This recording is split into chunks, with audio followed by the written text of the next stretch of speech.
What's up, good people? What's up, good people? Welcome to the show. Glad you could be here. Glad you could be here. Glad to be back at it on this Tuesday morning, 1st of February. Glad to be jumping back into it. See people already making their way in the building. Make sure you hit the like button when excuse me. Make sure you hit that like button when you come on in. We will be joined momentarily by Little Big Nate. I'm going to be talking about one of the weirdest stories I've covered in a while. No doubt. One of the weirdest uh one of the weirdest stories I've covered in a while. We're going to be getting into that. We're going to be joined by Lil Big Nate. I understand it. He'll be on camera. Lil Big Nate cam's up now. So either way it go, let's get ready to go. Let's get things started. Where we at? Where we at? Where's my intro? Let's get it.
Peace, folks.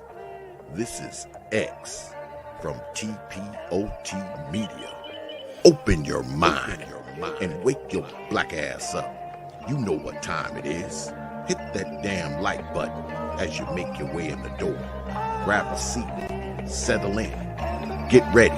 It's the Grown Man Hour with your host, my man, Bernard Riley.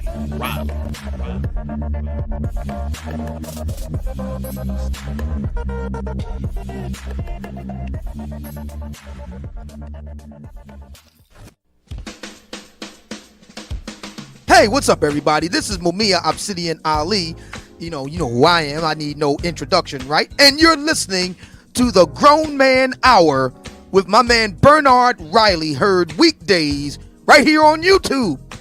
What do you think about that? How about that? Now let's get back on with the show. Thank you.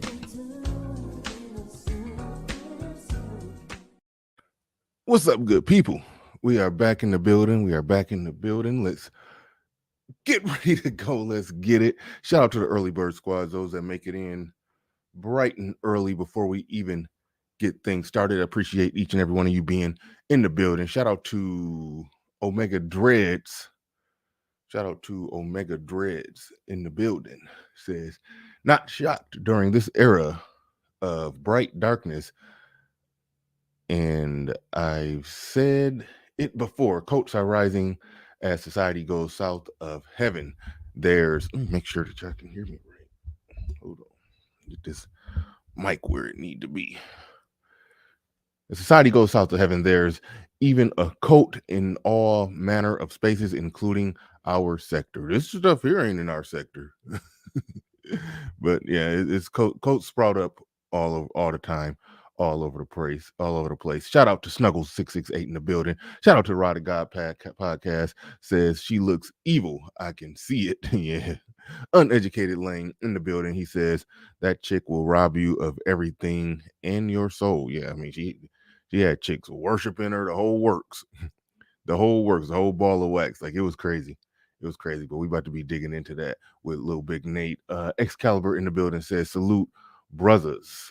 Casino, he says salute brother Bernard. Shout out to Excalibur. Shout out to RM says, good morning, Bernard Riley and Grown Man Hour crew. Shout out to you. Also, shout out to Sun is Hot Rod in the building. Shout out to Stoic One in the building.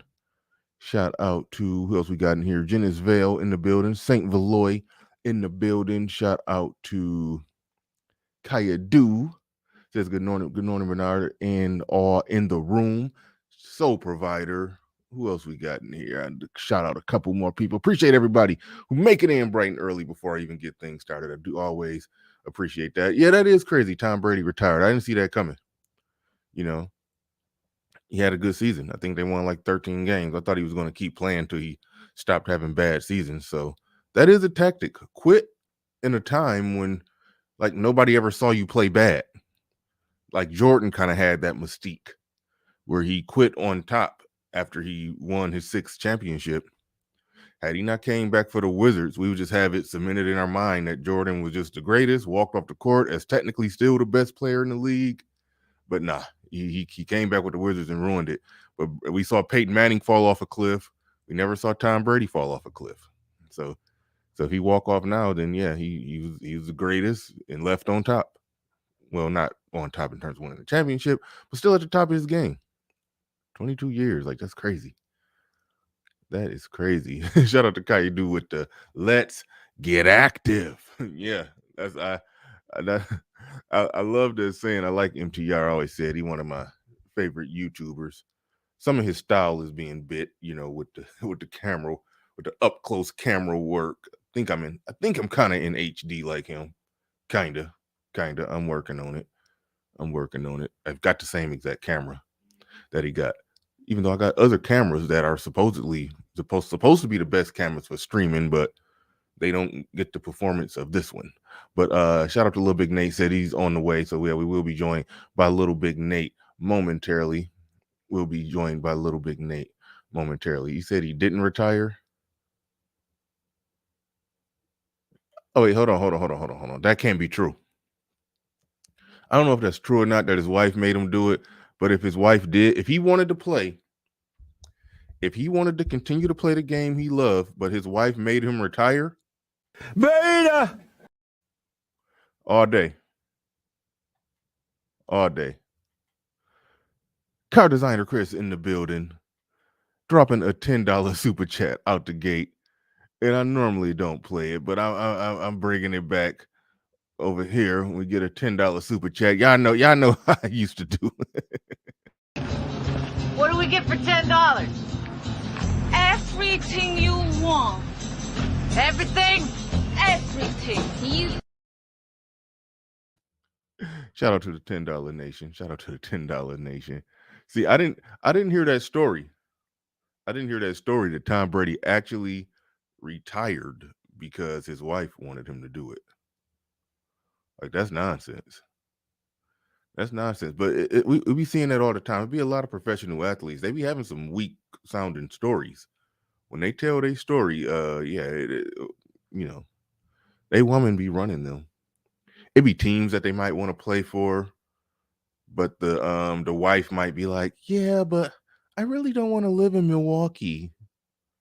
So you're not going to make the career move that you want to make that you're the one, making $15-20 million a year, providing her a life she can never provide for herself, and by extension, providing for the kids and the grandkids that ain't even born yet, what they could never provide for themselves. You doing all of that, but all she got to sacrifice is a 3 to 4 year contract where she got to live in Milwaukee while her husband make $20 million. Like, stay married to him. He'll be retired soon. Y'all can go live on Miami Beach soon enough. You can't sacrifice 3 years. Like, come on. Like, listen to them players talk. They be saying stuff like that. They be legit saying stuff like that. Well, I was considering Milwaukee, but my wife, it's cold winters in Milwaukee. My wife, she don't like the cold. Really, nigga? Really?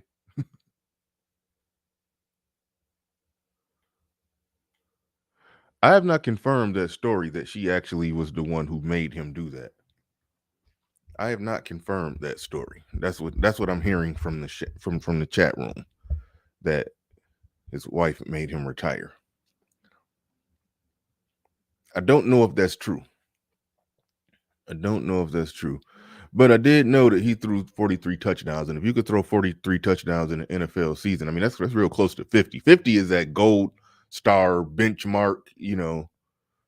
Peyton Manning and Tom Brady can only count on one, they probably can count on one hand how many times they threw over 50 touchdowns. Like, that's hard to do. That's hard to do. You got to be slinging that thing, to you got to be a gunslinger, as they say, to throw for 50 whole touchdowns. That's not easy. But so he had 44, putting up 43 touchdowns. Yeah. He's doing the damn thing. I can't find the comment, but somebody asked what kind of camera I got. Like I said earlier, this is the camera that I use, is the same exact camera that Mediocre Tutorials and Reviews use. So just type in Mediocre Tutorials and Reviews, go to his channel, click on any one of his videos. In the description, he posts all the equipment that he uses. So just click the link where he says camera, that says, camera, and you'll go right to the link of the camera that he uses, at the camera that I'm using right now. And it's a good camera. Fairly good camera. I mean, no, it's really good. Only flaw, you can't zoom in and out, so you got to pretty much set it where you want it and then adjust it to focus on you, and like just do a little manual focus, so yeah, no, but it's a good camera. Get the job done. If you want to shoot up close like this, I'll say it's the best camera. There's other good ones, but I'll say this is the best one if you're shooting up close like this. But all right, we waiting on Lil Big Nate to get in here. A lot of things going on. I'll talk about I probably will do, it's a number of things. I'm going to be talking about.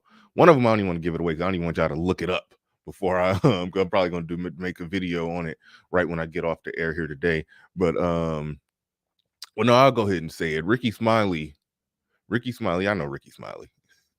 I'm going to do an introduction. Shout out to Pablo Fresco Bar, sent me a link today on some on Ricky Smiley. Ricky Smiley is I don't know. He's pretty red pill when it comes to fatherhood, when it comes to men's rights, when it comes to fathers' rights. Ricky Smiley is pretty red pill when it came to that. He started talking about how, in the family, he's like, he said a lot of good stuff that I'm gonna definitely do a video on that. He said something that really spoke to, what I experienced. You're talking about iron sharpened iron when it comes to men raising boys, or even a man, like if you correcting his son. He talked about how women would try to oversee it, and it's something you got to experience to really understand what he was talking about.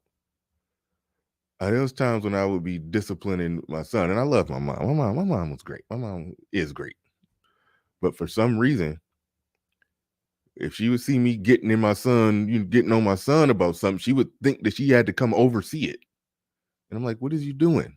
Like, you know what you're doing to him psychologically? Messing him up, trying to, what are you doing? Back off. Ex-wife used to kind of do the same thing. It's like, man disciplining his son, and here she comes. She want to discipline the man. It's like it's like Ricky Smiley was going in on that kind of thing.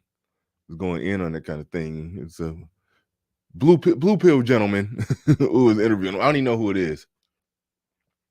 He was like, yeah, but so it was a good conversation. It was a small snippet of the conversation, but shout out to Pablo who sent me the link to that. I'm definitely going to be doing some content on that one.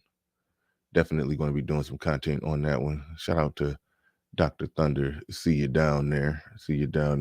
Definitely going to be doing some content on that. BGS and Obsidian BGS and Obsidian been doing. Well, first BGS started it. He did something on Steph Cole saying something along the lines of the end of high value men, and it was just it was interesting that she even wanted or decided to even go that route.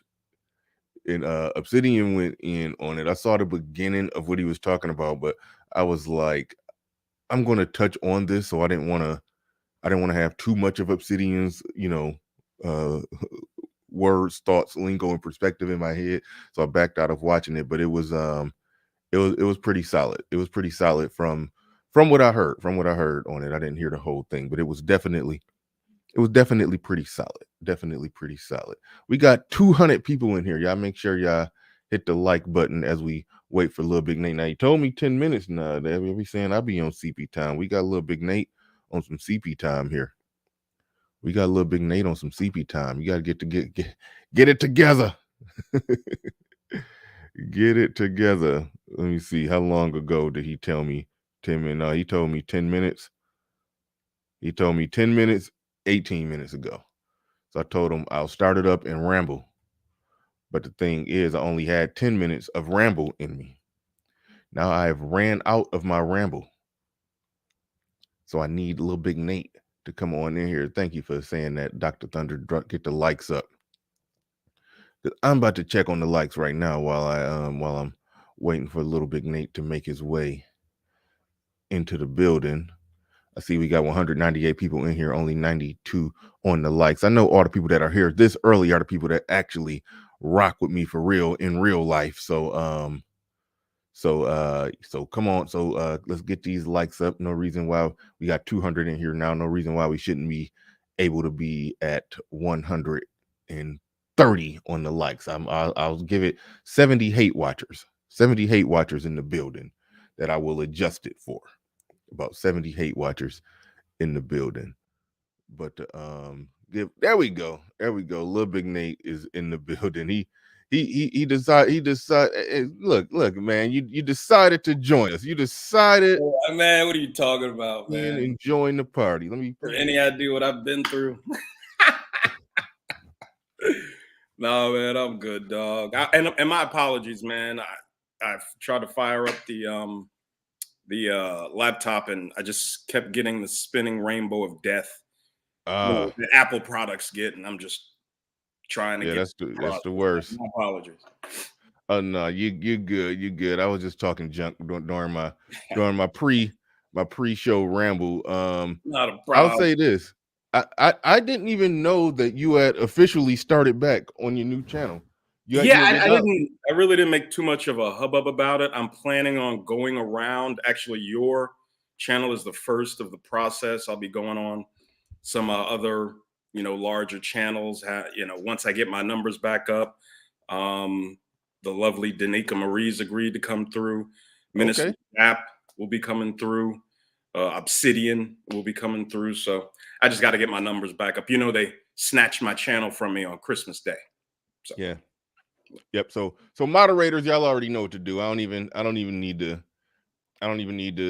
say it. Y'all know we spamming out the chat room with Lil Big Nate channel. You know how it is. One of the brothers fall down or get knocked down, we pick them back up over here. That's what we do. We pick them back up, get them back on his feet. So go ahead and that's cold-blooded to do it on Christmas Day. They could Christmas Day. They could have waited until after channel from me, dog. They could have waited until after New Year's or something. Just let you enjoy your holiday. They just came for you on Christmas. That's cold-blooded. But when I went and watched some of your videos. Shout out to Queen Q, Leo Anthony down there. I see people coming on in the building. When I was watching your videos, I noticed you said, and this is something I didn't know. You had mentioned you was taking Theo's classes, the IT training. I didn't know you was doing that, man. That is what's up. I've been doing auto damage appraisals for. This is my 20th year. I started in 2002. This is my 20th year. I'm ready to do something different, just to move in a different direction. I mean, the job's been a blessing. It allowed me to raise my children, working from home and all. But yeah, man, I'm just ready for something new and more money. more opportunity.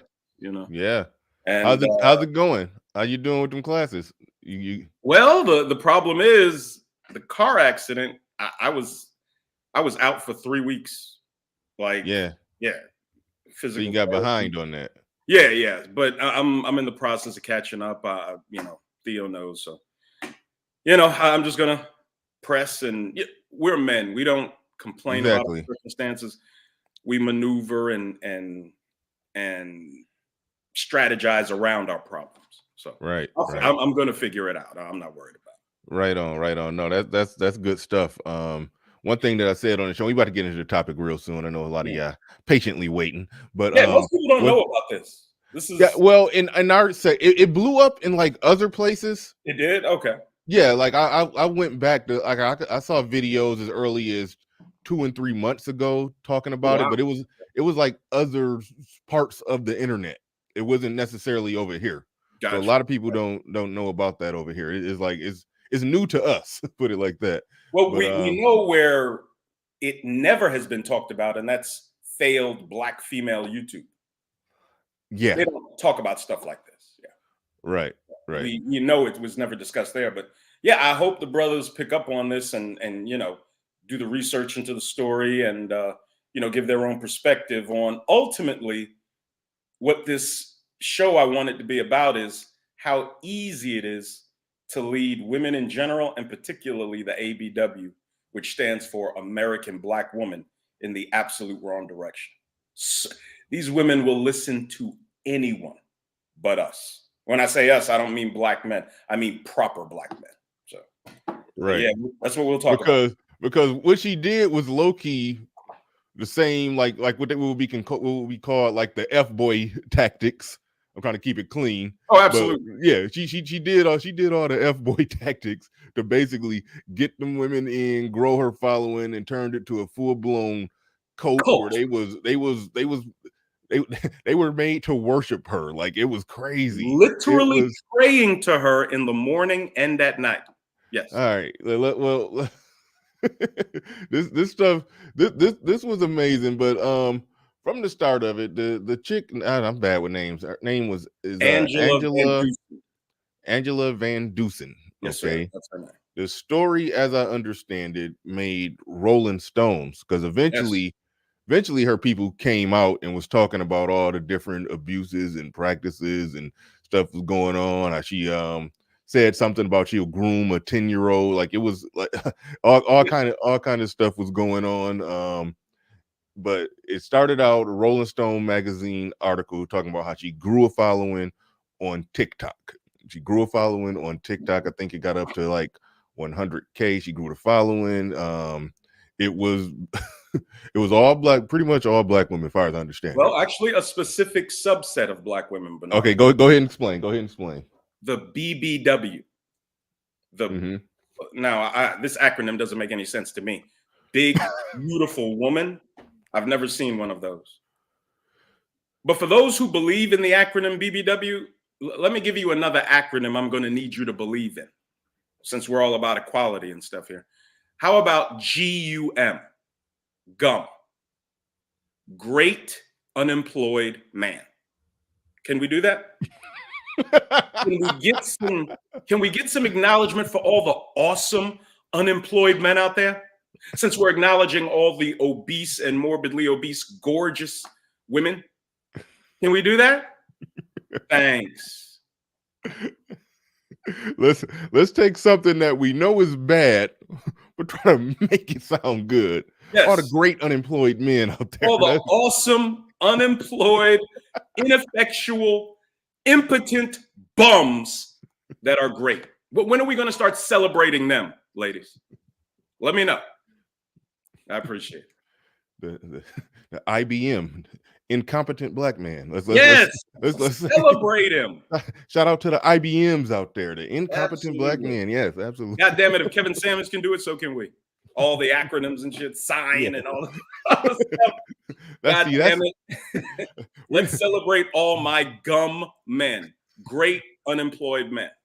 We're not going to improve. We're just going to rebrand it. We're just going to do a different rebranding present it differently. Hopefully people don't notice that we still talking about dudes that ain't shit. But damn, I already cussed. Damn, I'm trying not to cuss. I'm trying not to. You would have thought it would be me.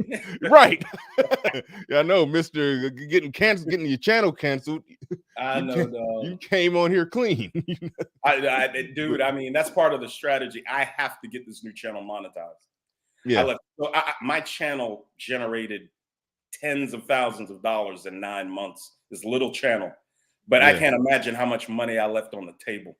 Yeah, not being monetized. So I got to get monetized. But all right, I'll be employing a strategy to get things done. So yeah, avoid the what do you I'll go ahead and say it because my channel is clean, so I probably can get away with it. But you probably want to avoid Luciferian democrats. Wow. You might. That hurts. You might want to stay away from them. I can't even have an opinion on a political party. It's amazing.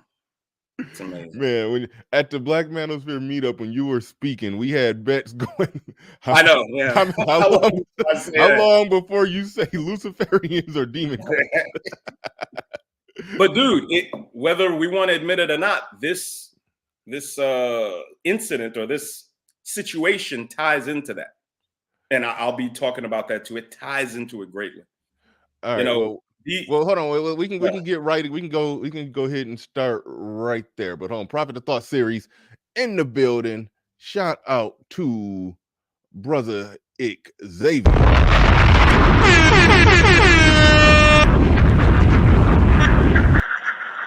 Shout out to the good brother Xavier.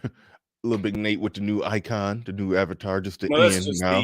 That reminded me of the good old days when you had the little I or the L back there. You got with an I in it, yes sir, yes sir. Yeah. But no, shout out to brother Xavier in the building. He says, "Peace, brother Bernard and Big Nate. He is 10 for the gum fund." I forgot already. What does gum stand for? What is that? Great unemployed men.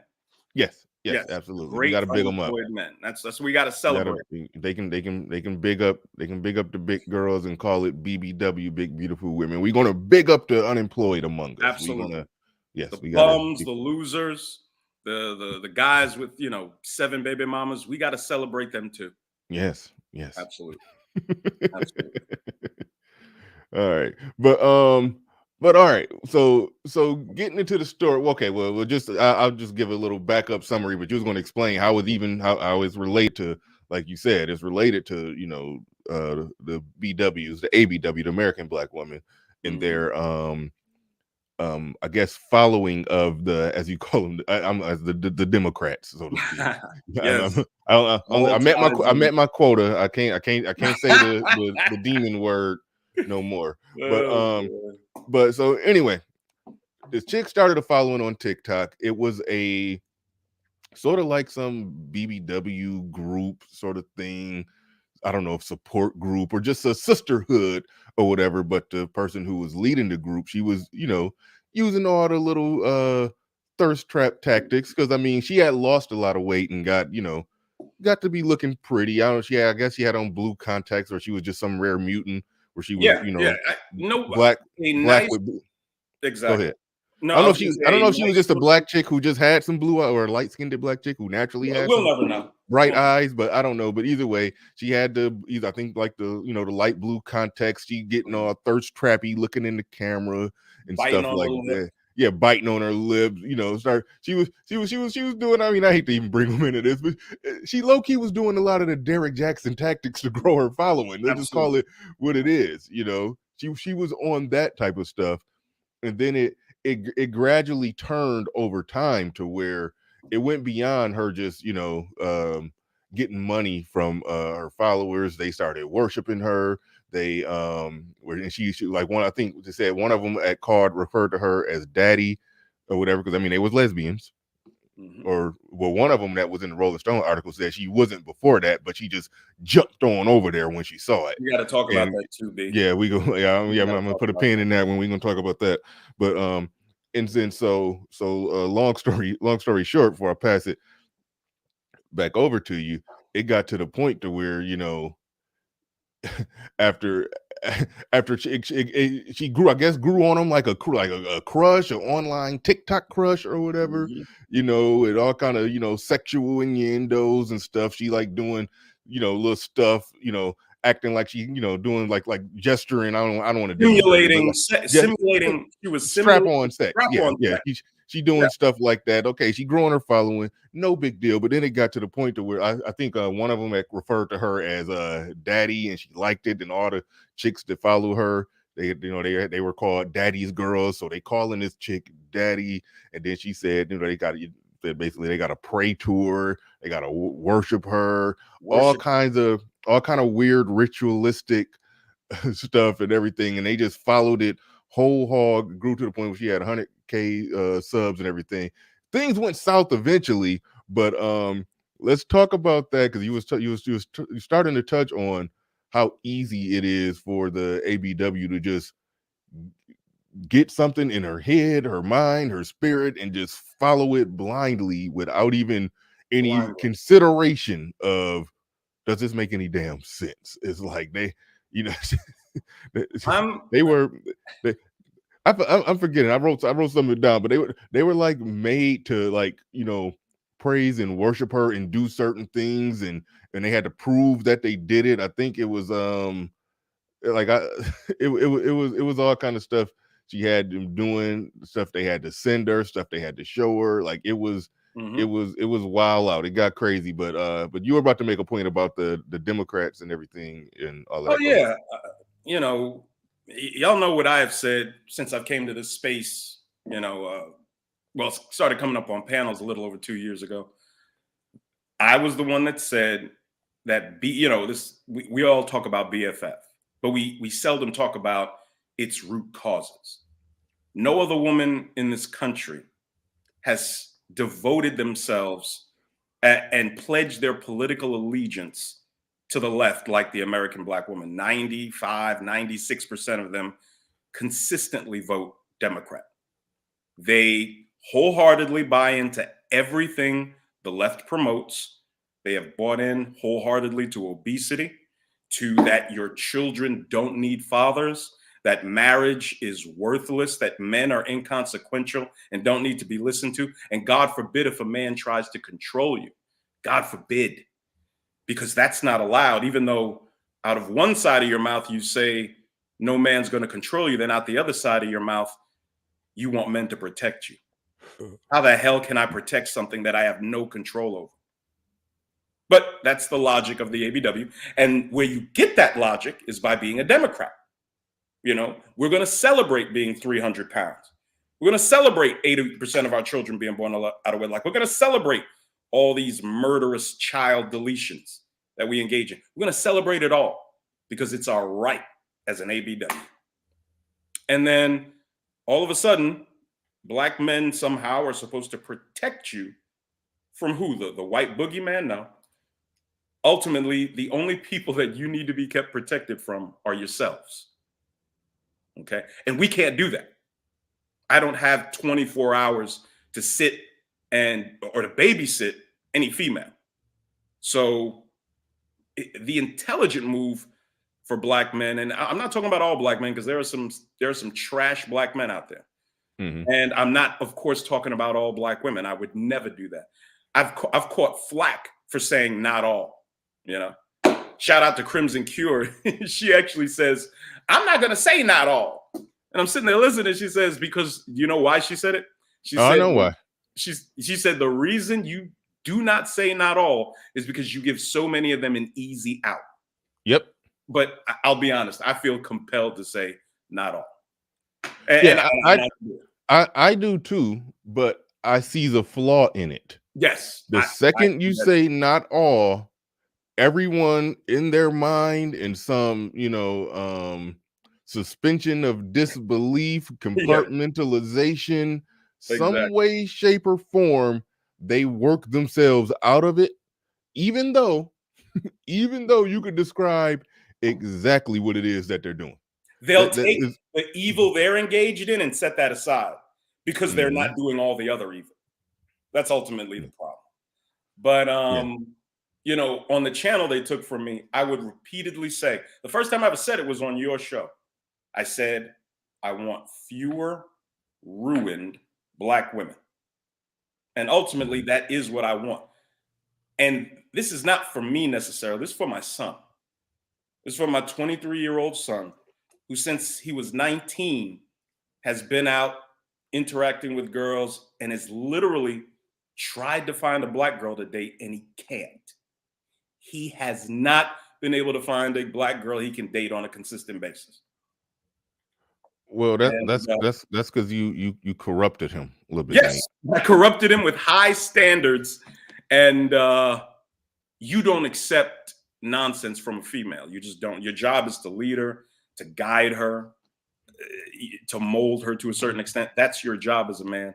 And he'll meet these. Wait, well, hold on. Let's go down that road. How was that played out? Because I met your son at the Manosphere meeting. Pretty amazing young man. Yeah, well, not definitely awesome young man. Awesome young man. No ifs, ands, or buts about that. Absolutely.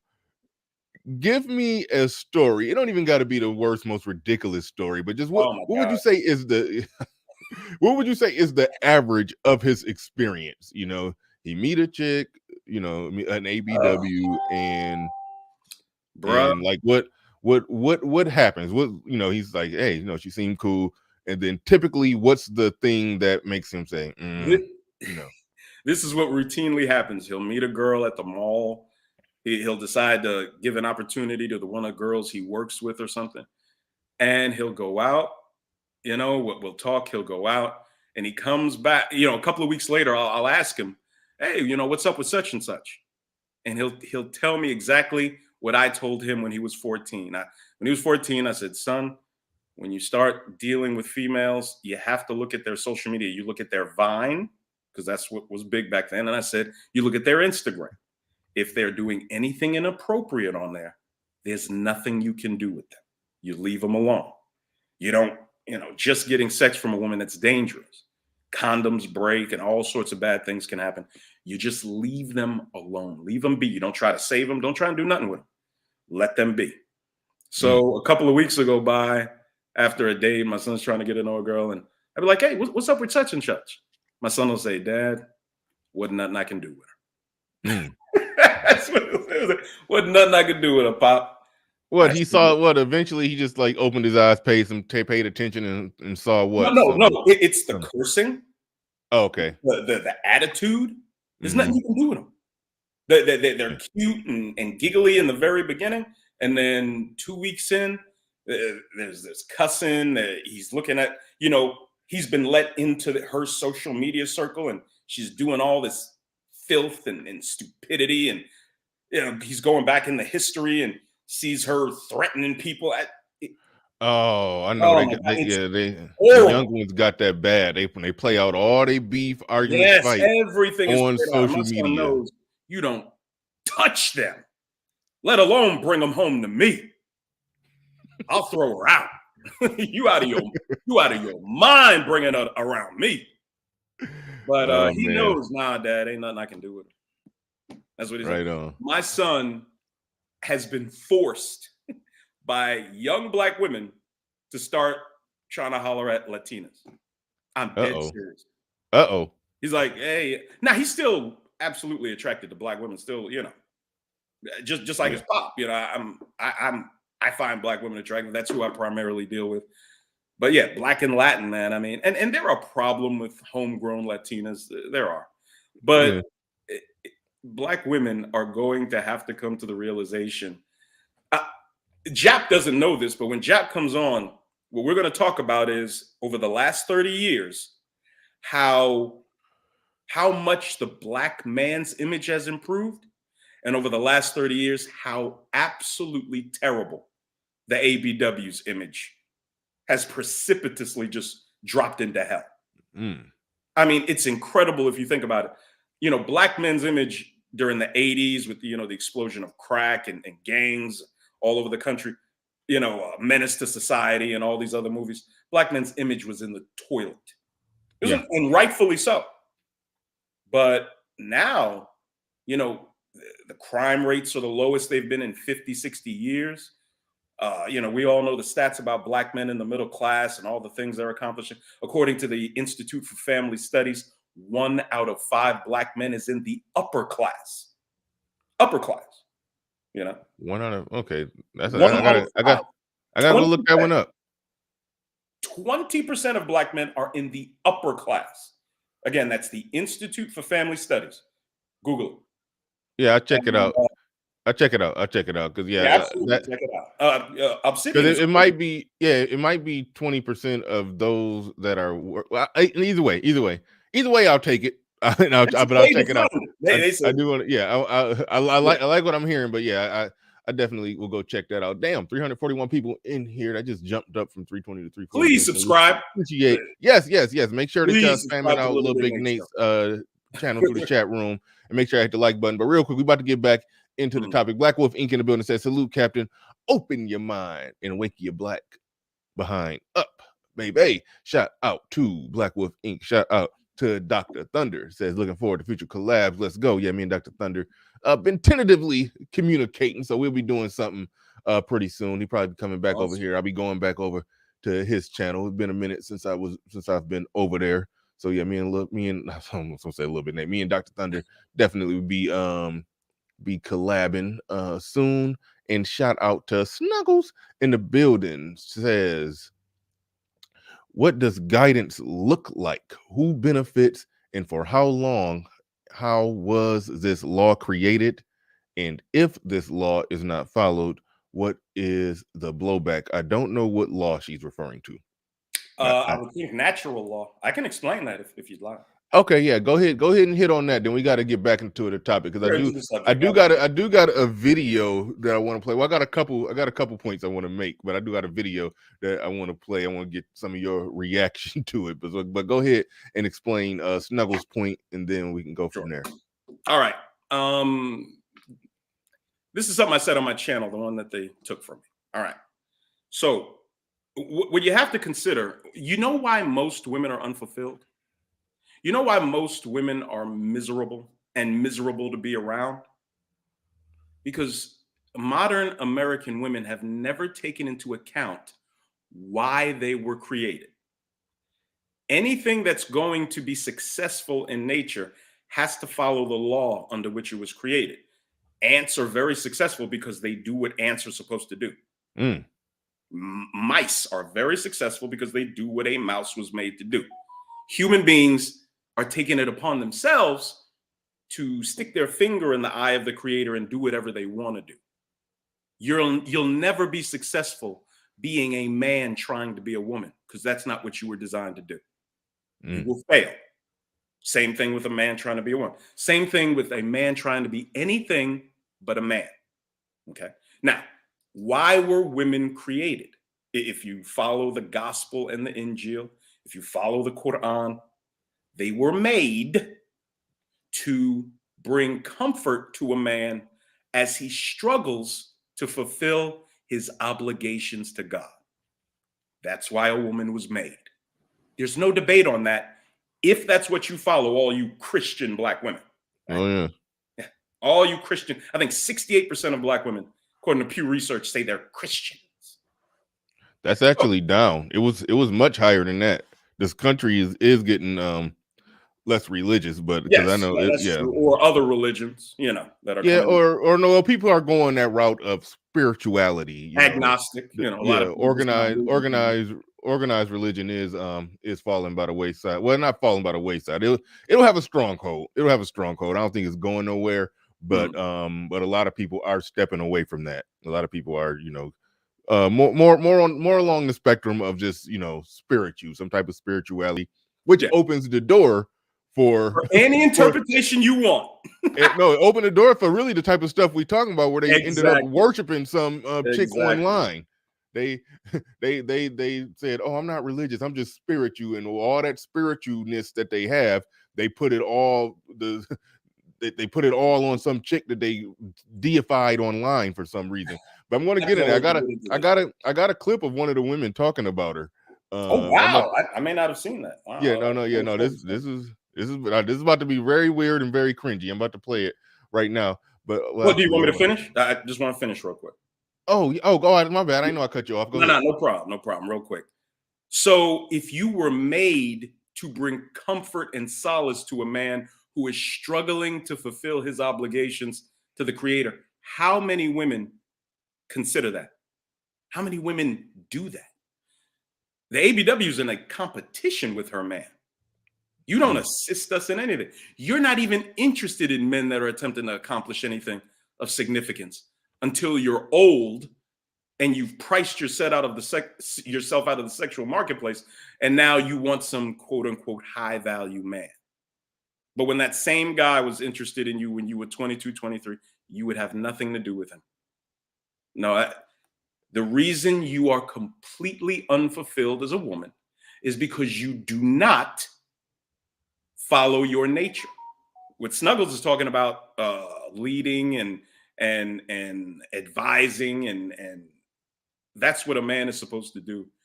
You notice the more women have independence and autonomy over their lives, the more ruined they become, because that's what women do. They destroy themselves, especially Black women, because you're under the tutelage of a political party that encourages you to do that. Period.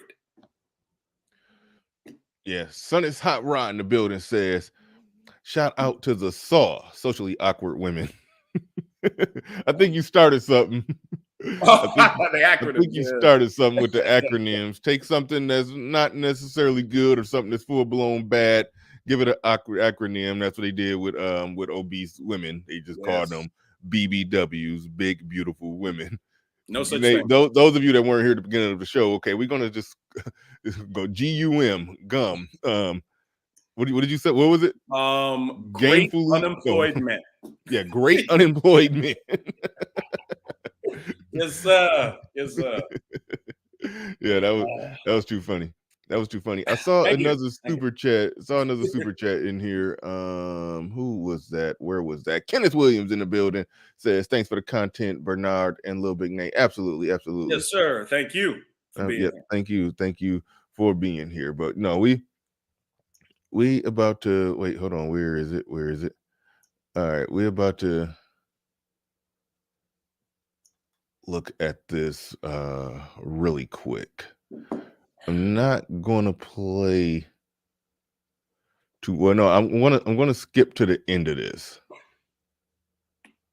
because this the chick right here. Oh, okay. This is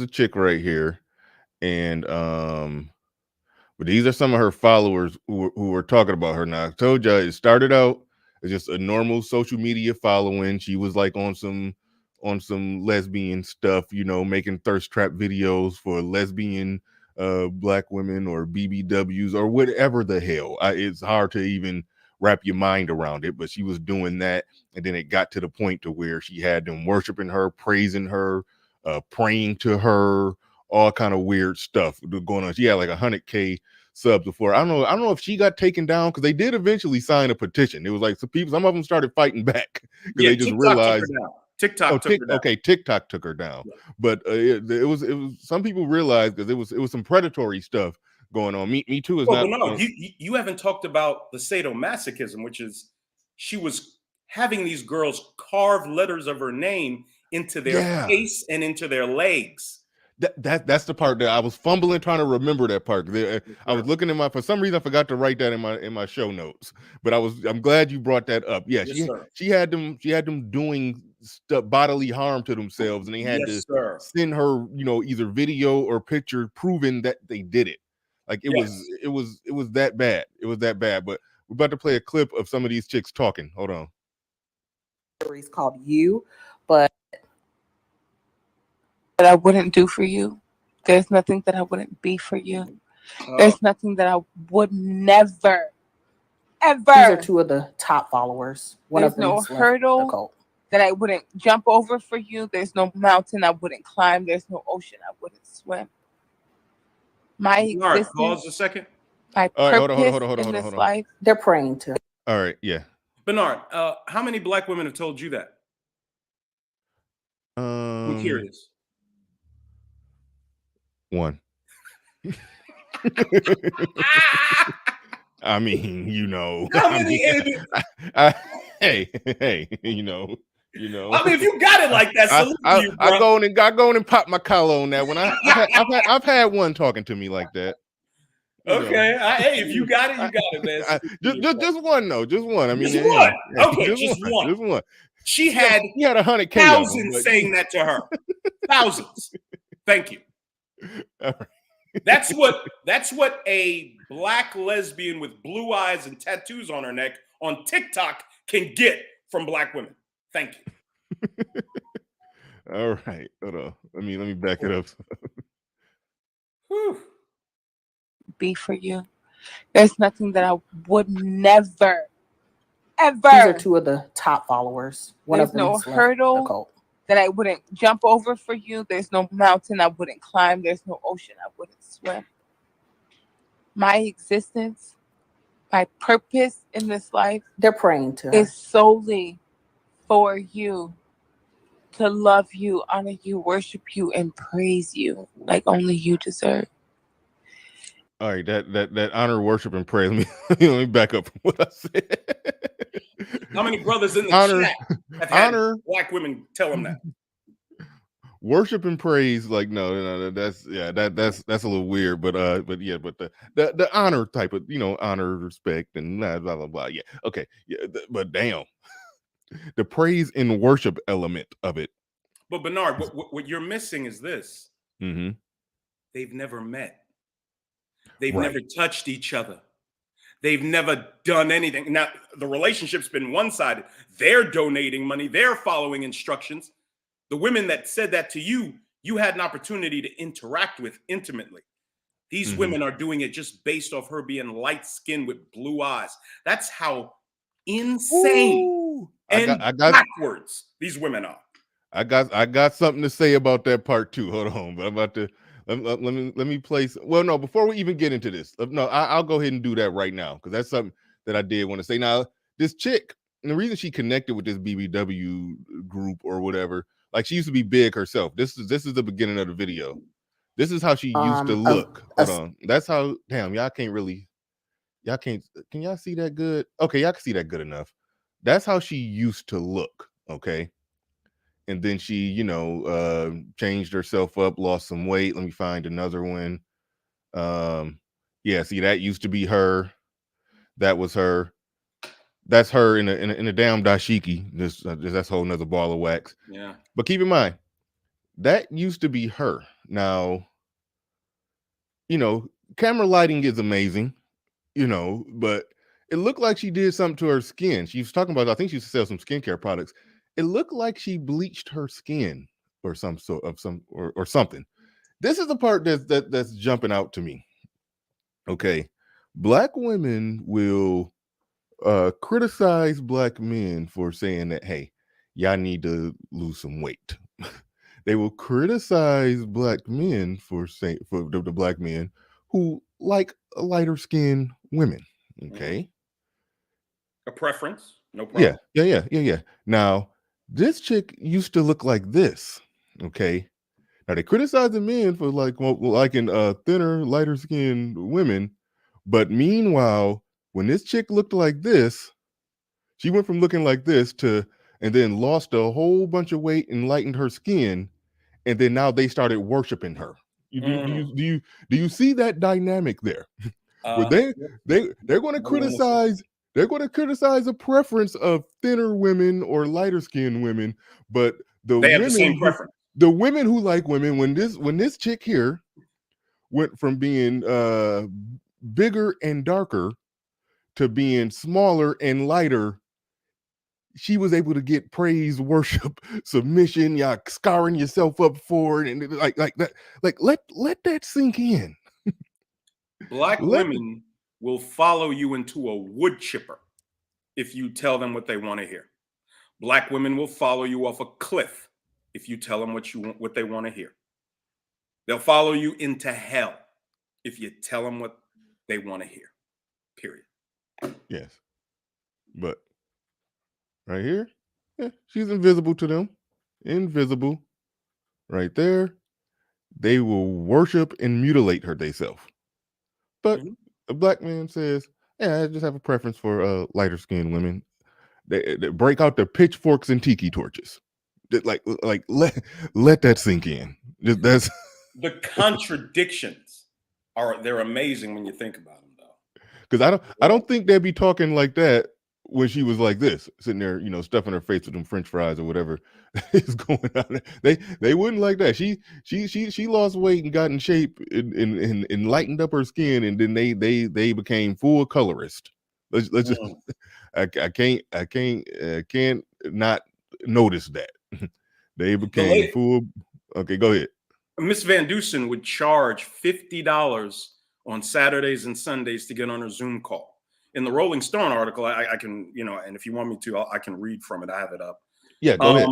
She would make thousands of dollars on Saturday and Sunday. Thousands. Yeah. With this $50 fee to get into her Zoom call. Hold on a second. Let me read y'all some stuff from. Yeah, go ahead and read a snippet. Go ahead. Rolling Stone article. Give me 1 second.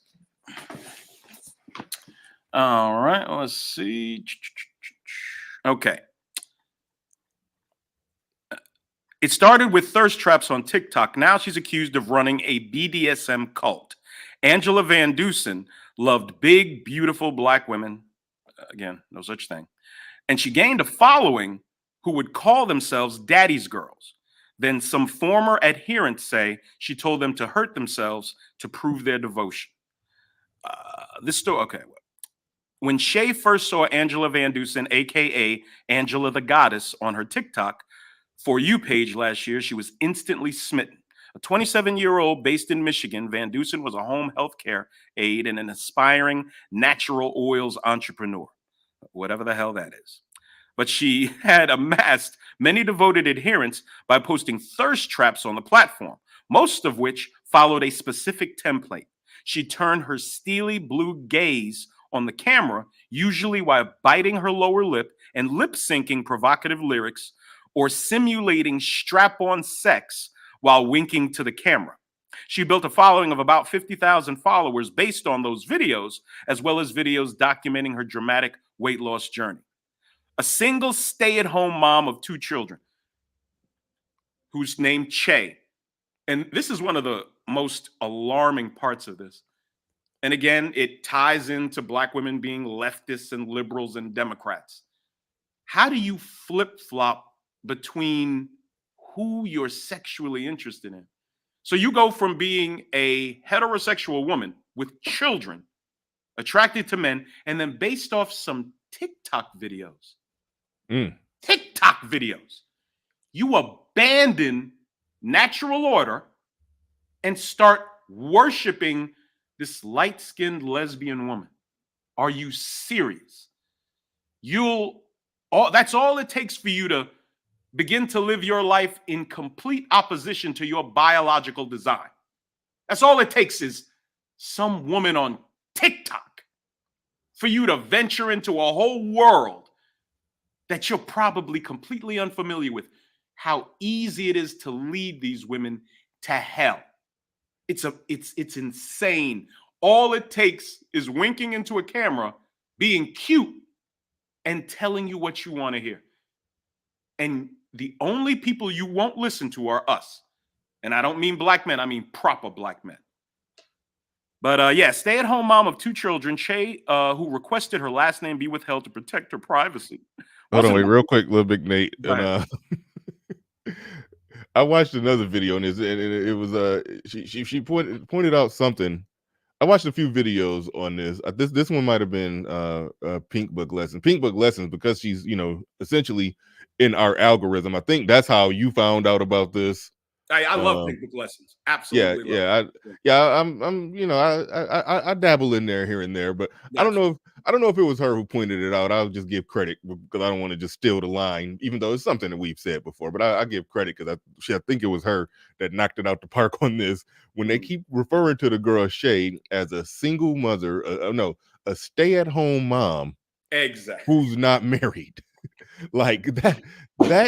Can we just find a new word for it when you're a stay-at-home mom who doesn't have a husband? Like they're calling that a stay-at-home mom. That's not what it is. It's a It's welfare recipient. That's what you okay. are. Okay. You're a welfare recipient. Yeah. You can't talk about that the same way that you talk about a stay-at-home. You're talking about a stay-at-home mom. You're talking about someone who's married and has a husband out working for them. Like if they can't more explicitly say that women are marrying the state than to call a single mother on welfare a stay-at-home mom. Like they can't like that's what that Rolling Stone articles is saying without saying. Absolutely. It is, but they did it in such a normalized way. It's like, damn. But no, that's where we're headed. The normalization of the most atrocious behaviors imaginable. It's okay to be on welfare. It's okay to spit out children for random guys. It's okay not to know who your child's biological father is. It's okay. It's okay. Man. And all this depravity ties into that type of thinking. All of it. Hey, I woke up, it's Wednesday. I'm a woman, I've got children, I've lived my whole life in a heterosexual manner, but there's this cute LMNOP community member on TikTok. So let me go ahead and start moving in this direction now. No big deal. Yeah. Yeah. All right. Well, let me get through this video. Let me play this. This is one of the most cringy things to listen to right here. It is, but let's go. If there's anybody, I see some more new people just came in. These are the women who are a part of the cult of the young lady we're covering, Angela Sue. What's her name again? Sudan? Angela Vandueson. Angela Vandueson. Angela Vandueson. These are some of her cult black female sex cult worshipers. Wouldn't do for you. There's nothing that I wouldn't be for you. There's nothing that I would never, ever. These are two of the top followers. There's no hurdle that I wouldn't jump over for you. There's no mountain I wouldn't climb. There's no ocean I wouldn't swim.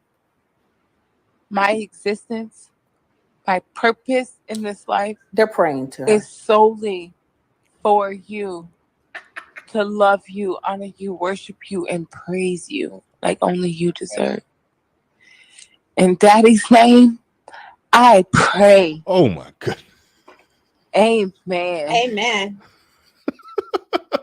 Because they called her daddy, and the members of her group they were referred to as daddy's girl. So they calling this girl daddy. They were considered daddy's girls. And so after she got done praying, it ended in daddy's name, I pray. Now, Miss Vandueson would demand that when the girls or these women engaged in their sadomasochistic self-mutilation, they would have to pray to her for forgiveness. That's in the Rolling Stone article. I'm going to put it in the chat soon. Oh, she would like have them cutting themselves or carving her name on them. But well, letters of her name. Letters of her name. And her name would be too much, of course.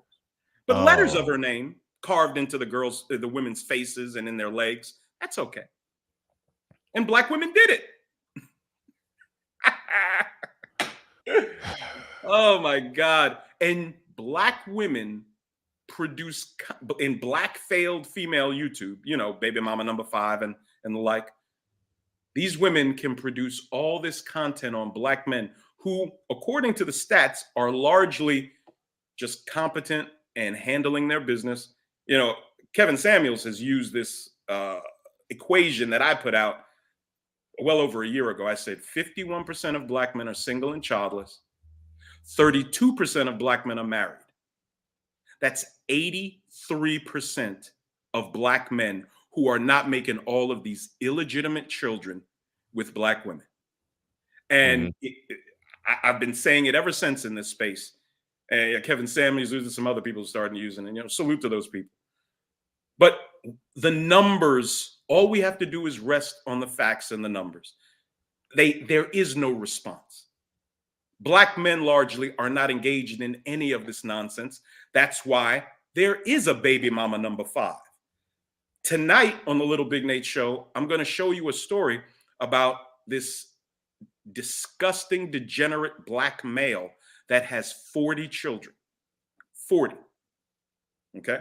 And How do these guys get 25 and 40 baby mamas? Man, it be dudes who don't even got jobs who be No out there jobs. putting up King Robert Baratheon numbers when it come to making bastard babies. Putting up Genghis Khan numbers. Really? How do these guys? And the sad part of it is, Bernard, that when these black women are young, these are the types of guys they want. When they get older, because of all the damage they've sustained, these are the only kind of guys they qualify for. Mm. I'm not bringing you to my big, beautiful house and doing anything with you. Sorry. I'm just not going to do it. I'm not going to have you around my children corrupting. I'm not going to have you around anything I've worked hard to build. You know, so many ABWs, they say that there's no good black men out there. No, that's not true. There's hundreds of thousands of them. They do everything in their power to avoid you. So you think there are none. And again, I'm not talking about all black women, not by a long shot. But unfortunately, I am talking about a significant segment of them, probably pushing 50+% now. Just ABWs that competent, productive, family-oriented black men want nothing to do with. Like my son will have nothing to do with these tatted up, prostitute-like young black women that are out here. I want to tell you a story real quick. My son, he got a new job about 4 months ago, right?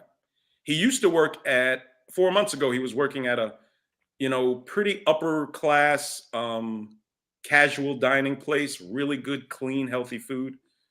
It's 2 words. The first word, begins with a P, ends with an A. You can figure it out. And my son, he'd come home and tell me, hey, Dad, I would ask him how work was, and he would say, oh, it was cool. And I'd say, well, any pretty girls come through there? And he'd say, yeah, man, there was one bad girl that came through, that beautiful black woman. I said, really? I said, did you try to holler at her? He said, no. I said, well, why? He said, well, she was with somebody. I said, I didn't say anything. He said she was with somebody, and he'd say, she was with a fat, old white man. This restaurant is in a very nice part of town. So you have these young black girls in their early 20s coming into the restaurant with old, fat, white men. These girls are prostitutes. Mm-hmm. I know you like to play the game of semantics, some of you, and call them sugar babies. No, they're prostitutes. And my son, in 12 years, is supposed to marry one of these monsters? Hell no. Absolutely not. And we have tens of thousands, not hundreds of thousands, of young black girls embracing the culture of prostitution. They're prostitutes. I said to my son, I said, how often has that happened? He said over the 2.5 years he worked there, probably a couple of dozen times. Young, very attractive black girls coming in there with their Johns. It's disgusting. So many of these women are throwaways. They just are, man. All right. Rod God Podcast in the building with the $5 super chat. Appreciate that. Says get out of there. He was talking about, I was talking about how they went from when she was darker and bigger, she was invisible to them. She got skinny and lighter, and then they started worshiping her. But then they criticized black men for wanting black women to lose weight, and some black men for having a lighter skin preference. Just want to, yeah. When I start saying that, that's when he said, "Get out of there." But shout out to Deacon Dave in the building with the $2 super chat. Says any full body pics, amazing weight look. All right, I'll. It is. I'll show some. I'll show some momentarily. Give me a second. Indigenous TV in the building. He says, but these who y'all want, I think mean like these are the women, but these are the women y'all want to let into the space, give them platforms, super chat them, negotiate with them, and hope they can. What the hell are you talking about? Like, seriously. Like, what the hell have me and Lil Big Nate said that implies that that's what we want to do? That's the bullshit I don't like, when somebody just try to cook up a narrative, just pull it out their ass, and then try to pin it on me. And you're doing that with us. Indigenous TV does that a lot. So yeah. And he's super chatting, and he in my chat room with a wrench, just saying bullshit. Like don't. That's the shit I don't like. Well, the problem with what he's saying is, don't be in my chat room with a wrench and then pin a bullshit narrative on me. Like what the hell is that? All right. That is. Go ahead, Lil Big Nate, if you wanted to respond. Well, to no, that, look. I said this before. I think the last time I was on your show, I said it.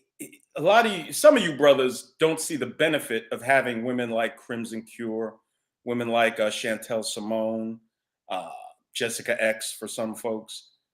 The optics on it is necessary. You're not seeing the bigger picture. We're already coming under attack with the article in LE Magazine. We're going to have to be able to fight off charges of misogyny and being hateful of women. Having women in the space that promulgate our message lets us do that. You're not seeing the bigger picture, sir. I'm okay with somebody not seeing the bigger picture. I'm not okay with somebody implying that chicks like the chicks that we showing on the damn video are chicks that we are accepting of. That's the disingenuous bullshit. I can't stand that. All right, car designer Chris in the building. He says, and I can't get a sandwich. Shout out to car designer Chris. Shout out to car designer Chris. All right, moving forward. Let's roll the rest of this not so beautiful bean footage. Let's roll the rest of this not so beautiful bean footage. Where's my No, I love this woman so much. Like, I'm really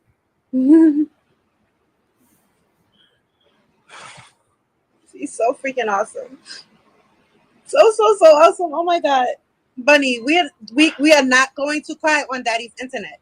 We are not. No, I'm not going to cry on Daddy's internet. That's why I got out of the frame right quick, because I need to get my life together, because this woman, oh, my daddy, is everything that I could have ever asked for, ever dreamed for, ever prayed for, and so much more.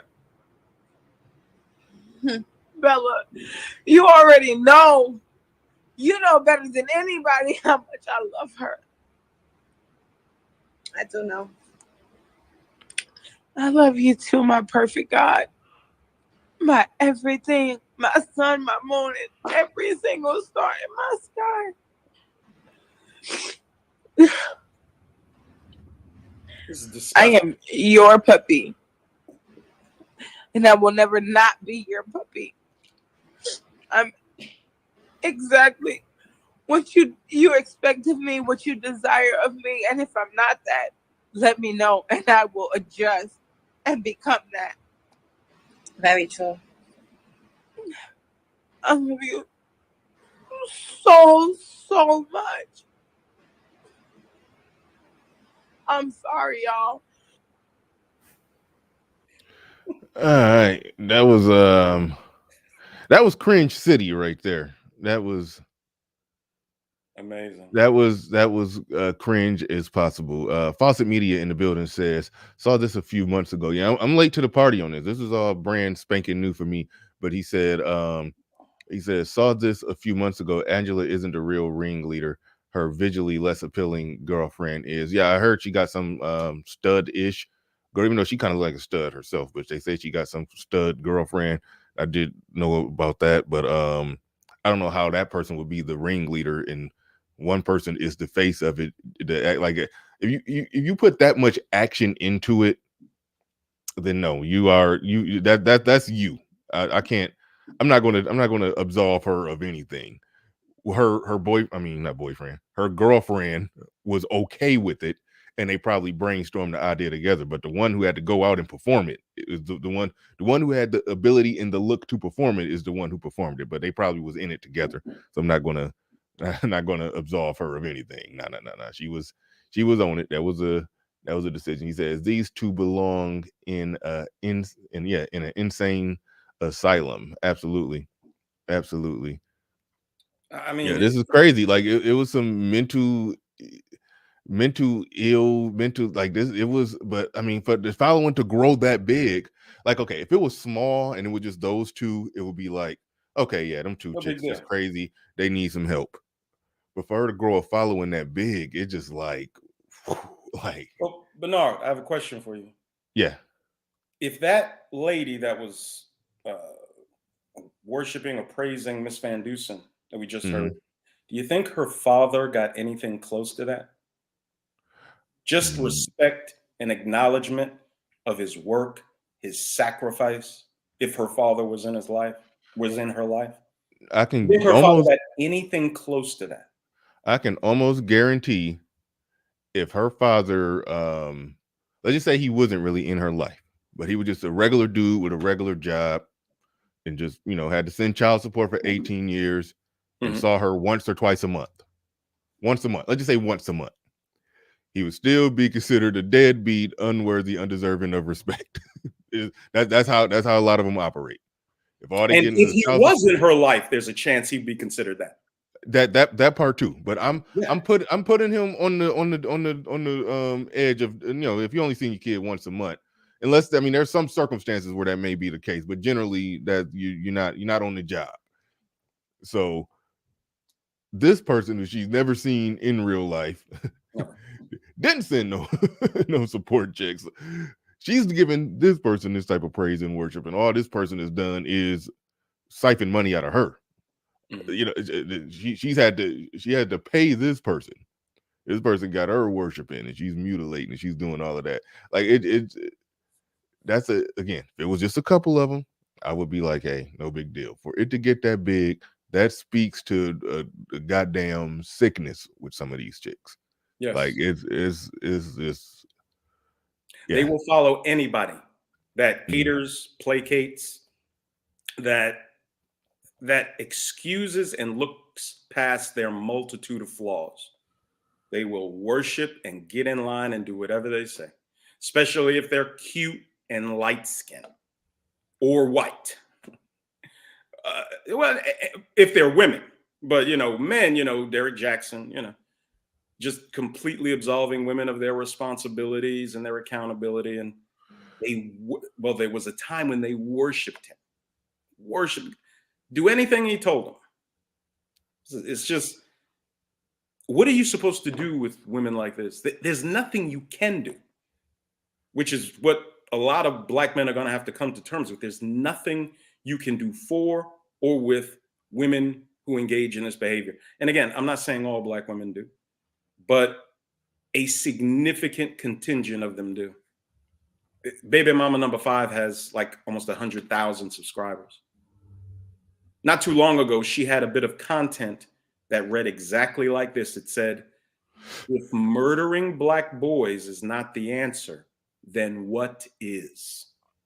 God damn. That woman has 100,000 primarily black female subscribers. I never thought about that, but I bet she could get some of them women to worship her. Oh, yeah, she 5. can. Yeah, and those effeminate weirdo black men that listen to her. No, they already worshiping her. Yeah, okay. That's already happening with them. Let's just that's already on deck. That's already happening. Now, one thing that I do want to touch on with this is a part of what we spoke on it. There was an aspect of it where, now I couldn't find the exact evidence of her saying this, but it was in the Rolling Stone article, and it was said and floated out there that she had said something like she would groom a 10-year-old girl. There was a lot of stuff where she was talking about teenagers and stuff like that, and which is P-word, isn't? Yeah, exactly. And add that to the fact that a lot of these chicks were, not older, but they're adults. They're adults. A lot of them, look to be in early to mid 30s, which means they probably had daughters of that age. So if they're worshiping her, they worshiping her like that, they will hand over their daughter as a sacrificial lamb. Absolutely. Almost every woman that they talked to in the Rolling Stone article associated with this group had children. I think there were 4 women they talked to. All of them had children. All of them. So, and that brings us to, oh wait, well, before I get to the final part, the most ridiculous part about it, there was one part. Now, this was one actually was two. It's two good things about it. One, they did actually, some of the people, after so long of realizing what was going on, they like started a petition to try to get her offline. So that is one good thing. A lot of them woke up. Then there's another thing where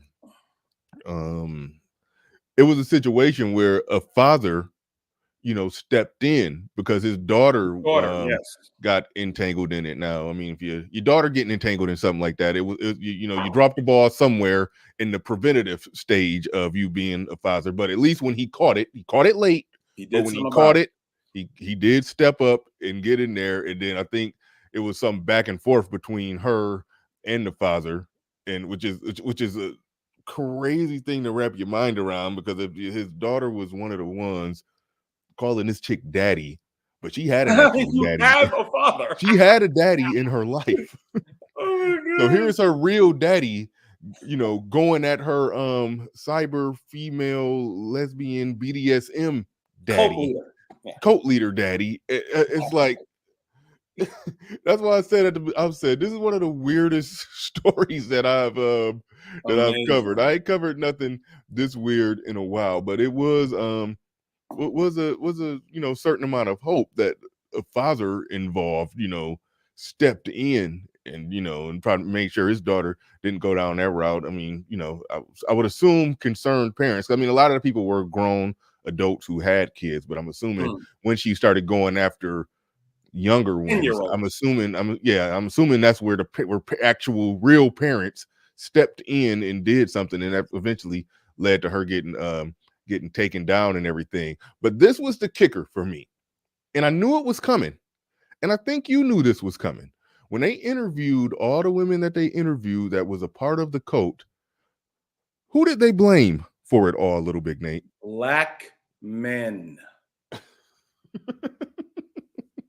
They blame black men for the abuse, for mistreating these women.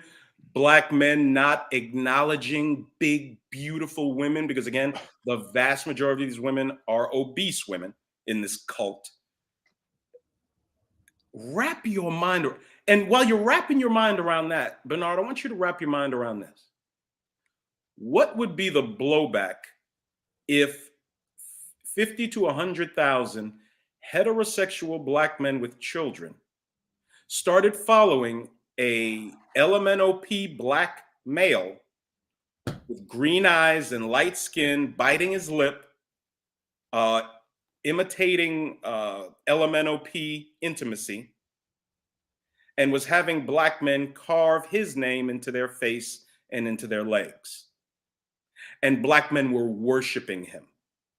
I mean, we already have to deal with all the anti-gay slurs from black women when we just like to read too much, or when we have too many accomplishments under our belt, or we don't want to deal with this low grade, low caliber female. I'm not talking about black women. I'm talking about the black women that are that. We get all sorts of racial slurs thrown at us. But what would happen if that many black men were engaged in that kind of behavior? How many videos would there be across black female failed YouTube with their fraudsters and criminals and baby mama number fives? How many videos would they do on this? This would be the nail in the coffin for black men. I told you black men were gay. I told you black men weren't about nothing. Can we come to the conclusion that there's a serious problem with a significant portion of the ABW? And this is why no one marries her. This is why she has all these problems with people. I mean, we've got tens of thousands of videos with the ABW fist fighting and all this madness. Who's going to sound an alarm? When is the ABW herself going to sound the alarm? And I salute Crimson Cure. I salute the women that are trying to do something,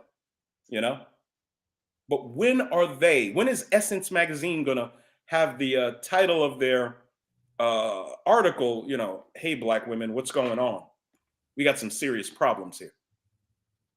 No, it's Black Girls Rock and Black Girls Magic and they didn't teach you at Hogwarts how to cast a spell to lose weight or something. They didn't teach you at Hogwarts how to get a man to stay with you. All these spells you would know, I would think. But dude, this more than anything, how quickly this woman amassed her following and what she had them doing. Now, the money part, you know, them making thousands of dollars, I'm cool with that. That's capitalism. Yeah. I'm glad you made that point, because I do want to say that too. If she just grew a following, let's just say if she was just thirst trapping and just grew a following, and a bunch of women that like women just, hey, they liked her and they was feeling her and they just threw her money, hey, no big deal. I you know, it still be a little weird, you know, to grow, but overall, that's no big deal, you know. But it's the other stuff. It's the other stuff, the worshiping, the mutilation, the cultish aspect of it is like, wow. And it takes nothing. I can have you carving Nathaniel into your face. If I'm a light-skinned lesbian with blue eyes, really?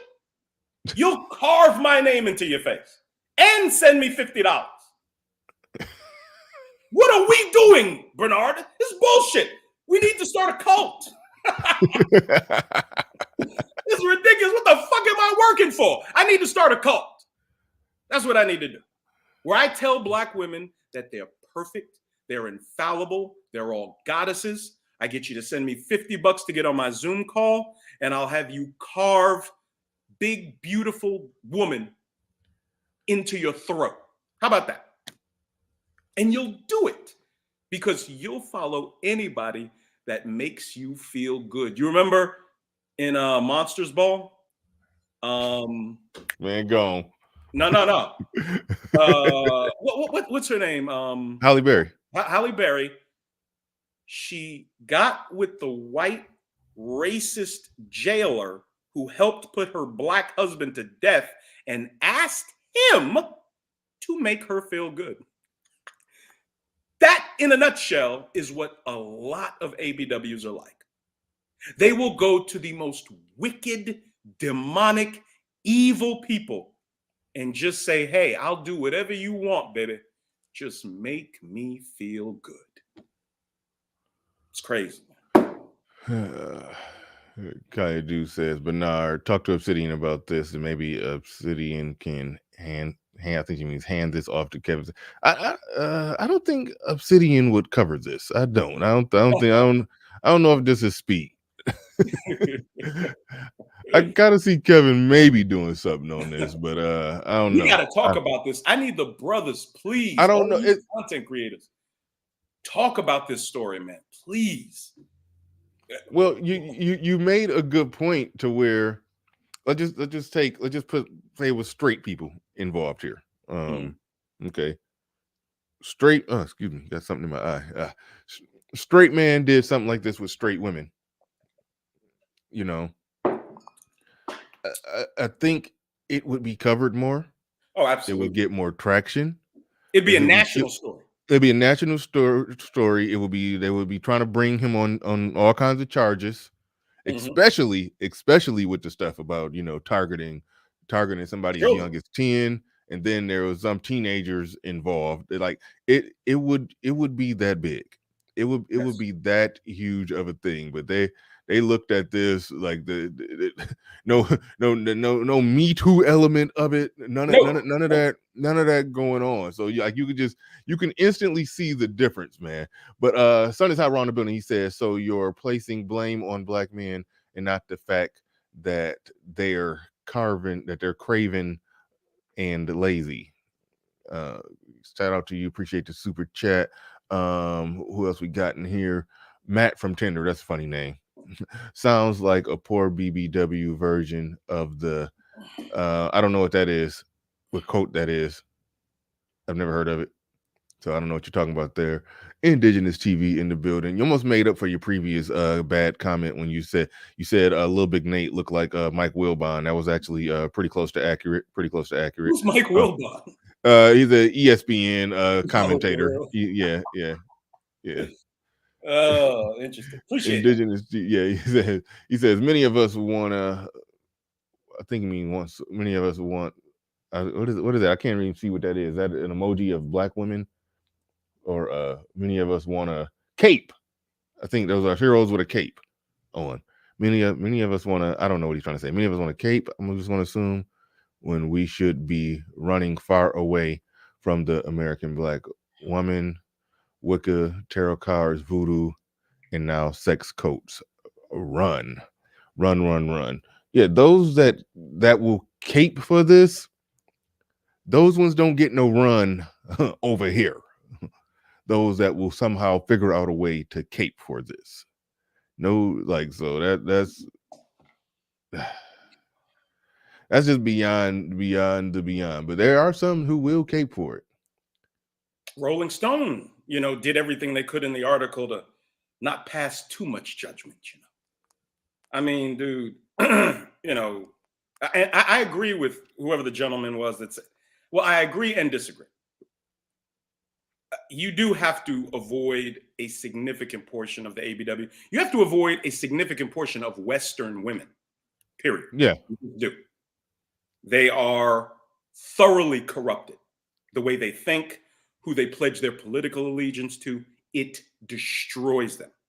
I mean, we have a group of women, Western women, or if you want to whittle it down to the ABW, who celebrate terminating their children. Like, they stick their thumb in the eye of God and say, to hell with our covenant on me being the vessel that you bring human life through. To hell with it. I will do what I want to do. And the more women do what they want to do, the more worthless they become. Nobody, I don't think, Obsidian was the first to bring this up. This coming calamity of these tens of millions of American women who never had a husband, whose children will probably largely abandon them because they were terrible mothers. They're going to be roaming the countryside. Who the hell is going to take care of these women? Who? I don't plan on doing it. They're going to need food. They're going to need security. They're going to need somewhere to live. They're going to need transportation. If you're an enterprising young man, you will find a way to be the intermediary between the government and these tens of millions, primarily Black and white American women that will have nothing. No one, they don't know how to handle money. They don't know how to save. They live for the moment. They don't think more than 5 feet in front of them. And somebody's going to have to take care of these women. Tens of millions of them. Who's going to do that? Yeah. The link is in the chat if somebody want to come up and have their say or do some commentary. Give some of your commentary on this. Again, one of the weirdest stories I've covered, man. When the Lil Big Nate dropped this in my lap, I didn't know nothing about it. I reached out to Lil Big Nate, like, hey man, it's been a while. Let's do a show. Let's kick it. Let's chop it up about something.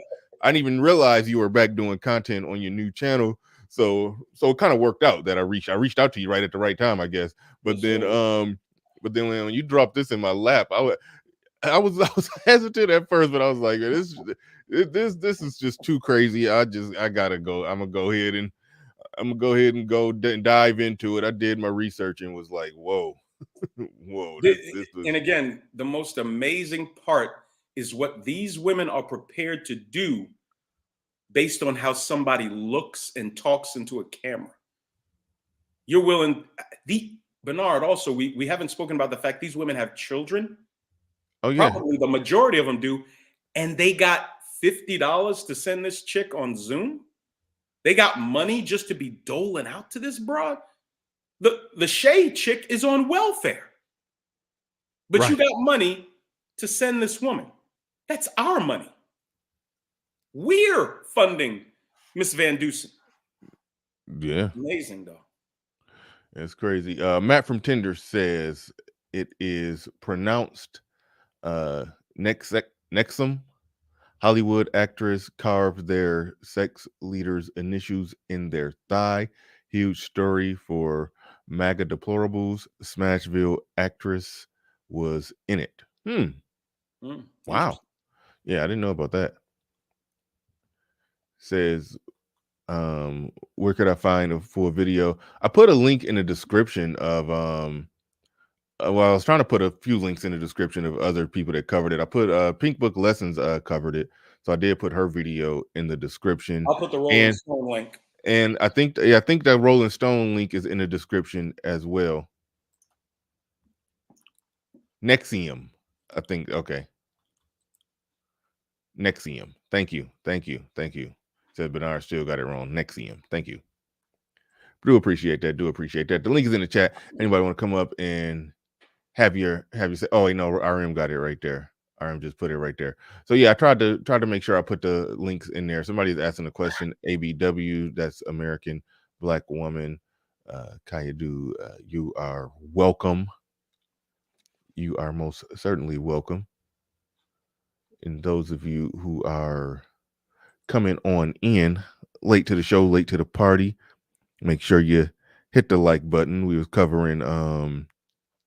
been covering the weird thing that kind of floated under the radar for me. In other areas and sectors and parts of Black YouTube, this story was an actual story and people were talking about it. It floated under the radar for me. I didn't know nothing about it until Lil Big Nate put it in my lap a few days ago. And yeah, basically some chick started some cult on Tic Toc. It can happen. It went beyond just a little support group where Black women or BBW Black women were just meeting up and, fellowshipping, so to speak, having their little sisterhood. Yeah. It went well beyond that to where it turned into full cult of personality on steroids, where this chick who used to be a what they call it, BBW. Shout out to Lil Big Nate. There's no such thing as that, but she was a BBW. She was a BBW, and yeah, she lost the weight and got, started doing started making thirst trap videos for the chicks, and they start sending her money and worshiping her, and then she had them doing all kinds of crazy stuff, sexual stuff, and started targeting children, had them carving their names, carving her name on their body, on their face, on their thigh, or initials of her name, pulling out their hair. Yeah, pulling out their hair. One girl, she ordered to pull out several of her dreadlocks. Yeah, they were like doing religious practices and stuff. They had to show her and prove to her that they were doing the rituals and everything. Like it was a whole ordeal. And I like your take on it when you speak to just the overall gullibility of a lot of BBWs now. I think this is an example of a woman who has only been exposed to lopsided, irrational, emotional thinking. Mm-hmm. That's all she's been exposed to. She doesn't have a dad. If she has a dad, she's been conditioned not to listen to him, not to seek his counsel on anything. And she goes out and she makes all her own ruinous decisions. That's what she does. And how do you blame anybody else but the women involved in this? Well, we're going to bring somebody up. Now, I don't know which direction this individual is going to go. Oh my God, what individual? But we're going to bring him on up, but I got to properly introduce him. Hold on. It was he who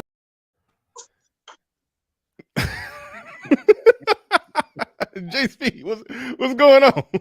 Hey man, I got my Wesley Snipe look going on today. Goddamn it, I ain't coming in there today. I'm kicking ass and taking names today.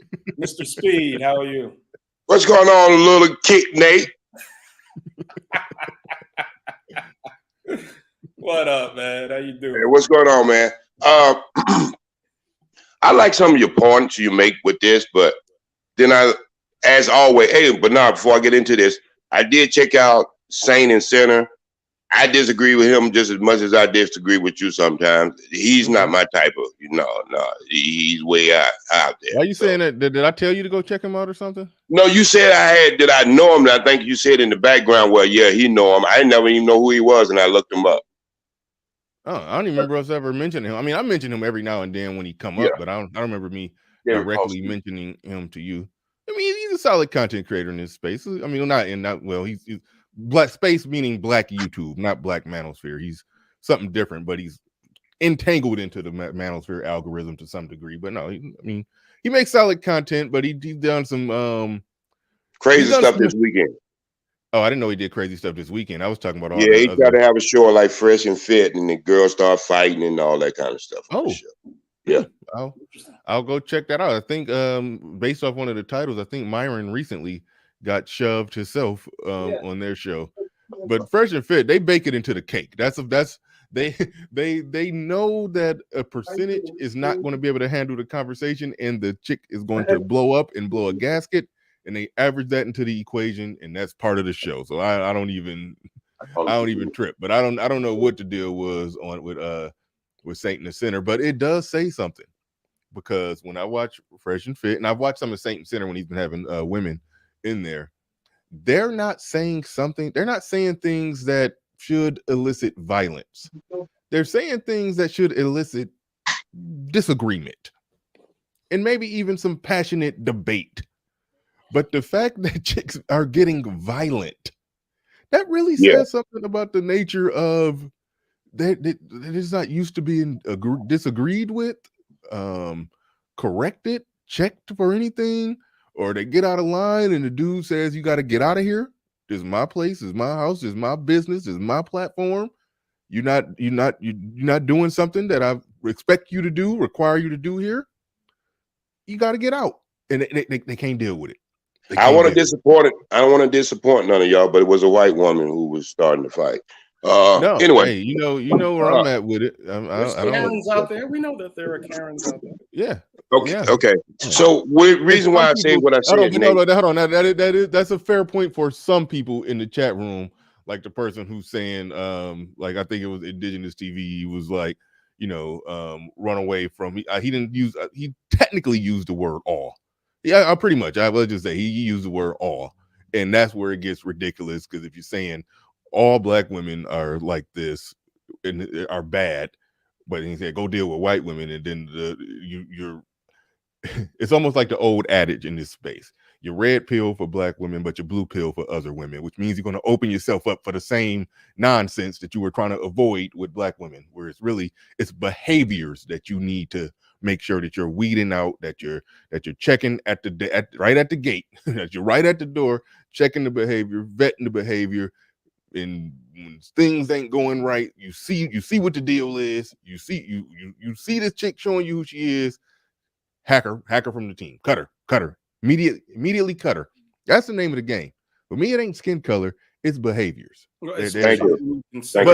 And keep in mind, a lot of the brothers who date out, they understand that, but then it's some who post comments where they get goofy with the comments, where it's like black woman bad, white woman good.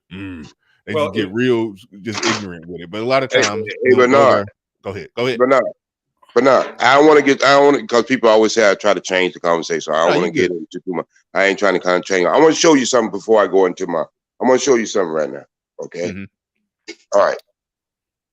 What we got? Hold on. Okay. Let me blow you up. Let me blow you up before you. Okay. Go ahead. You see that? Okay. I'm gonna go around. And I'm gonna start right here.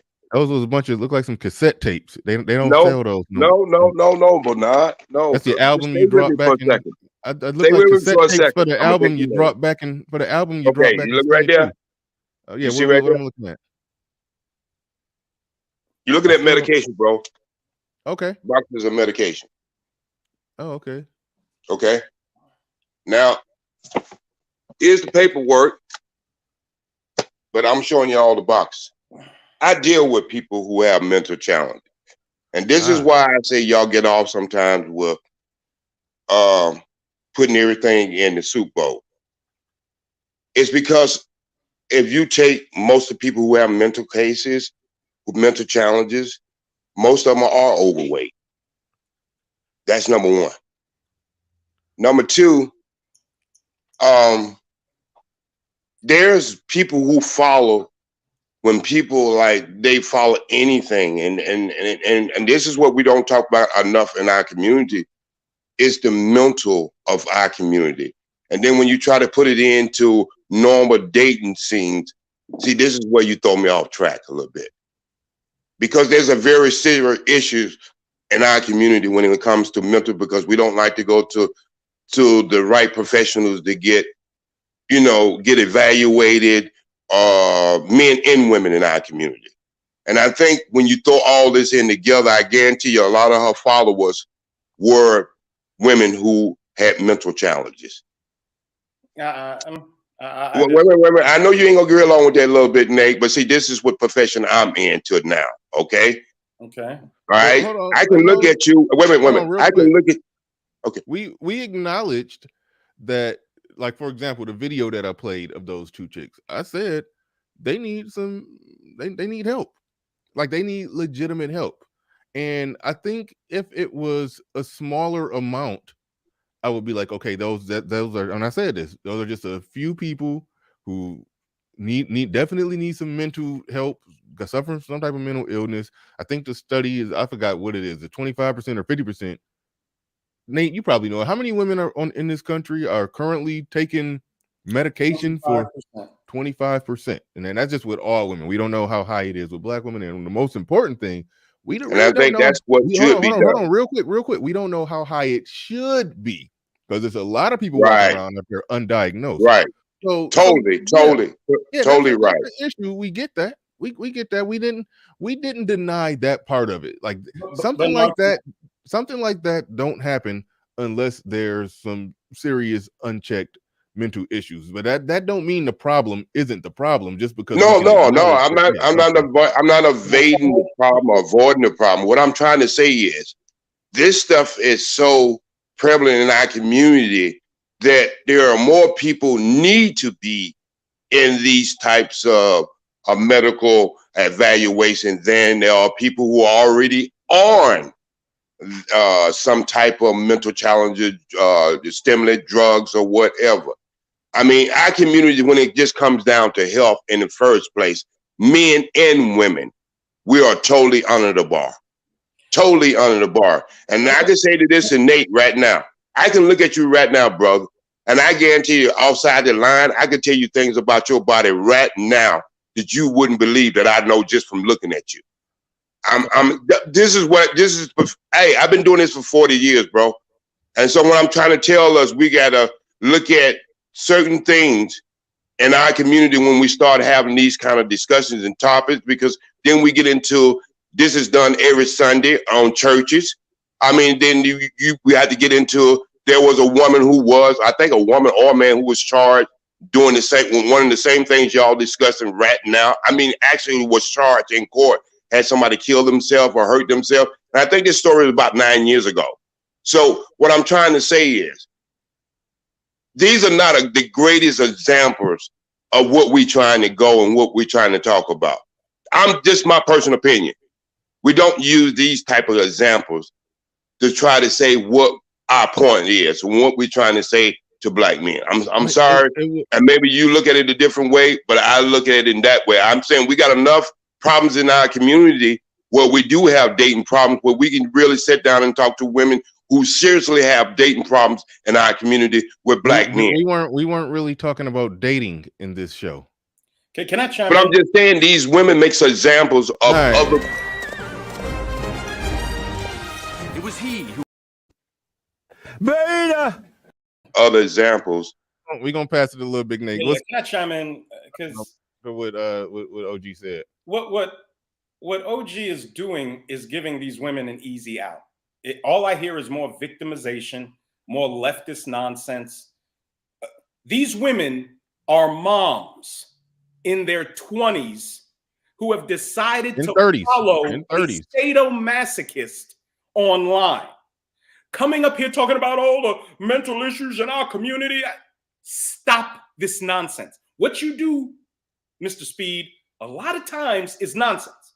You give these women with their terrible moral clarity, their inability. So you said I do the same thing you do? Finish. You say I do the same thing you do, bro? Let him finish. He was patient. He was patient. Their with you. inability to distinguish between right and wrong, and you come to their rescue and you give them an out. How are you extrapolating 50,000 to 100,000 women just choosing to engage in this nonsense to this massive bout of mental illness in our community? This is nonsense. You have to stop doing this. Okay, you have never heard of Jim Jones, bro? In the 70s. Okay, have you ever heard of any other preachers? You ever heard of Creflo $2? So what I'm trying to tell you, this is prevalent. This is prevalent in our community, brother. This is prevalent in our community, men and women. So you never heard of Creflo $2.50? Wait a minute. Time out. Okay, what does the fact that Jim Jones has nothing to do with it? What does that have to do with it? And because we're talking about a cult, bro. You said a cult. You said a cult. You used the word. But I know. We use the word cult, and I do think Creflo Dollar got a cult type thing going on there. We never said that this Angela Sutton, whatever, I keep forgetting her name. We never said she's the Vandueson. We never said she was the only cult leader on earth. We never said that. So what sense do it make? Say, well, Jim Jones happened.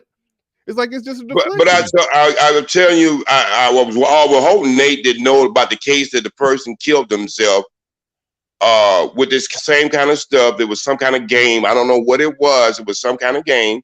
I researched the story again, and somebody ended up getting hurt, and the person ended up getting charged in court. Do you remember that a little bit, TiK Nate? People commit suicide every day, bro.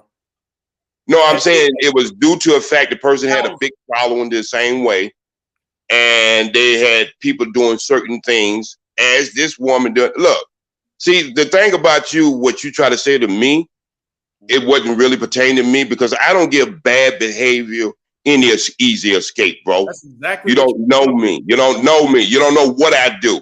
You don't know me just as I don't know you. I only know you from what you speak. So you trying to analyze me from one statement that I'm saying right now. I'm saying that let's just look at the other side. I'm not saying we can't look at both sides. See, this is the problem we have in this manosphere sometimes. We can't chew gum and walk at the same time. We can't have a deep discussion on both sides of the street. And do whatever you think should be done. Say what? Why don't you go to your channel and do whatever you think should be done? I do that, bro. That don't mean I can't. YouTube is free. YouTube is free. Until you own one, brother, you can own your own channel. Till you own your own channel, really own your own channel. If when I hear this idiocy sometime on these channels, I'm coming. Like me or not, I'm coming. All right, J Speed. I guess my quote real quick.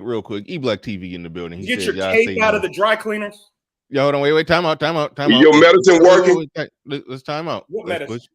Your medicine working. Right now, I'm on Oxy for my accident, but that's about it. No, you got some liver problems, brother. I'm looking at you. Holy shit. What? Okay, J Speed, stop. Okay, well, I mean, he came at me, bro.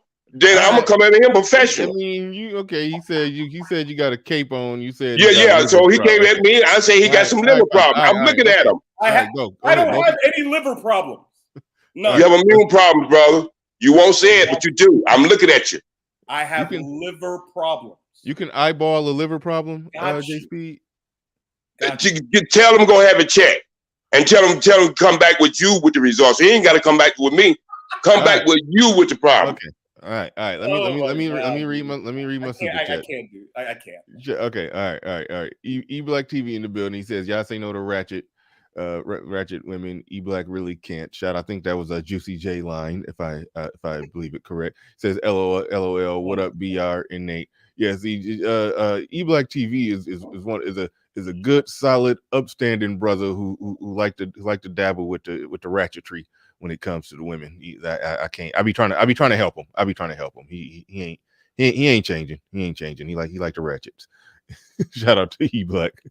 Matt from Tinder in the building. He says he talking Slender Man. That was leaderless. Shout out to you. Shout out to anybody. Hopefully I didn't miss nobody's super chats. I do know some more at the bottom. I do want to take the time to hold on, easy. Hold on, mute up for a second. J Speed. There, I said it in the building. He says many black folks, black women, and to a lesser degree, black men have mental issues because, as Nathan stated, both are groomed to operate outside of nature. Like, yeah, we understand that there's mental issues in the black community. Like, we didn't deny that. Like, that's the part about what OG said. I'm gonna throw it back to him in a second, but we gotta take a little break from OG. You gotta let it breathe. I'm gonna see somebody else down there, so I want to get somebody else take on this. But real quick, Demac the Trucker in the building says J Speed, aka Meteor Man. Oh, he said get J Speed, aka Meteor Man, off the panel. Yeah, well, $100, Nate. You can get me off. That you know that $100 bounty is for anybody. I say it's for anybody. It's for anybody. Get me off. But you know what? You ain't gonna never be able to hide the truth. If you get me off every day, you ain't gonna never, ever be able to hide the truth. You have the truth. $100 bounty on OG Speed. Hold on, Lil Big Nate, I want you to respond right to that because you was about winding up to say something when you said you have the truth. Yeah. He says, "Where's Edward Anderson?" You ain't gonna hide the truth. I got the truth. The simping. When the last time you took any report on any? Hold on, time out, please. Yeah, please. Hold on. Shout out to Joshua Swear says, "Where's Edward Anderson? The simping is over 9,000." And also shout out to there. I said it again. He says, "Lil Big Nate, I just subbed." Yes, moderators. I'm pretty sure they've been dropping the links to Lil Big Nate's new channel. So yeah, go ahead with that. But like I said, it's a $100 bounty on OGJ Speed's head to get him off of the panel. But we're gonna go to Rick. I'm gonna bring up Ricky Manor down there. See, I'm not trying to over. Rick. Yeah, we got Mike R. I see you down there. But I'm gonna bring up Ricky Manor first, and I'm gonna get you Mike R. But I'm gonna bring up Ricky Manor. But Lil Big Nate, did I cut you off? Were you trying to say something or make a? I'm good. Okay. He done. Happy Black History Month. I think that's what I'm gonna do on my channel tonight. I'm gonna pull out some of my heroes. And y'all keep doing what y'all do. If you think it's helping in the community, then it's helping the community. And if it's helping y'all in y'all life, you ain't got to pull me out. I ain't got time to waste time sometimes. Just because people disagree with you, don't mean that they don't support you and Lil Big Nate and other things you do. There's a lot of things you say. And I always say close to 80%, 85% of the things you say, I support you in it because you do give actual facts. And I supported you when they took your channel down and stuff like that. It's just when we get into things like this, I think the picture is a lot bigger than we really want to say it is, and it has different layers to it. That's the only thing I wanted to bring to the table today. But I support you, what you do, bro. I'm a conservative too. Most of you think I'm not, but I am.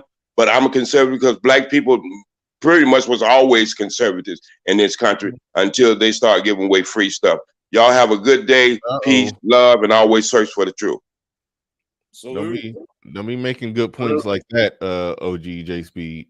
Don't be making good points like that. Black people was always conservative before they start giving away free stuff. You can't be doing that. You gotta obtain your villain, your villainhood over here. Because we definitely agree with that statement. But all right, go ahead, passing it to Ricky Manor. You got the floor. You got the mic. The whole thing with the sex cult on TikTok, one thing I learned about that app is that there are certain agendas that they like to push on there. And they actually pay you to push those agendas. You can never get banned. Huh? Who's they? TikTok itself. Whoa, TikTok itself. Wow. Okay. Yeah. They actually pay you to push those agendas. A lot of these people that push these certain agendas, they cannot be banned. The rules don't work for them. They could what they do that? They call it cyberbullying, harassment. They could practice hate speech. I mean, they could get away with it because, they're in with it. That TikTok is a Beijing app. We got to understand that. Trump warned us about that for a certain reason. Yes, and you had a huge TikTok following, didn't you? My first one was 1.5 million. Second one, 538,000. The one they recently banned, I just got up to like 36,000. Oh my God. And what's the reason they're yanking your content down? Conservative speech. Let's say, well, they say it's harassment and bullying, but basically, like, if Wow. How TikTok works, it's different than YouTube. Like if somebody had it in for you, the only thing they would have to do is come and mass report your channel. So you get like, 200,000 people mass reporting your channel. They don't ask any questions and they start reporting your videos and whatnot. And next thing you know, you wake up one morning and check your TikTok account. The TikTok account is gone. Wow. Yeah. But I'm glad YouTube doesn't have. I mean, you can get you can easily get like followers. Yeah, TikTok you can easily get followers, but when you come to YouTube, it's hard to get those followers for some reason. You breaking up, Ricky. Yeah, Right, can you guys hear me now? Yeah, that's better. Okay. Yeah, YouTube is hard to get followers. TikTok is easy. I don't know what it is. Maybe it's people's attention span because you don't make any videos over there no longer than like a minute to get people's attention. Yeah. As far as this situation, I mean, okay, well, you were over on TikTok and this all happened on TikTok. Did you already know about all this or no? Well, I wasn't on that side of TikTok. Yeah, of course, yeah. Because TikTok usually gears into like the things that you follow over there. But TikTok is a very dangerous app. I could see somebody eventually getting, unalived over there before too long. Because I mean, here recently they throughout all the battle that people's houses are being swatted. I don't know if y'all know what swatting is, but they're doing that kind of send out the authorities to their house. Yeah. Yeah. And I mean, they're pretty much trying to get somebody unalived over there. What are people's houses being swatted for? Just because they don't like them or disagree with something they said. Oh, okay. I thought you were talking about the authorities coming to somebody else, but you're talking about people. They call the authorities out there. Like, the last guy who got swatted, somebody had called and said that this person had hurt their family, and I can't repeat on your channel, but the cops showed up, with guns drawn, ready to, do this. Whoa. Yeah, that's getting crazy. I mean, I don't mess around with TikTok. It was a brief moment where I thought about starting to. I mean, it's some content creators in this YouTube space, even in this black YouTube space, the black male YouTube space, or black manosphere. Some of them, they'll start TikTok and they'll just make shorter videos and build a following and blow up. And maybe they try to send them over to YouTube. Maybe they do that because, like you said, you can grow faster on YouTube, and that could speak to how fast this chick grew and blew up like that. But I've been thinking about playing around with TikTok, but it's for kids. I don't want any more social media myself. It's for kids. That's why I'll never. But the thing is, though, like those people are brand loyal. So out of the 1.5 million followers I had on my first account, only like 12 of them followed me back to YouTube. Wow. Say that again. 5 million. Yeah, out of the 1.5 million people I had on my original TikTok account, only 12 of them followed me back to YouTube. Wow, that's crazy. Yeah, not everybody over there want to come to your YouTube channel. I mean, even though they like what you're saying, they still only want to, they only queued in on 1 minute per time. Oh yeah. I want to ask you a question, Ricky. Go ahead. You have a daughter? No, I don't have a daughter. No daughters. Okay. Well, what's your perspective on what I said earlier? I don't know how long you've been listening, but the propensity for women in general, but especially Black women, to follow people that placate them and appease them into any type of situation. I said they follow them into a wood chipper. Now, what do you have an opinion on that? That's called pimping 101. In order to get a woman to do that kind of work for you, or even with any kind of sex work, you have to be able to charm them. Mm-hmm. And a lot of times, because I studied human trafficking, and basically one of the things that was in human trafficking, how women get lured in, they go after these women that, they'll have a handsome man, even though the woman may have a low self-esteem, they have that handsome man to draw them in, make terms of the relationship, late terms of the relationship, and then next thing you know, this woman's doing everything this man wants her to do. Pimps work the same way. our women are damaged, and it's not totally their faults, but they are damaged. And I think that a lot of times when we're in these spaces, that we only see the motion of the damage and not what put the damage in motion. Well, I think a lot of us do understand what put it in motion. Just fatherless homes, Democrat policies and ideology. Mm-hmm. There's no coincidence between the ABW being the least desirable woman and her voting 96% Democrat. Black women are not inherently bad. They're not ugly. It's not because they're Black. It's because they literally believe in the most poisonous, self-destructive ideas imaginable. And they say it with pride. The things they believe, they'll say them with pride. There's no problem. I mean, KS is an example of that. We've seen it all over this space. The cause of BFF is their allegiance to leftist ideology and feminism. It has ruined not all ABWs, but a significant number. I did a show on this earlier this morning. I was talking about the abuse that took place in the Black household when our families were together. We're talking about the 1920s, 30s, 40s, and 50s, and even up into the 60s. So white liberals, they only come close to us. That's why, even with this Black Lives Matter movement, I am weary of the white liberal. Reason why is because when they're coming to us, they're coming to us for one, amplification of their power. Two, they're studying our weaknesses, and they will play on those weaknesses once they study them. For instance, we look at I'm a Gen Xer. The baby boomers were the ones, baby boomer men especially, and that generation before, man, they talk down to those women. They beat those women. They get drunk. They come home, and not all the older generation were good. Was that prevalent? I mean, are we talking? Well, let me ask it. Let me, because this is exactly where I was going to go. Okay, if you're talking about women getting beat back in the 50s or 50s, 40s, 30s, 20s, and all of that. Okay. Okay. All right. There's a percentage. Human beings are flawed creatures. Okay, let's just I'll use that language.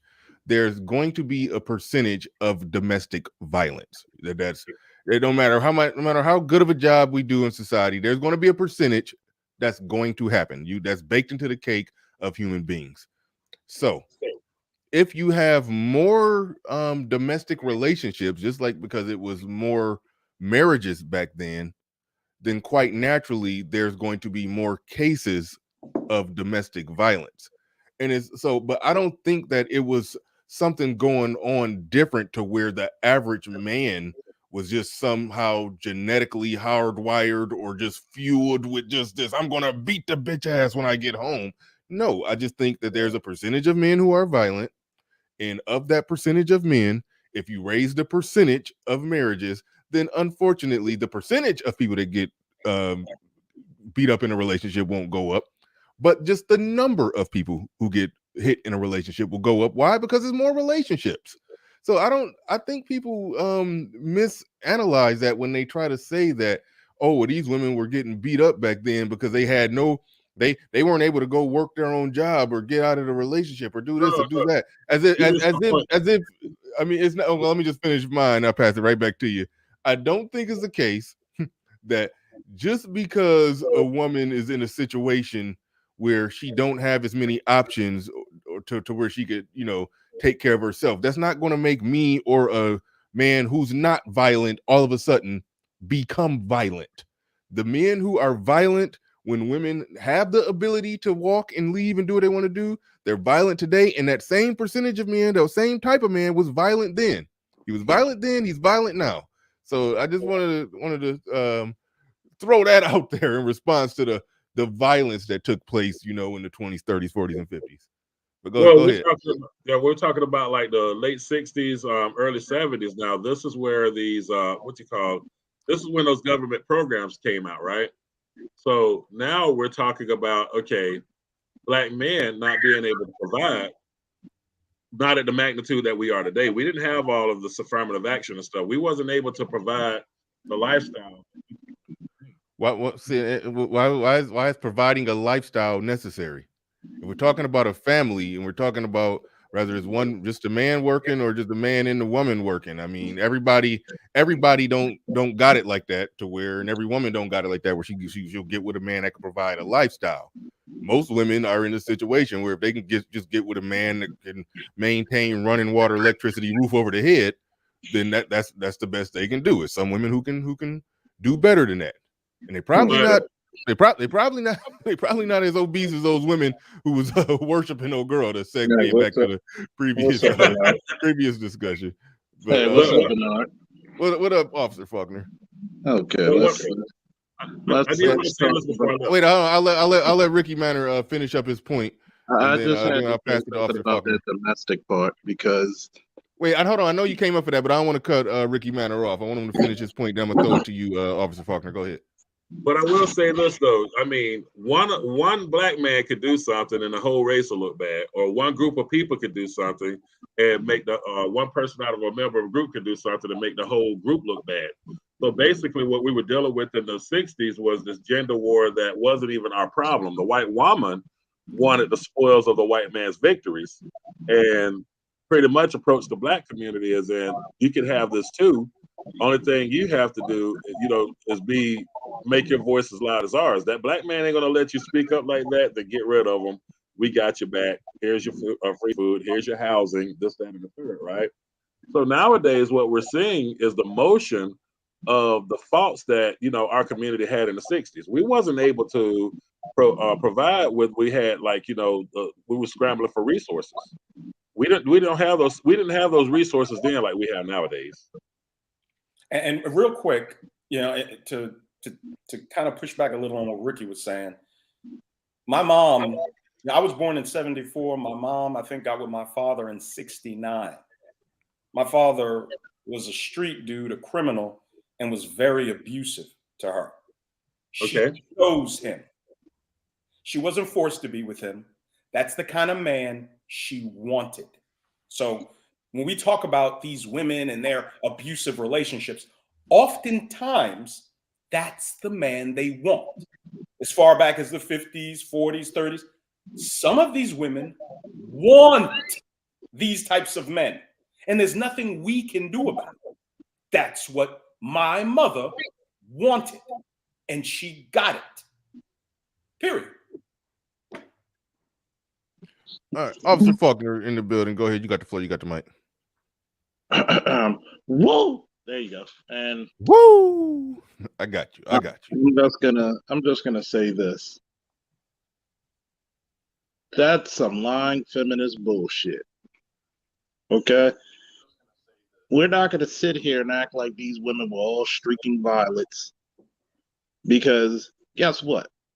A lot of these women, even today's standards, 68% of black women in the black community with black relationships are the aggressor when it comes to domestic violence. Yeah, I was about to go there too. But yeah. Then on top of that, let's see who's telling these stories from way back then. Your grandmother? Was your grandmother a dainty chick? You really gonna tell me the same grandmother who carried around a switchblade in her bra wasn't giving back or starting shit? We not gonna be intellectually disingenuous about this bullshit. And then when he talked about resources, okay, let's go back. If we're getting the jobs, because really we're not getting those many jobs. Hell, it's costing the United States $50 billion for hiring black men right now as we speak, but I digress.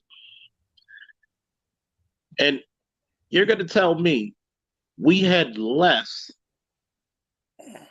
rights, less property, less education, and we still have more intact families then than now? I don't know about you, but I'm smelling bullshit with that statement. Yeah, I think we get into dangerous territory. No shots at J Speed or anything. You can take shots at J Speed. That's okay. But I'm not going to do that. No, But no, it's fine. It's fine. To attribute, so any self-destructive behavior on behalf of people we can attribute to mental illness. These women decided. These women are living fairly nice lives, many of them, I'm sure. on their welfare or with their jobs or living with their mom, who primarily takes care of their children, I would imagine, and don't have a whole lot of responsibilities in life. They get to do whatever they want to do. Everybody in the world makes excuses for them. And now we have to attribute their errant behavior to mental illness. I think it's just a lack of moral clarity. I think it's just they buy into everything because of who they follow politically. Feminism tells them they're infallible. They can engage in any type of behavior at any time they want to. And there will be no consequences because the state and the taxpayer will pick it up. I'll just put it simply this: they're bad choosers of men. Terrible. I mean, it's horrific where nobody is around to vet this guy. They at least see if you have children and y'all split up, is he still going to take care of them? No. They don't even consider it. And then on top of that, if you choose an abusive man and you choose to stay, you made your choice. Just like I said about my mother. She stayed for 19 years with him. I've been around choice. I've been around domestic violence after domestic violence after domestic violence. Very few of these women that I could probably count on my hand were in the bathroom, locked door, bloodied up. You know, how often was the man bloodied up, Officer Faulkner? More than the women. Thank you. Especially make sure, I can make sure we got this clear in your actual on the ground experience. And oh shoot, we got hold on. And y'all always got to properly introduce him when he comes up. Hold on. It was he who. All right, so OGJ Speed back in the building. All right, but hold on, we're gonna go to you in a second. Just wait on. Hold on. But I want to make sure we got this clear. Officer Faulkner, when you're saying when you respond to domestic violence cases, more times than not, it is the man who has either bruises, scratches, or something, or blood on him. Yes. More times than it's the other way around. Yes. Think about it. Most men are gonna hold this chick. She gets mad. She's swinging for the fences. She's scratching, biting, doing everything else. He's trying to hold him down. I can tell you out of my 10 fingers how many times I've seen a woman bloodied up. Dude. Because you got to realize this. If I know that I'm going to jail for holding you, I might as well whoop your ass. Like, I might as well. Man. And I'm not condoning it, but you got to think about it. How many times have you heard of guys holding the chick back? Let's go this one, Bernard. We're gonna talk man to man. How many times have you seen guys when a woman gets upset, she's ready to fight and tee off, not even talk, but just to go fight, and the guy's trying to back up and hold her away, and what's the first thing she's gonna do?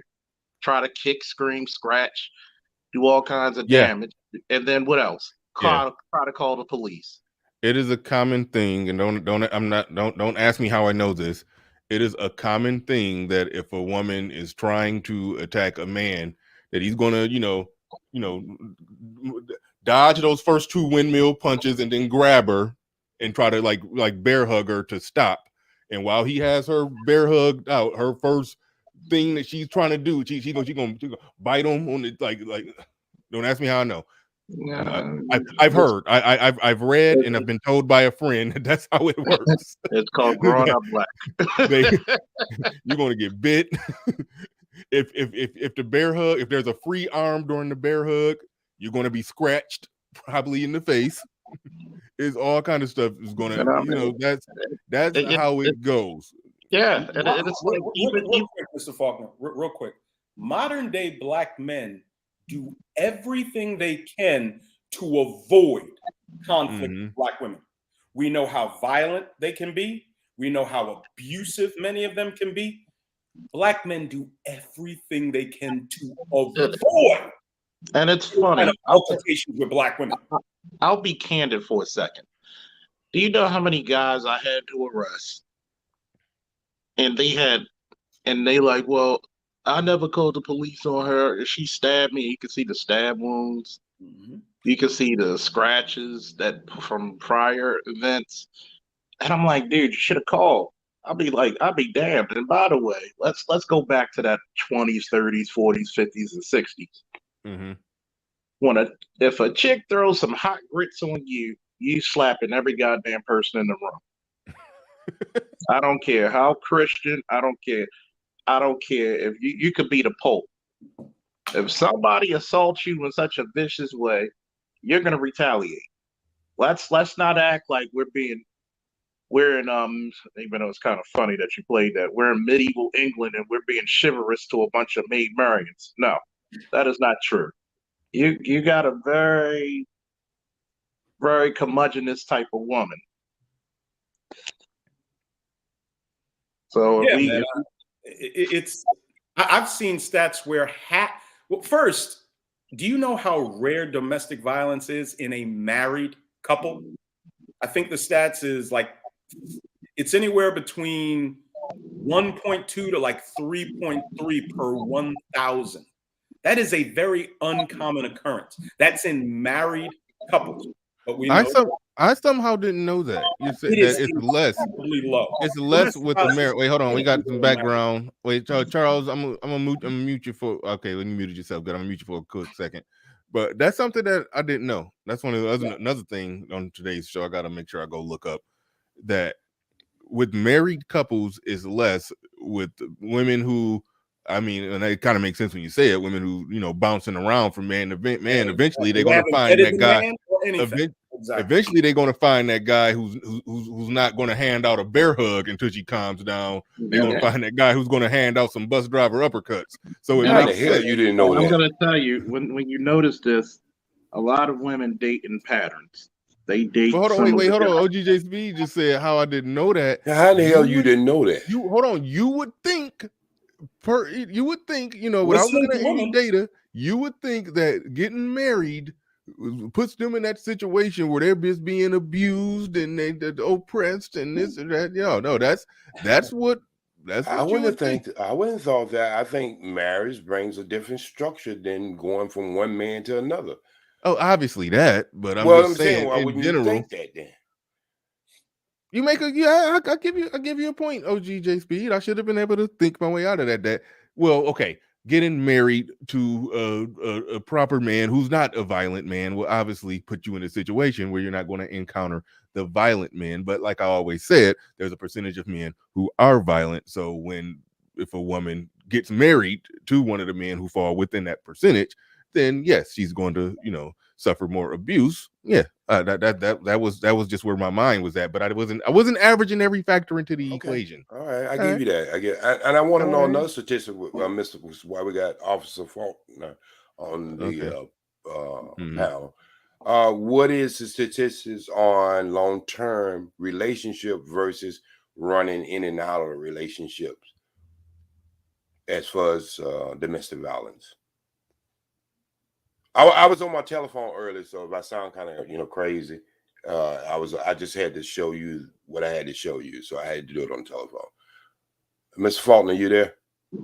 I'm here. I think you summoned me, so I came up. Because one, long-term relationships usually run a lot smoother than people jumping in and out, because they actually develop an actual relationship.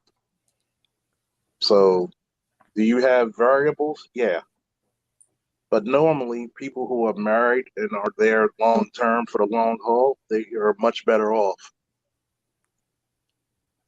All right, and I want to ask you something on follow-up a question that you was talking about in the 50s and 60s. I think when we start talking about the 50s and 60s, it's bringing in another mindset. That's when a time when we had pressures from other sides of the street that we had to get along with each other. We had to do a lot of things together. I think when integration came in, it opens up other levels of life for Black people, and that's where we started getting a little crooked. Okay. And so when you start bringing up these statistics about the 50s and 60s with more 80%, 90% marriage and all that kind of stuff, when people have pressure, I mean, we've seen that with traumatic experiences just from natural earthquakes and everything else. People get nicer, you know, when they are under pressure. And when I'm saying that we was under so much pressure, we didn't have nobody but us. Well, Yeah, but really, but hold on, I'm gonna throw it. Hold on, wait, Lil Big Nate. I just want to make this point real quick. But what J Speed is saying, from my perspective, what J Speed is saying is essentially when it was actual real racism and oppression and all of that stuff back then, when black women actually truly needed to be protected from something, they were married to black men at a 90% rate. 90% of them were married and attached to a black man when they actually truly needed something, they truly had something that they needed to be protected from. Once society changed and then all those pressures that OG is talking about went away, then all of a sudden they went high stepping up out of there, got free, doing their own thing, living their own life now, but still complaining now about not being protected when they clearly walked away from the protector as soon as they got the ability to right life, liberty, pursuit of happiness, ability to be able to work and or get on welfare and just survive without a black man. That's what I gather from that right there. But Lil Big Nate, you was about to jump in. Yeah, real quick. What happened? Why was white people's marriage rate so significantly higher back in the 50s? They weren't facing racism and the pressures of racism. What was keeping them together? Their marriage rate has dropped from because they was the one who wait a minute. You got two people in that little thing, and I can answer that very quickly. When a man has, regardless of what his color is, has his foot on your neck, you can't move, and that person can't move neither. Even though that person is on top of you, he can't move neither. So to keep intact, to keep intact what the white people was doing back there, that white woman knew she had to stay with that white man. So it's on both sides. You have a structure that keeps two people together. One to win, and the other is to dodge oppression and survive. So if you don't understand that with all your statistics, I don't know what else to say. Yeah, I would disagree, but I know you would. But you asked that white woman back in the day before. Wait a minute, everything that her white husband was doing, she was benefiting from it. Her white husband was just a dude who worked at a factory. No. I'm just saying that you can say that, but you know that was literally true. Okay, it's literally true, but you got all level of bias, prejudice, system of white supremacy you don't believe in. So you got all levels of that. So I mean, y'all can shake y'all head all you want to, but I see that y'all have you these mathematical wizards, and you go out here and get all these other math on things. But there's other people who don't look like me, who says the same thing that I says, and then they got statistics to go along with it. And so I don't see where the hold on. I'm a little lost on exactly where's the disagreement. Little bit. Hold on, wait a minute. Lil Big Nate said that the white marital rate was higher when some things changed culturally, politically, and some laws changed. A lot of social and political movements happened. A lot of a lot of guys saying liberals in there. A lot of liberalism happened. That the white marital rate started dropping down too. The black marital rate started dropping even more dramatically. So we're talking about competition. You got to understand when the white woman was with a white man, and we was under the pressures in the 50s and the 40s and the 60s and the 70s. Well, I'd say it stopped at the 60s. Okay, for that part of it, she was benefiting from it. Then she became in competition. Well, at a certain level of competition. So she was never under competition before then. So she was living in, smoking in the front row, a cigar in the front row. But once the competition came along, when certain jobs had to be given a certain percentage, and then black women start going to school, and now she's starting to be in competition when she had free reigns, either stay at home or go to work. But either way, she was benefiting from the time that we were living in. Once that game changed. hold on, but that's why I say there's really no disagreement. If you're saying Okay. women benefit from attaching themselves to a man who's working and willing to take care of her and the children, even if she got to help out and work a little bit to help, make sure the ends meet a little better. But either way it go, women back then of all races, everybody went and just living a good life, like that. But back then, yes, yeah. Have you ever seen Bernard? A woman benefited from attaching herself to a man, and clearly that was the case with all races, because all races had a high marital rate. Black people had the highest. And all I'm saying, and I think all that you're saying, is in once the ability for her, women of all races, and shout out to Cortez Smith. Yes, women worked back then too. Yeah, exactly. But once the ability came for them to really thrive without a man, or bare minimum be able to more efficiently and effectively live comfortable without a man, guess what? A lot of them happily did that. And in the Black community, it was more on steroids. Basically, when the pressures got out of the way to where we didn't need each other, then fast forward, a decade or so later, you hear them saying, I don't need a man.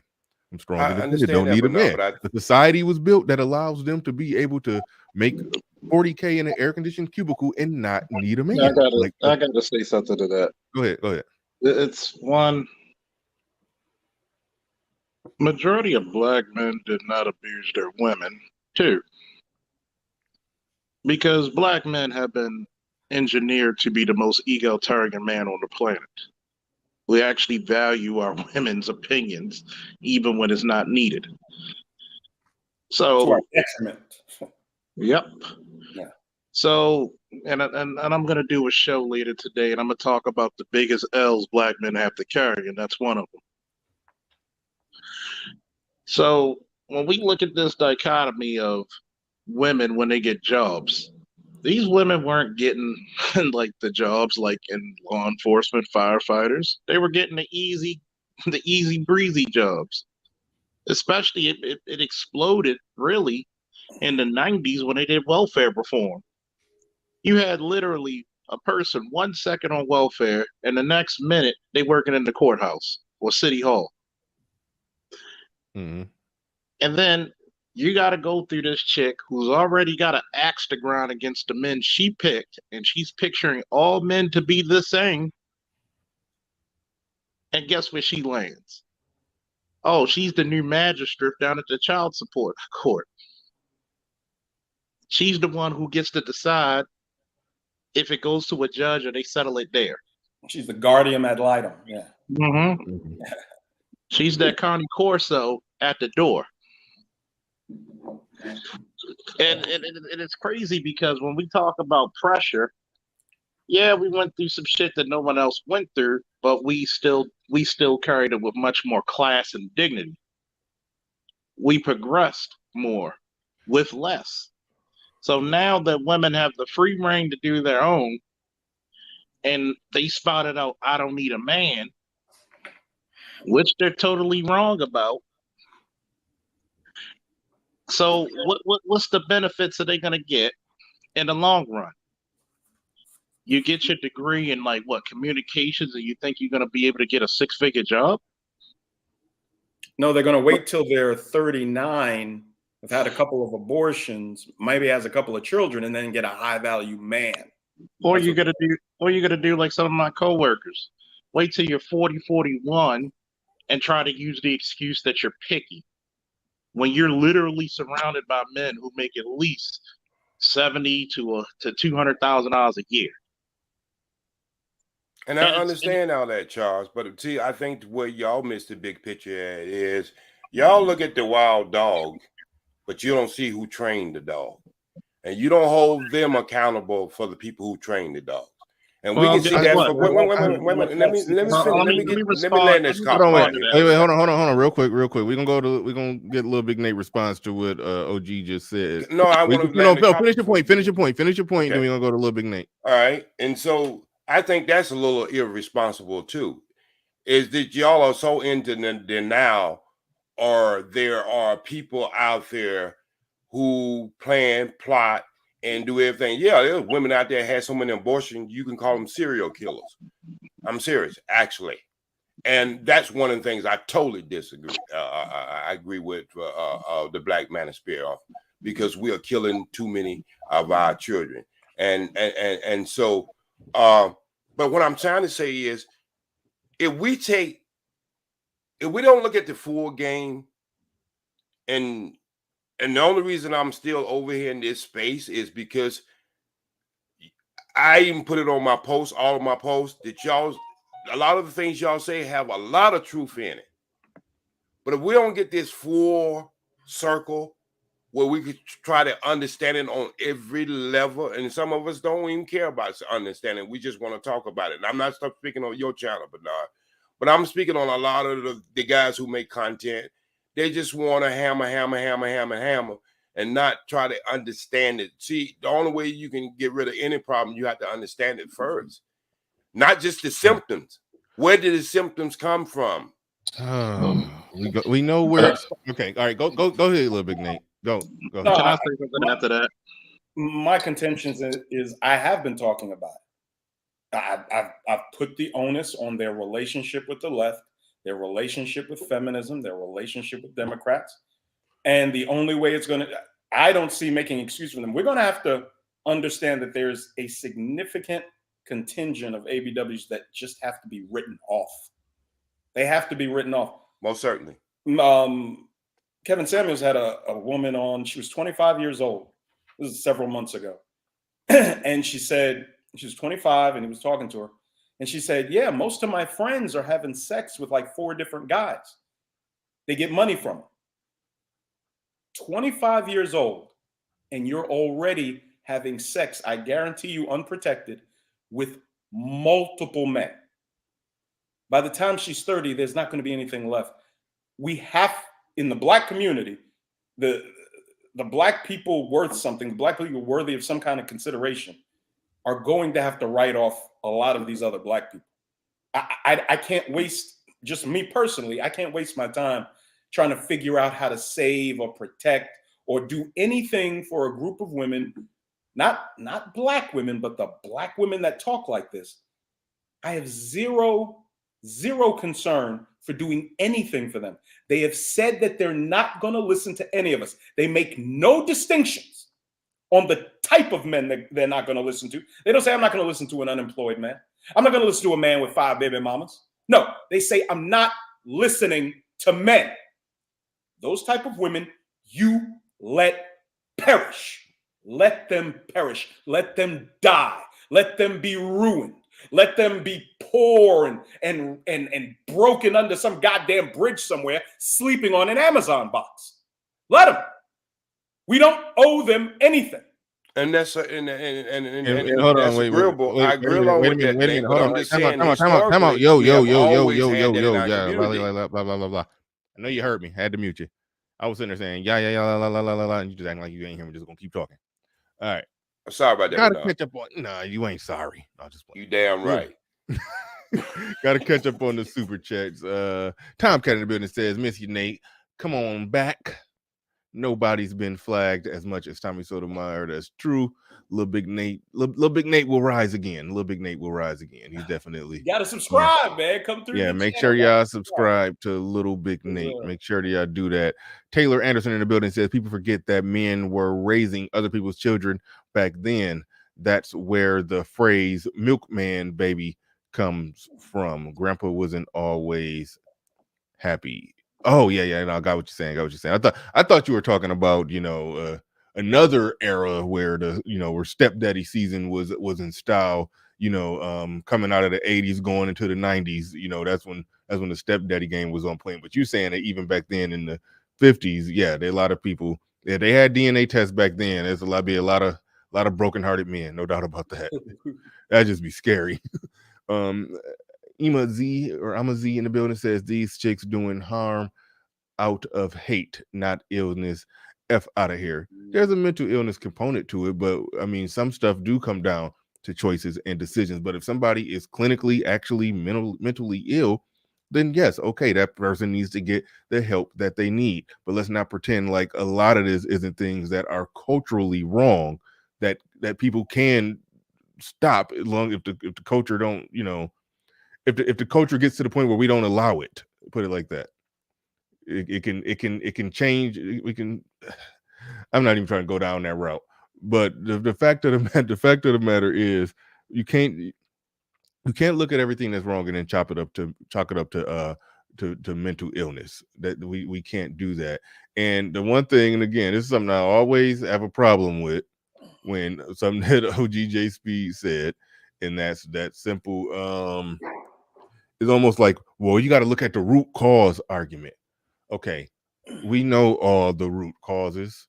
We got our interpretation of the root causes. We may have a different interpretation of some of the reasons. When you're talking about, you got to look at who trained the dog, who did this, why does this person act that way? We could break down 7 ways to Sunday. We could break, I think I said that phrase wrong, but we could break that down inside and out in every way, shape, or form.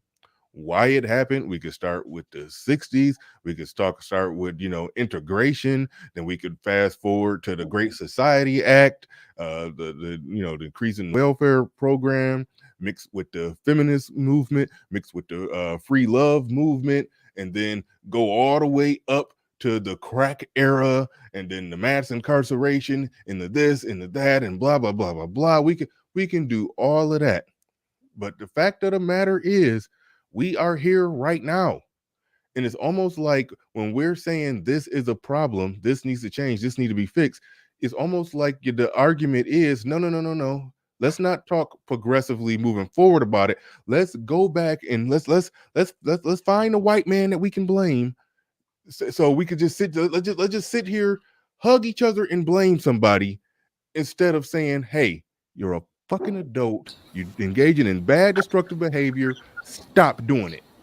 That's like that ain't what I'm saying. So you want them to just stop. If anybody's hearing that, you're totally off your fucking then why do rocker. you always try to send us back to the why do you always trying to send us back to the dog trainer in 1940?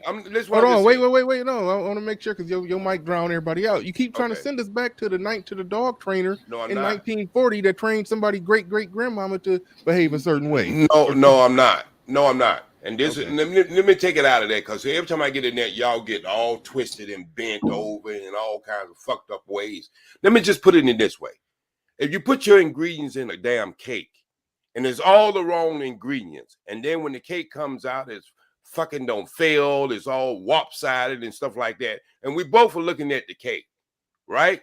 You have one way of telling your story about how that cake got fucked up, and what, and you go sit there and complain about that cake being fucked up. All right. I'm going to look at that cake and say, yeah, it was a wrong ingredient. We might come to some concessions where we agree along with certain parts. What I'm trying to say is how we go forward with the solution, because we know what the root of the problem is. And the root of the trying to take us back to the root. No. Listen. Yes, you have to go. Look, man, I don't give a damn what tree you talk about. If you go cuss out the fruit every day and not go into the root and fix the root of the goddamn problem, it's just gonna keep producing that damn same fruit. That's why I say it's important to go back to paraphrase Tommy Sotomayor. So when you go to ladies, hold on, real quick. To paraphrase Tommy Sotomayor, if you got somebody on the operating table, they have some cancerous tumor, they got something in them that need to be removed and thrown out. Okay. We don't got time on the operating table to go all the way back to how grandmama used to cook fried chicken every day and made this person get ill. This thing is killing them. We got to cut it out. They got to get cut out. But if it's germinated cells, then the part you cutting out, this is why people have to go back and get treated again, because they think just cutting it out and it's gonna get rid of it. No. When something germinates itself and it's moving and rapid in our community on all levels, men and women, we see this. I guess I'm gonna have to say it. I'm gonna say it. Y'all act as if these women went through this purification system and they was the only one that got tarnished, and something didn't happen to us too. For us to let this get so far, something had to happen to us too. Yeah, the black community is all messed up. We get it. We get it. So We're when we talking go, about because the none of us problem. clean. We got to straighten this shit out. And the reason we We straighten it talking out. about straightening it out, but you trying to figure out who we gonna blame. That's No, I'm not in figuring out. So you think it's 1961. about the blame? It's about you understanding. Just because a man We made a made it chess clear. move on We you made it. before, We made it. he's We not made gonna it make that clear. same chess move. Hey, OG, you mind if I get the mic? We made it. Hold on, I'm gonna pass it to you, Mike R. But we made it clear that we understand, and we also understand that right now we live in a free society, and economics can trump over pretty much everything, and we can, and nobody is stopping us from building and thriving And and that's where doing you what go we need to fail. do. And that's And where you that's go what. fail. Okay, And right, that's where you go because fail. because the big bad white boogeyman. No, is I'm on, just is saying, on our just back. because a Okay, man, there it look, is. Bernard, There it is. you can win a game of chess in 2 moves, okay? Just because somebody used that 2 moves on you before, don't mean ain't gonna change his strategy. So what I'm trying to say is these people don't make the same moves. And so even though we're trying to fix the problem of what happened to yesteryears and trying to fix it, we got to still deal with the problems right where we live in live now. The chess moves have been played now. All right. So we go fix something, we got to fix it all the way. We just can't sweep shit under the rug. We just got to get a silver DeLorean and time travel back into what year to fix it? Where we got to go? I didn't say go back. Anyway, I said fix what you need to fix now. You bullshit. All right, real quick, Mike. Hold on, wait, real quick, Mike. Hold on, real quick. I'm going. Words like "we" and "fix" are the problem. I don't have to fix anything. I didn't do anything wrong. So how are you going to change it? I have to raise my children. That's what I'm obligated to do. So you fix it. Everybody, So then you've already divested. Hold on. Had that attitude, we wouldn't have these problems. Shit. What? Oh my God. All right. Go ahead, Mike R. You've been waiting forever, and I got I got Pablo and Obsidian in the back. So Mike R, go ahead. I'm not about to overstack the panel. Go ahead and make your piece. It's your first time up here, so you're getting kind of, Oh, it's not my first time. I've been up here before. Oh, okay. All right. Well, I've go ahead. Go ahead. Go ahead and make your point. I do want you to get your point off before I bring more people up. So look, you say it's the liberals, it's the feminists, which is basically time travel because that's back in the day anyway. But if we're gonna change it, we need a regime change. I take it that you're conservative. Yes, sir. Yes, I am. So am I. I support the Second Amendment too. So, well, hold on, wait. I can't let you skate past something when you're talking about liberals and feminism. That's time travel as well. No. When we're talking, I mean, yeah, it is currently going on, but either way it go, when we're talking about what needs to be done and what needs to change, it's one thing to talk about history from just a pure academic standpoint and understanding what it is, but when it comes to fixing what's wrong, it's in the hands of free people right now to do what they need to do to change what they're doing, to change their actions and change the behaviors and change to affect the outcomes. I'm not saying that that's the reason, and we just like in the OG just stay muted. Don't. I know you're going to jump in after I say this. I'll let you talk in a little bit. When OG basically said that yes, we gotta know. Well, even if you try to do what's right going forward, that evil boogeyman gonna change his chess move and do this to you. See, I don't say that. I don't talk about liberalism and feminism like it's an evil boogeyman that can't be overcame, that can't be stopped, as if it's just gonna always have some effect on my life and effect on the lives of people on the whole. No, I don't talk about it like that. So some people do go that far with it. We're talking about liberals and feminism that turns into their own brand of victimhood. But no, I don't go that route with it. I should stop using that word. Victimhood. That comes from a white racist. Hold on, no. OG, pump the brakes. Go ahead, Mike. What I was getting to is that if we're gonna change anything, even though we're on the opposing side in the black community, we can all agree with that because black people don't like conservatives.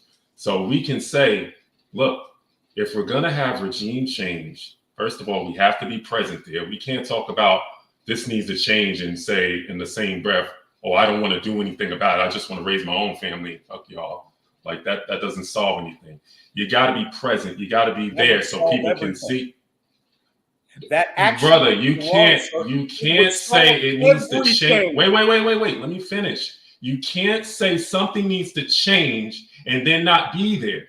It doesn't make sense. Sir, what do you mean not be where? What I say needs to change. What? Yeah, let me give you my perspective real quick. Okay. Okay, go ahead.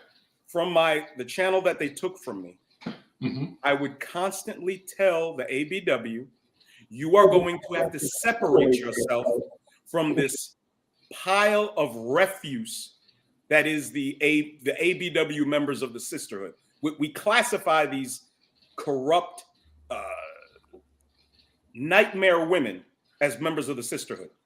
I advise Black women, you are going to have to completely disassociate yourself from these monsters. You cannot keep code with them. You cannot stay on, you cannot be your sister's keeper. You need to get away from these women because their ultimate aim and objective is to ruin them. Do you know why? Because the more ruined, fat, ugly, disgusting, immoral women there are, the less they stick out. They want all women ruined. Okay. So I don't believe in saving us. So here's the thing. You don't believe in saving us, then why are you talking about it? I believe in getting competent, productive, family-oriented Black people away from the ruined ones.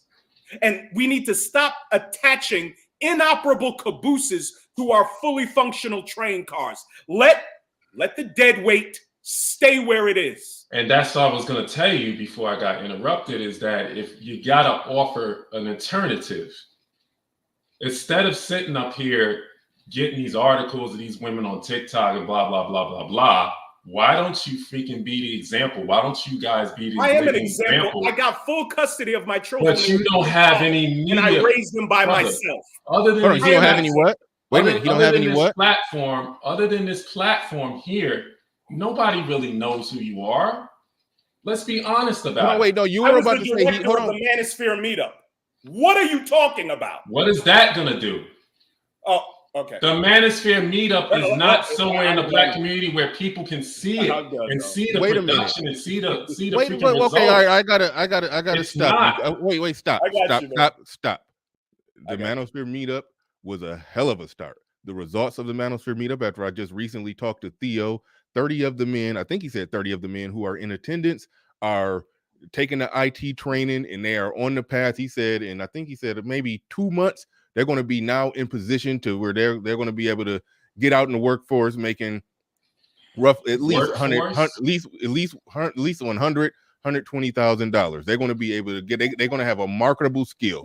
So people talking about whether it was a success or a failure without even defining what was success or what was failure. That is a success. If 30 Black men walked out of there and then 3 months later, taking the training that started there, are now able to make $120,000. Theo, this exact word, $120,000 a year. Lil Big Nate was the. Hold on, stop. No, wait, hold on. Lil Big Nate was the director that put that together. Now, I saw that you put your foot in your mouth when you said you said you want to change or affect that or get more Black people to operate the way that you're saying, but you don't have any media platform or influence, and you put your foot in your mouth because here we are in the Black Manosphere building media platforms that are putting out certain messages that we want to put out, and it doesn't get to the whole Black community. God damn it, it have to start. If we try to make it 10 miles, we got to at least walk 10 steps. Don't cut us off at the 10 steps and say you haven't made it 10 miles yet. That's stupid. Ridiculous. And can you tell us what you've done? Wait, Bernard. Can you tell us what you've done? Go ahead, Lil Big Nate. Go ahead, Lil Big Nate. Can you? I want you to think on that for a second. But go ahead, Lil Big Nate. Go. No, I'm just asking. Can you tell us what you've done? Oh, now you're going to reflect it back on me. Well, I haven't. I don't go around saying I'm not going to do anything about it. I know that much. So that's better than men who are organizing men, learning IT, getting jobs, making six figures. That's what you're going to come up here and say. I've gotten people into jobs too.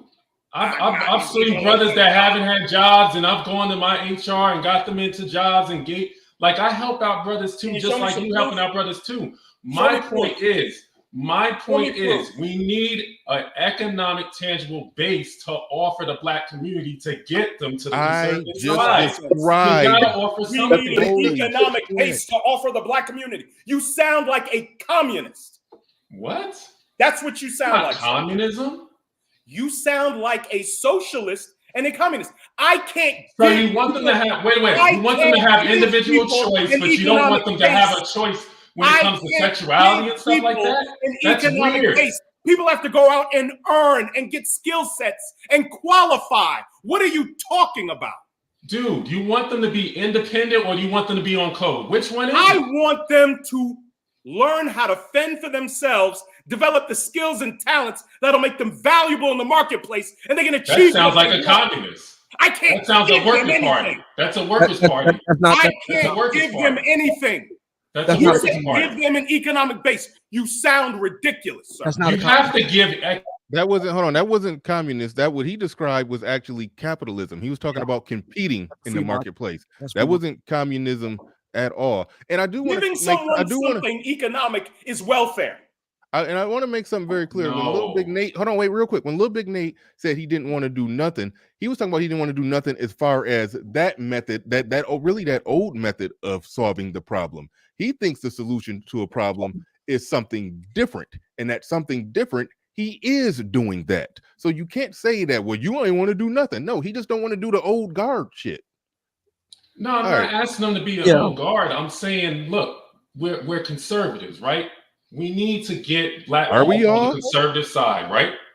So we have to show the conservative.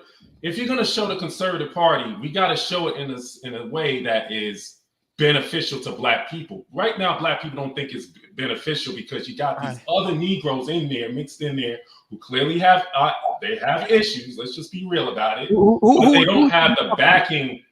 What? I'm sorry? You said you clearly have people that are mixed in with these black conservatives that have other. Could you name a couple of those people? Like Candace Owens, for one. I knew it. Candace Owens is actively dividing black men and black women. Candace Owens isn't even with a black man. Wait a minute, hold on, wait, time out. Obsidian. Hold on, wait, Obsidian. I know where you're going, Obsidian, but this is, I guess, very important for me to pump the brakes on this. If you're talking about the black conservatives who have a majority white audience, I understand where you're coming from.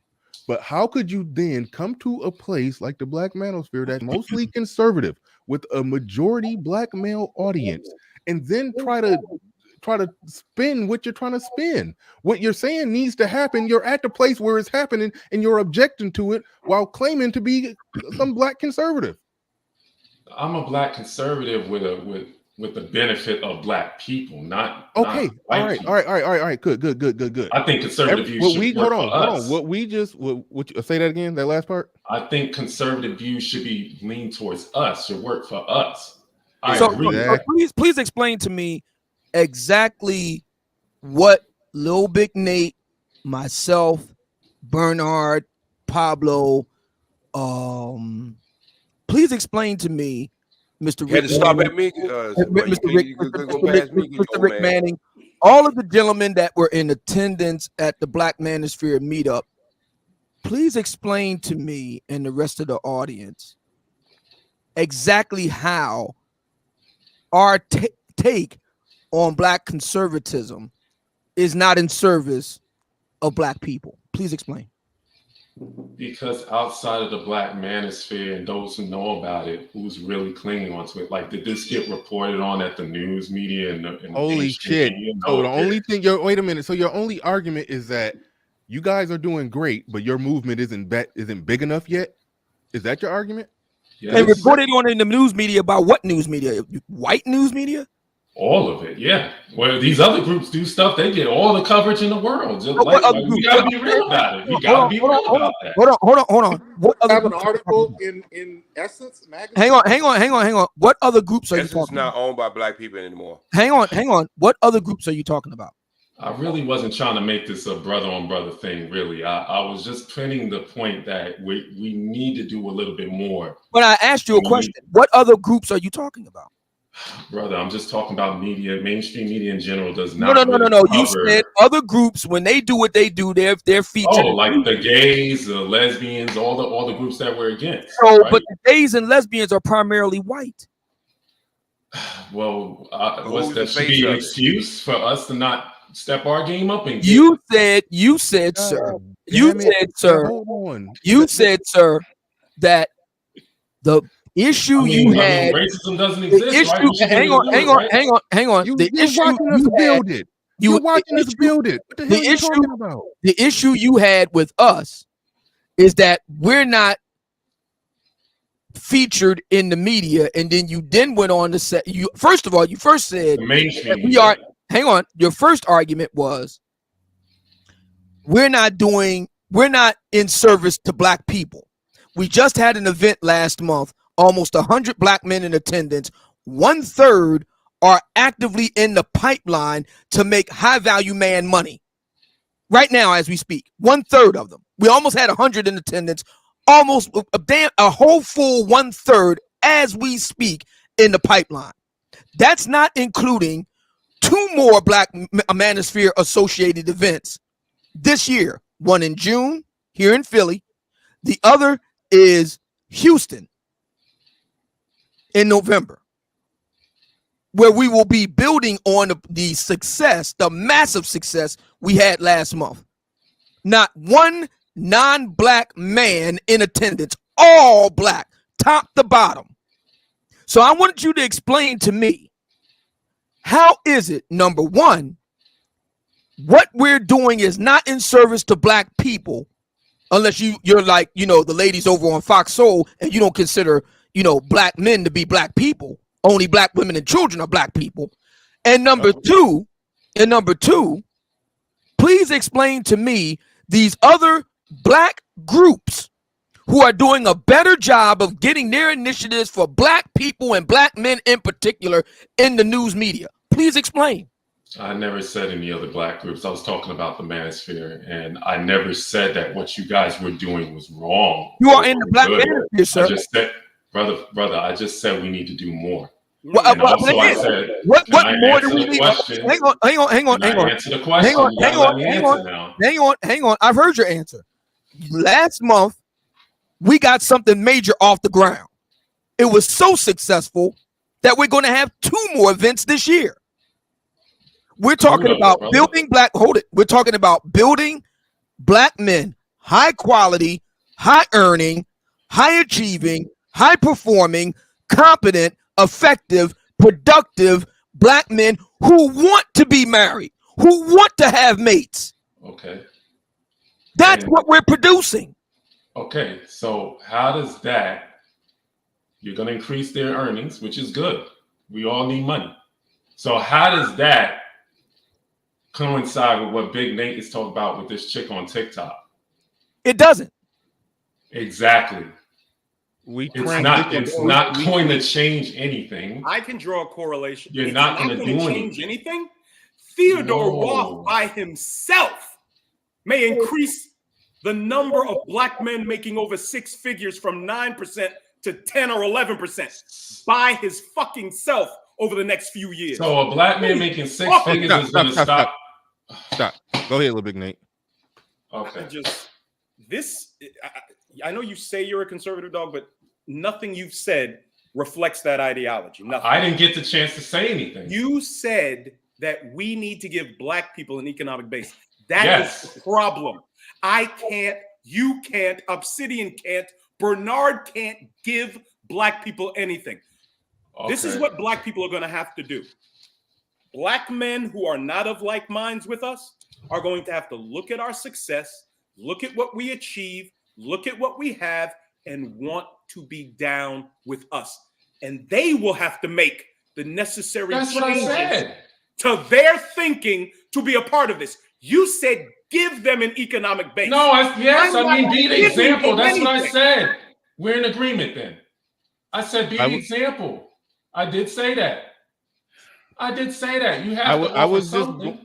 I was just going to, okay, but I just find it fascinating that you say, okay, you have to create an economic base. You have to offer something. It sounds to me like routinely doing IT events, IT training to give black men marketable skills in the market that they could go out and be successful with. To me, I mean, I don't know the exact working definition of economic base, but that for damn sure sounds like one. But So that's for the men, though. okay, Yeah, what's the problem? for men. Oh, wait, time out. Wait, What's the wait. problem? What's the problem? But we're talking about a chick on TikTok. No, And you're saying talking there's about a it. problem with that. No, you're talking No, about Oh, it. wait, Big Nate was hold talking on. Wait a about minute. Wait a minute. Time out. I'm not show talking about started- any chicks on TikTok. Hold on, wait, time out. Yes. Wait a minute. The show started out like that, definitely. And that's Mm-hmm. what we do. We talked about that, we covered that, but quite often the show transitions into something else. It may start out a little more entertaining, and then it may get a little more serious, a little more structured, a little more talk about business, and then we may take it back to the entertaining. It's called the goddamn show. So with my interpretation of that is that, oh well, if y'all about building better black men, that's cool, that's great, okay, do that, even though you said that it's not being done yet, or it's not being enough, or it's not being done right, or blah blah blah, whatever you said. But now that we went full circle with the conversation, only thing I'm really hearing is but why was y'all talking about that woman though? Quit talking about women. If you want to build black men, just shut up about women. Women. You're trying to protect them from criticism. That's what you came up here for. I never did that. I never said that. You're what doing she's it now. was right. You're doing it now. How am I protecting her? He didn't see the correlation. Nobody said that. I didn't see the correlation. Okay, wait, hold on, wait. Just because that's one thing that's one thing that we promote and advertise, you know, the meetups, the IT events, and helping, you know, brothers become more economically competitive in the market, because that's one thing that we do. If we have another conversation about the situation that me and Lil Big Nate started the show talking about, it makes zero sense to say, well, what that didn't have nothing to do with economics. As if so, if we about building black men, we can't talk about nothing else. We can't talk about the other stuff. That's essentially what you're saying, which means you are saying just shut up about that stuff. I think he's saying you don't have to talk about bad women in our community to build black men. But Bernard, I can make the correlation between the earlier conversation and this one. Go ahead. No problem. The majority of their 50,000 to 100,000 TikTok followers were morbidly obese black women, with many of them had children. These are the types of women who routinely say that they're not going to allow men to control them, tell them what to do, or anything else. With these women, I'm not trying to save these women. I'm not trying to get these women to change themselves. I use situations like this on my channel to show decent black women, this is what you better not do. These women will never qualify for the types of men that are in Theo's IT class and the types of men I connect myself with in this space. They're never going to qualify for them. And instead of wasting time trying to save these women, I want the women who haven't ruined themselves to use these monsters as an example. Let's focus on the good women then. Let's focus on the good women and stop wasting time on the bad ones. Again, like I said, I'm showing. Like I said, you don't need that example. Like I said, it's a protection. You don't need that example, little Nate. Like I said, didn't he just prove my point? Protecting when you got a clean glass of water and a dirty glass of water, you don't need. I just muted everybody. Remember when I just said about protecting them from criticism? OGJ Speed just came back in and basically look, they okay with everything we do. Just don't say nothing bad about about the Black Queen. That's the only thing that's happening. That ain't what I That's said. The only thing that's happening. I didn't say that. I didn't say that, Bernard. Let me tell you what I said, Bernard. Let me tell you what I said. We do this simple trick. We do this simple trick in the Nation of Islam. All right, we do this simple trick. You put a dirty glass of water on the table, and you put a clean glass of water on the table. Now, it don't take a genius. Wait. 20 times. We don't need your stupid. Okay, hey, stop, OJ Simpson. So you don't need to be a rocket scientist and know which one of them glasses you go drink from. I think a lot of guys who come over drink out the dirty glass. Wait, listen what I'm saying, Big Nate. So with that being said, a lot of the guys come over here, including myself, have had bad relationship with some of the women that we Oh my goodness. All right. OG, I'm sorry to cut you off, but listen, this space was built on black men speaking out about, you know, whatever issues they had with black women. That part is true. Whether we talking about dating and relationships, whether we just talking about just interactions with them, or just the overall varying social dynamics between black men and black women. That's what this space was built on, and we will always do content on that. But in the meantime, since we have an audience and we could galvanize men and we could get men, we can inspire men, you know what we're going to do on the back end? IT events. That's what's happening here. And so stop. So the thing that brought people But why in, y'all the had thing- to gaslight the on bad thing- behavior so much versus No, building? it ain't. That's not Yeah, it is gaslight. No, gaslighting. You are okay. No. gaslighting. Hold on. So what you're asking us to do is the thing that grew our platforms and made them successful. You want us to now stop doing that and do a dry show about building.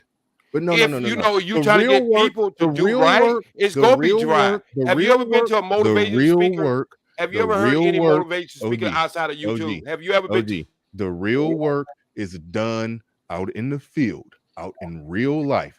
Things that we did, that we put together, the IT event, it's about to be some political organizing, because one of the matters for the meetup in coming up in, I think, December, it's gonna be a political agenda with that. We're gonna be working on getting laws changed. But our content, That's what we need. the public view of our content, yes, it's going to be entertaining content where we're going to hit all the bases. It's going to be a goddamn 3-ring circus.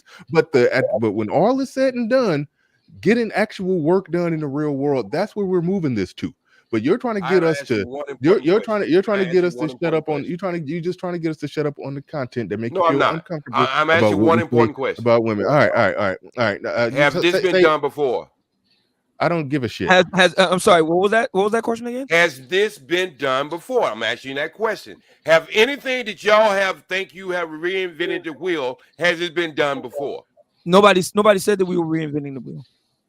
Well, that's the way you act as if you sometimes. Why? Let me ask you this, J Speed. Why are you more angry at us bringing up all this terrible behavior on behalf of the ABW than they are? They're not ashamed. Okay. They don't have a problem with it. You asked me a Why question. do you have such a problem with us? Okay, I'm gonna tell you why I have such a. Why are you more ashamed of all this nightmare behavior on their behalf than they are? Because I'm gonna tell you why. You want to ask me? Want me to answer? Or you want to answer my question for me? Okay. Right because I have been out there in the streets for over 40-something years. All right. I see everything that y'all talking about, right? But the difference between some of you all versus me, I'm willing to put my feet in the sand and get some shit done. We literally just talked about how we did that. Let me finish. Let me finish. No. I'm saying it. Do it my.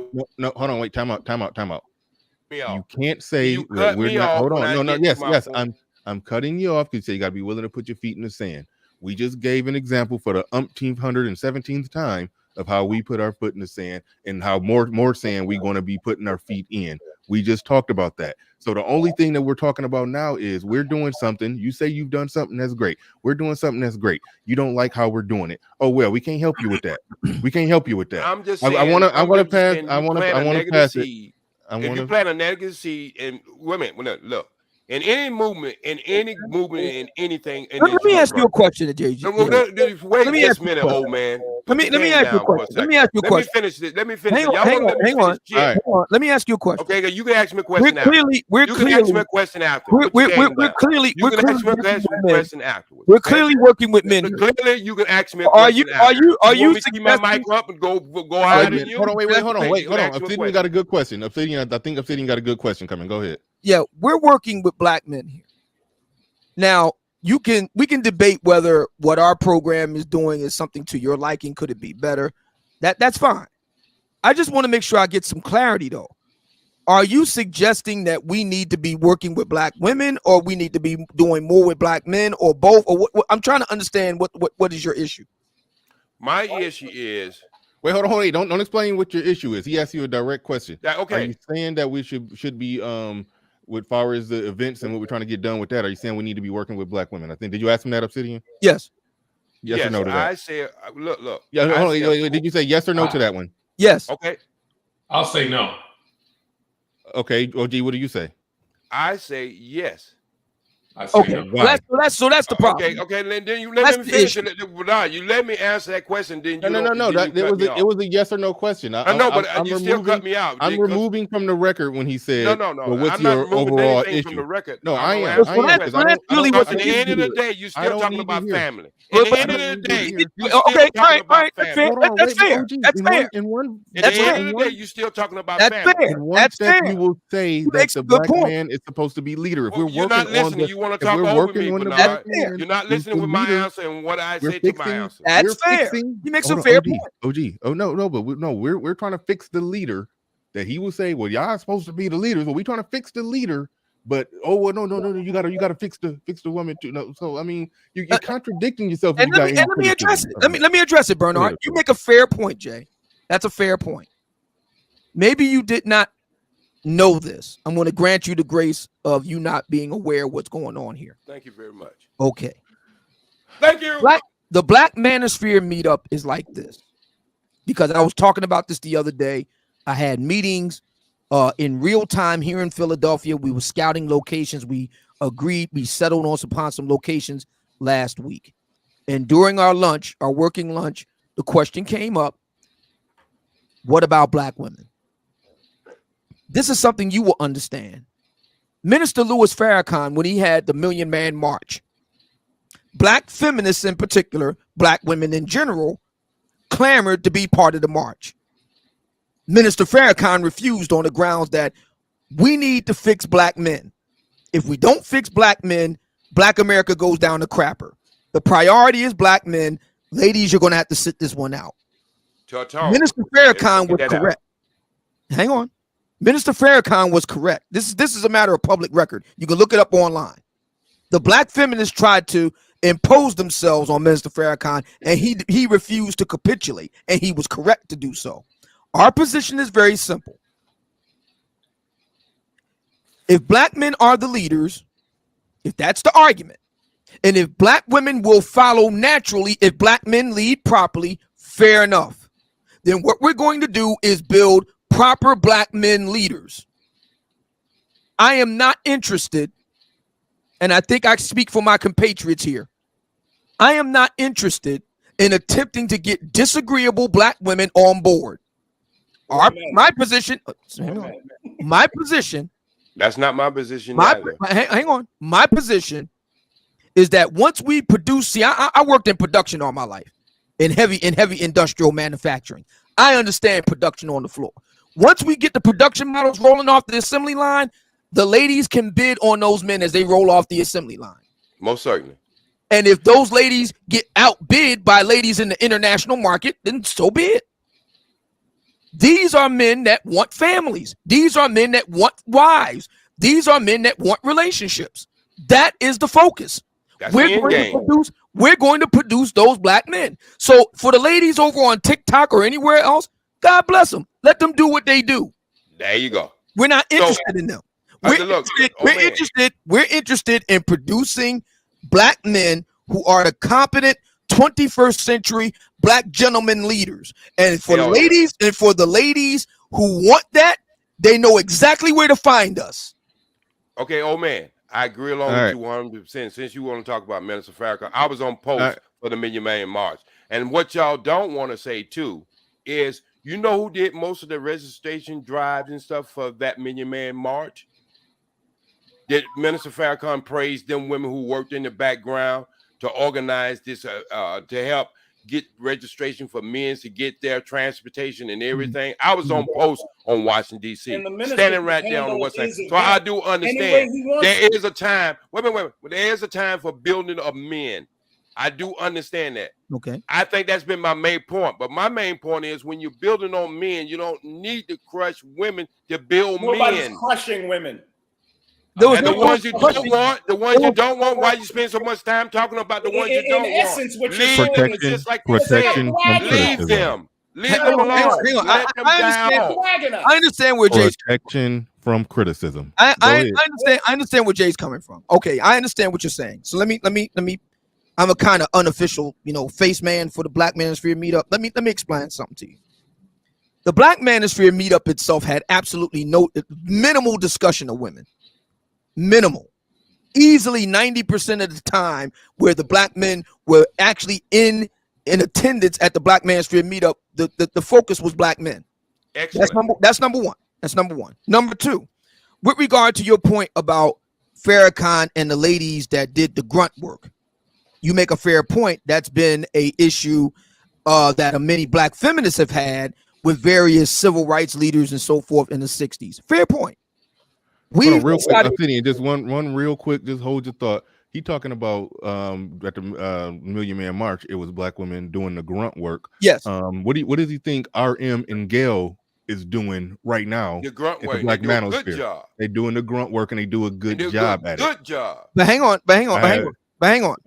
Such a good job. Like I'm not even going to explain behind the scenes the good job that they do. Because he makes a fair point, and black feminists have been talking about this for years, and they make a fair point. One of the great things about the Black Manosphere meetup, I'm not talking about somebody's show, how they run their show, Bernard, anybody else, that's their business. I'm talking about the Black Manosphere meetup. One of the great things about it is that men operate from top down, from the cook to the commandant, so to speak. It's black men doing it.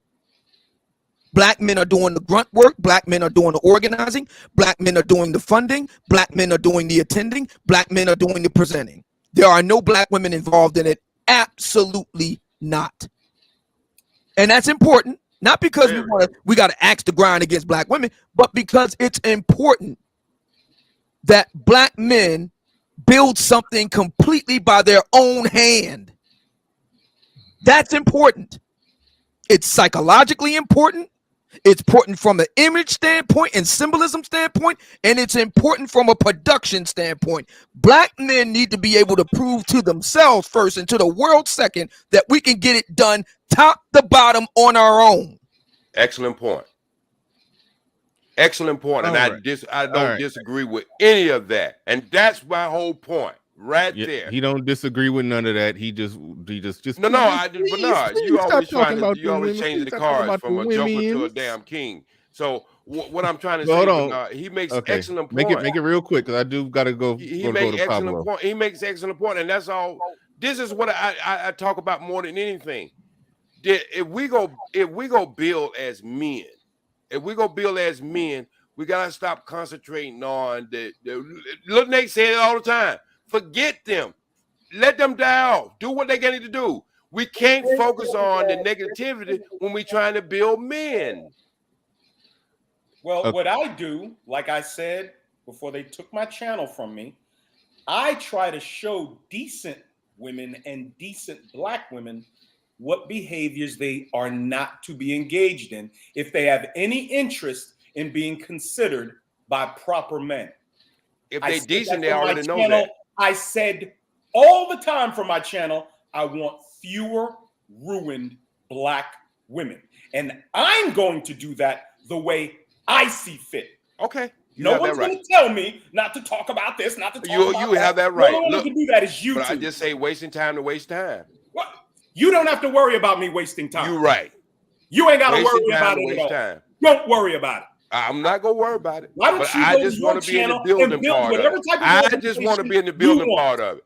I just want to be in the building part of it. I don't want to waste time to waste time. No, you don't want to be in the building part of it. You want to be right there while it's being built. You want to be sneaking and removing blocks from it while it's getting built. Because you know what the blocks y'all building right now, I've been doing it for the last 40-something years, and that's what y'all don't know. The blocks y'all building right now, I've been consistent with it. Building. You just want to kick legs out from under tables. No, I don't. I don't want to steal old lady pocketbooks and nothing. Can I ask a quick question? I just want to. All right, build. no, wait, we gotta go to Pablo, but real quick. Let me look at some super chats real quick. Shout out to my man Sir Tyson. Those that sent them earlier, I did save them, so I will be reading them.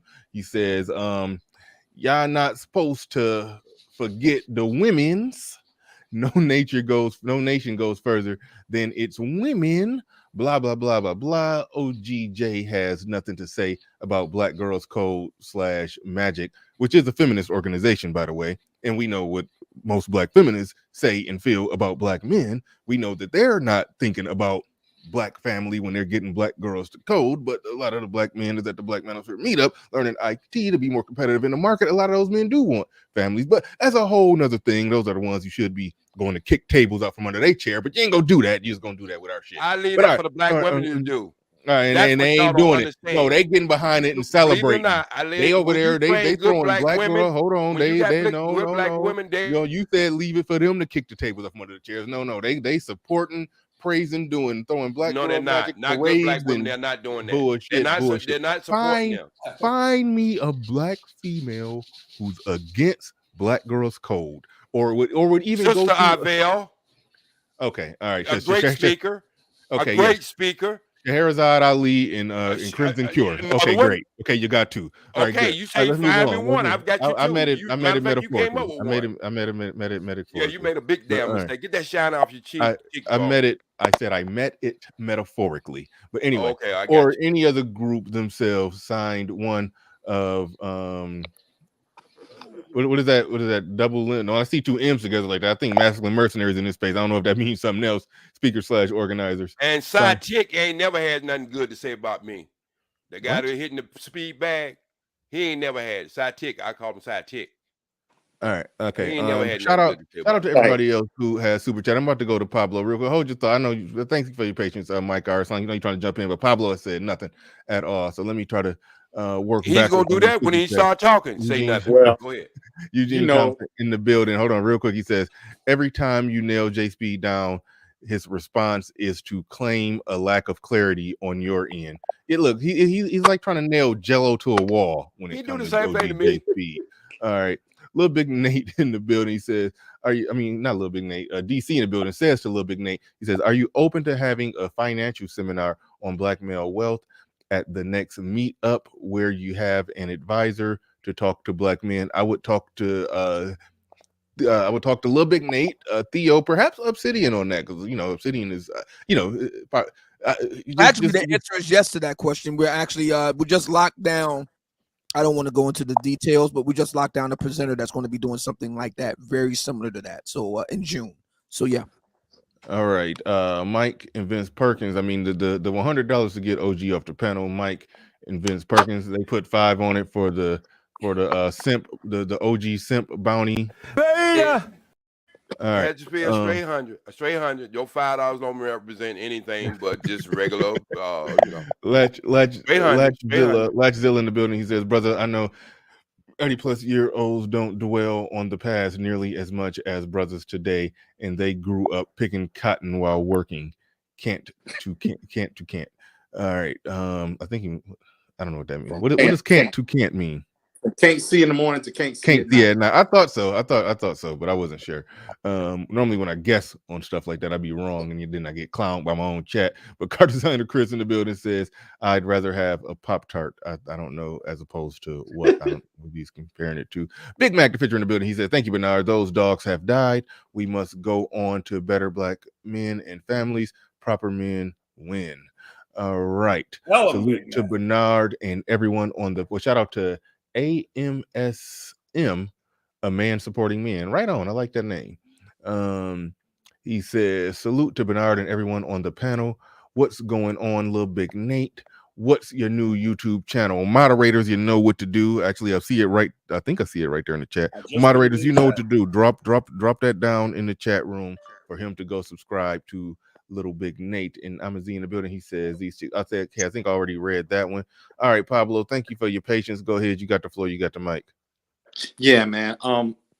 It's really good to see Lil Big Nate and Nate and Obsidian really echo my sentiments almost exactly. But if you look at J Speed, one of the things he does, and it's a Jedi mind trick. On the one hand, he says, well, you need to take the women's with you. But on the other hand, he says, don't y'all say nothing about the women. Y'all just go over here and do your thing over here and build. Whoa, hold on. Are you telling me that he's saying just take them as they are? Is that what he's saying? Yeah. He's saying, he lost his damn mind. Pablo, did you have your medicine this morning? Go ahead, Pablo. Go ahead. He's saying, don't correct their behavior. Don't talk about them. But at the same time, I need you to bring them with you. Who in the hell is going to bring somebody who is ill-behaved, uncooperative, and cannot follow instructions? Who in the world would take someone who behaves in that manner with them to an event where they're trying to build something? The answer is no one. No one, no one, no one. Got the $100. Thank you. Oh, no, no, no, no.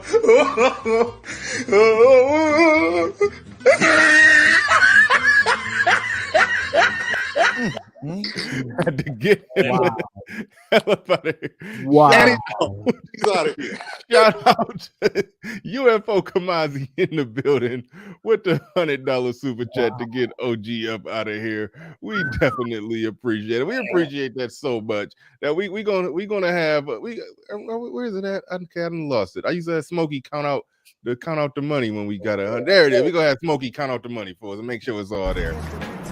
20, 40, 60, 80, 100, 120, 140. That's $100.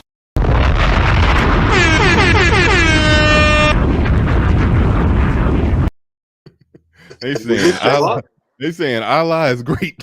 Oh yeah. And my little thing there, yeah. All right. Yeah. Allah Akbar indeed. Oh man! All right, where were we? Yeah. No, So, Pablo. Wait, no, Pablo, hit on Pablo. I don't know if Pablo. Pablo. Let him go ahead and finish. Go ahead. Yeah, I'm pretty much done. But man, it's good to see Nate back, and thank God for Nate and Theo, what they're doing. And if Jay Speed is sincere about, he just want to be in on the building, then we'll see him in Philadelphia. If we don't see him in Philadelphia, we'll see him in Houston. So time will tell whether or not Jay Speed is real about what he says or he's just up here, to be a contrarian. I think it's the latter. He just wants to be a contrarian.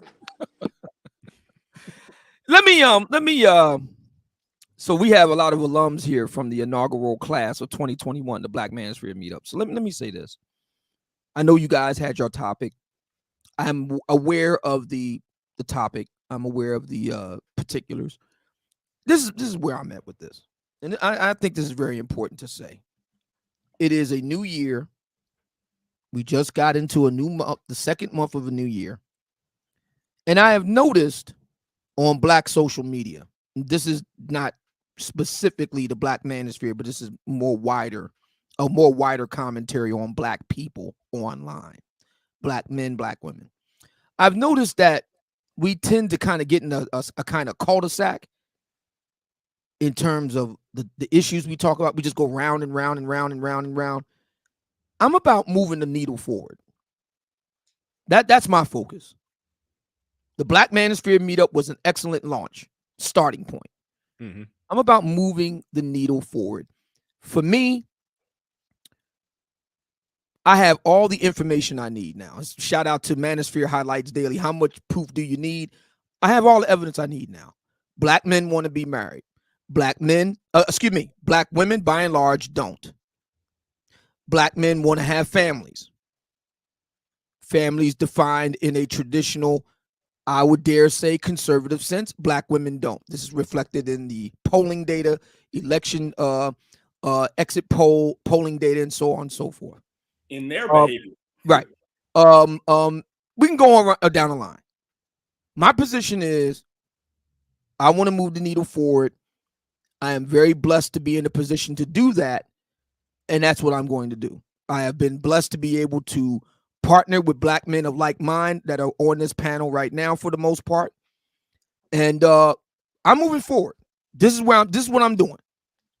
As far as the ladies are concerned, my position is very simple. I have zero interest in attempting to reason with Black women who have proven beyond a shadow of a doubt that they are unreasonable. All I ask is that they stay out of my way. I will definitely stay out of theirs. We're going to do what we have to do.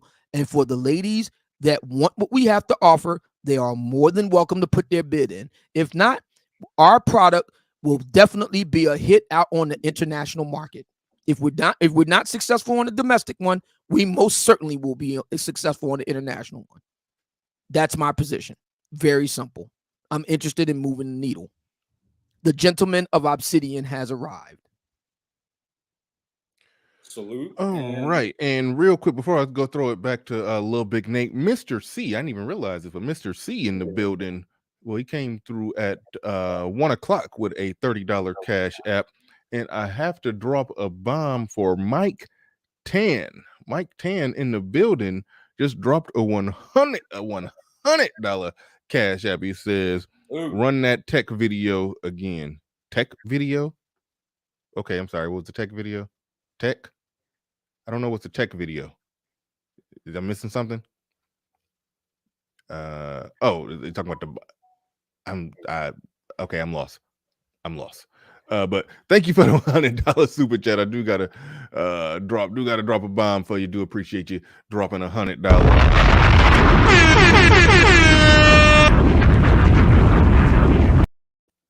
Do appreciate you, but I do not know. Say something in the chat.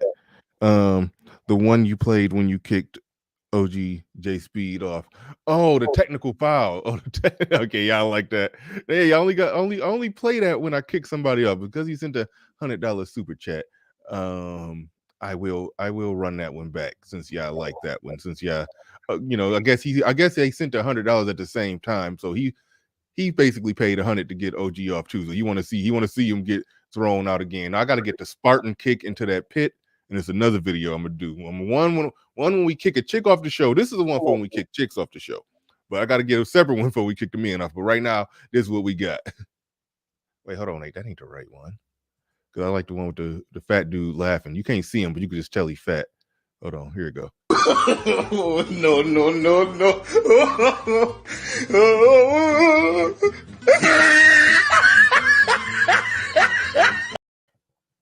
All right, shout out to Uncle Stu, the old man on the block, came through, always supporting, says showing respect. Make sure y'all support Uncle Stu, good brother right there. He's I ain't about to make no old dude jokes, but he one of the good ones. Toya's son in the building says, I'm enjoying this very much. Bernard, proud plate fixer, soft place to land. Hashtag unreasonable. No, I'm sorry. I'm so used to unreasonable women. I'm just playing.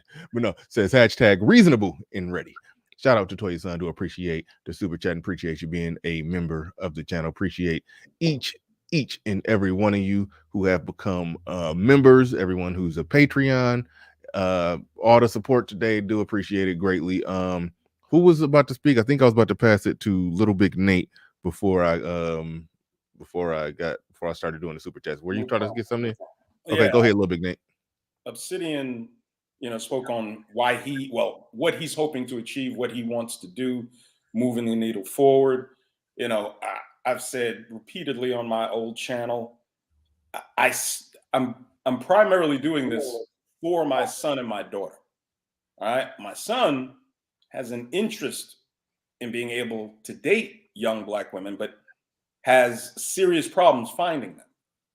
Ones who are suitable enough to actually engage with. And my daughter often finds herself having to counsel her friends who might be mired in some nonsense with a boy or going through drama with some other girl. And she has to counsel these Black girls. I'm like, I would like I said, I want fewer ruined Black women. And I think the way to go about, and I know this is a man's space and it's all about the men, but I honestly believe that if there are some Black men who are still interested in dealing with, the ABW, it would be much more convenient for them to be able to find them here, So it is to the benefit of Black men, ultimately, those that are interested in dealing with Black women. But I started this channel in hopes I could get younger Black women to listen to an alternative that they're getting from MSNBC, CNN, Megan Thee Stallion, the Democrat Party, which is literally destroying them. What they end up believing about themselves, about men, about how our society is supposed to function, ends up destroying them. More and more Black men are just realizing that there's nothing I can do with these women.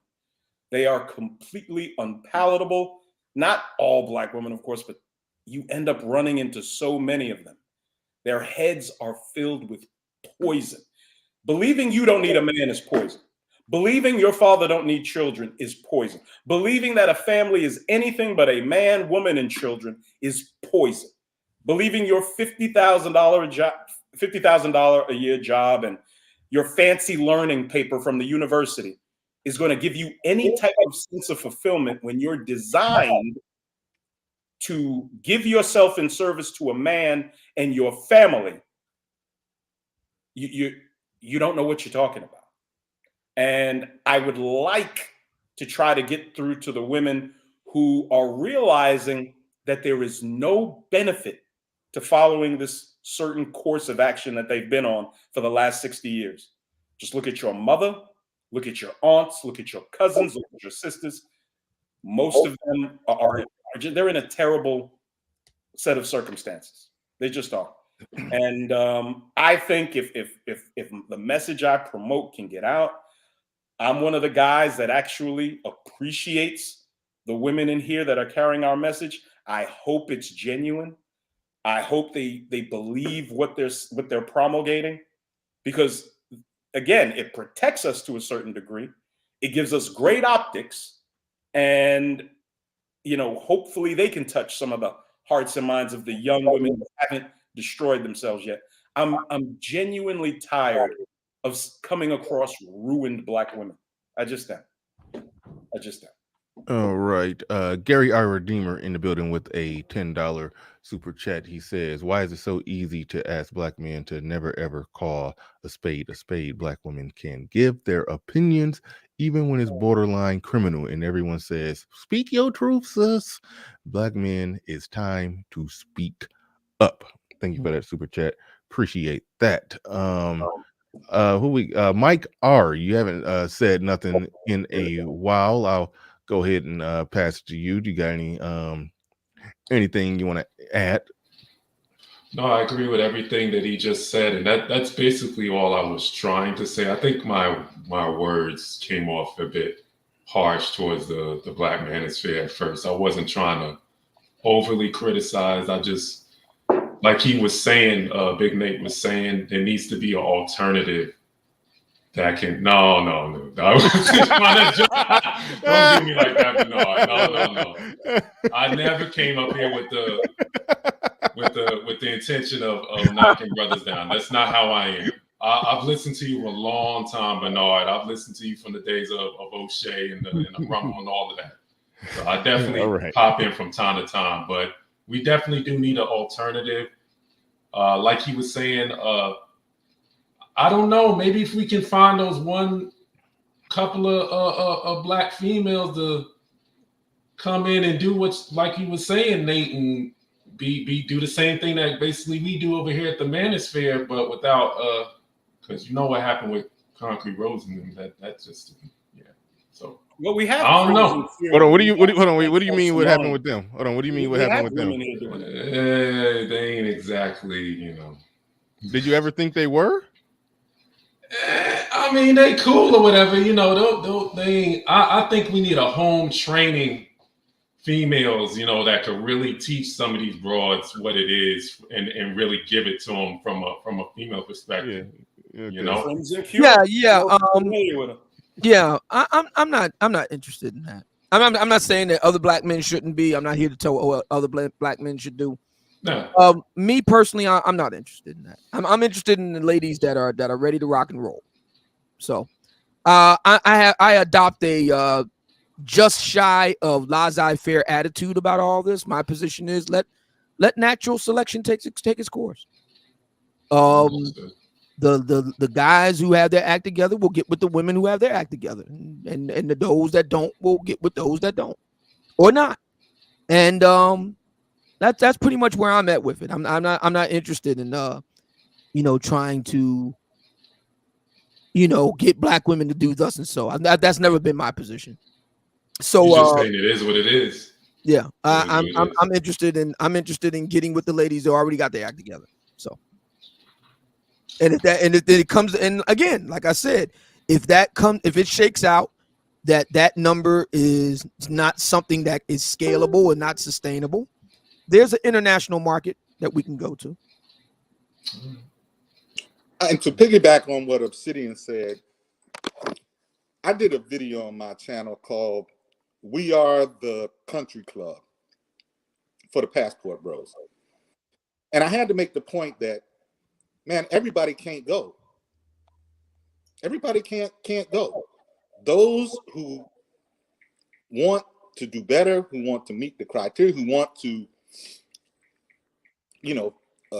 improve themselves with the help of Lil Big Nate and Theo, then they'll be the men who'll find them and who'll get on board. Matter of fact, I just shared a video of syndicated radio talk show host Ricky Smiley, and I shared it with Bernard and Obsidian. I don't want to drop if they either one of them want to do. No, I know you weren't listening earlier. I said I talked about that. I am going to be doing some content on that, but I did speak kind of vaguely on it because I know. So yeah, please email that to me. I like to see it myself. Yeah, speak. I think you probably sent it to your Instagram. Probably shared it on your. Yeah, it's in your DM. It's in your DM. But speak vaguely on it, Pablo, because people who haven't seen it, I would like for my content to be them first seeing and experiencing, and I'll link them to the whole video if they want to watch it. But hold on, real quick before you go, thank you for time stamping the money shot. People will send me an hour and 30-minute conversation. Hey, you got to check this out, and I'm like, what part? And it's only a 3-minute part they wanted me to see, but they just going to send an hour and 13-minute video with no timestamp. But thank you for time stamping the money shot. But all right, go ahead. And Bernard, check about 5 minutes even before that, and it sets it all up. But a nationally syndicated radio talk show host, Ricky Smiley, is espousing the very same things, issues, talking points that we do right here in the manosphere. You can't tell me it's not moving. It is moving. Yeah. Good stuff. Yeah. The other thing I wanted to say too, if I could, is this, because this seems to have been an issue with Jay previously on the panel, and to some extent, to a lesser degree, it's from where I sit, Mike R. So let me say this. And Bernard spoke to this earlier. I just want to kind of embellish a bit on what he said.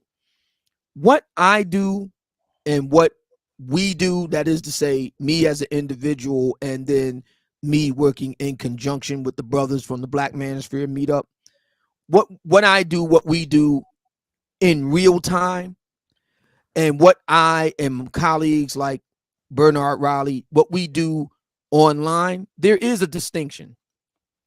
See, I talk about black female fuckery. That is my stock and trade. And I have a lot of black men that enjoy listening to me talk about black female fuckery. It is entertainment.